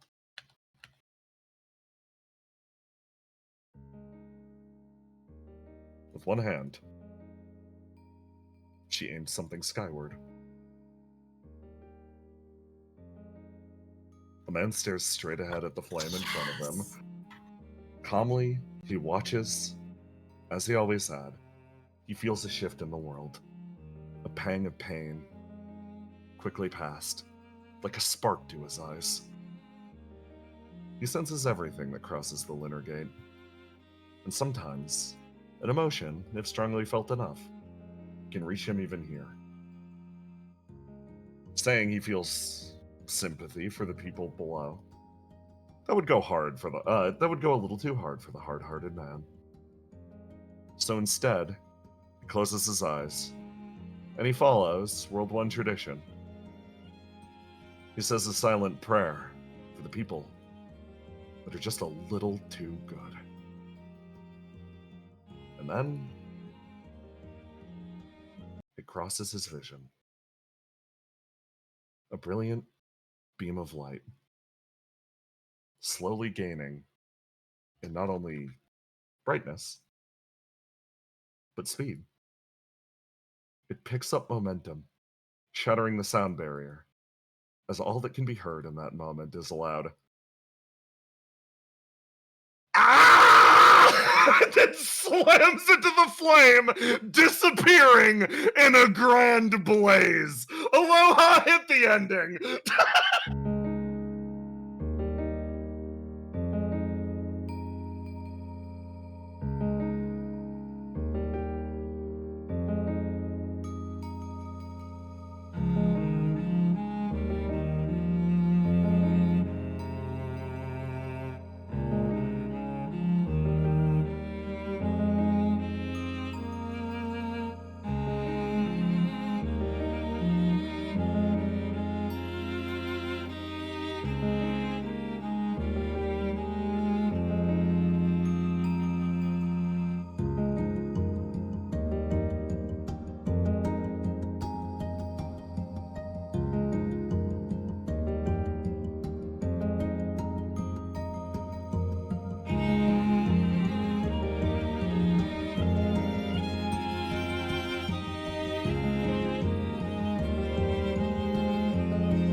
Hey, we're back. Welcome back Thanks, to Pumpkin Reflection Dude. episode 73, GM Sins. Thank you for Pumpkin Dude for putting up this. Imgur. First off, we have a fucking tweet from Brendan's actual Twitter. Yes. Fucking Greens are crossing. The fact that you made the check mark purple is really the, Danger has spent an estimated $500,000 on Basil to rent a Basilisk kid. After 385-hour streams, Basilisk rejected his love confession. When possible, you should buy over renting. Those who know that know. From Baker, we got accused strawberry frosted bunny for subject 8. That counts, right? From Hody, we have this great tweet, bleat, screed they made. Yeah. Do you pull the lever? The next from Rion. It's Pride Month, Demiurge. You know what that means. What? You want us to make, like, gay gods? What? And from Pumpcat Dude, yeah. Oh, lovely. Oh my god, lovely. Cool. That Ace hot dog, yeah. That's the Glizzy Gladiator, dude. Soulbound hot dog. Hot dog! Yeah. And from Dorp, yay! Oh my doing god, POV. I love it so much. And from Dungeon Master Zero, Fit that thing in your terrarium. the simply different effect. Mantis, Little let's Mantis go. from DMC. Happy Pride. Happy Pride. God. Happy Pride. Glizzy Glizzy Gladiator. Gladiator. Little Visionary. And then I think allowed her to level up. Pondering the Oh dog. my god, and then a fucking Nice. Bertram. Okay, Then a everybody. Bertram. Fucking phenomenal session. Good work, squad. Yay. I hope you had a fantastic week. I hope to see you all next week. Goodbye. Goodbye. Bye. Bye bye.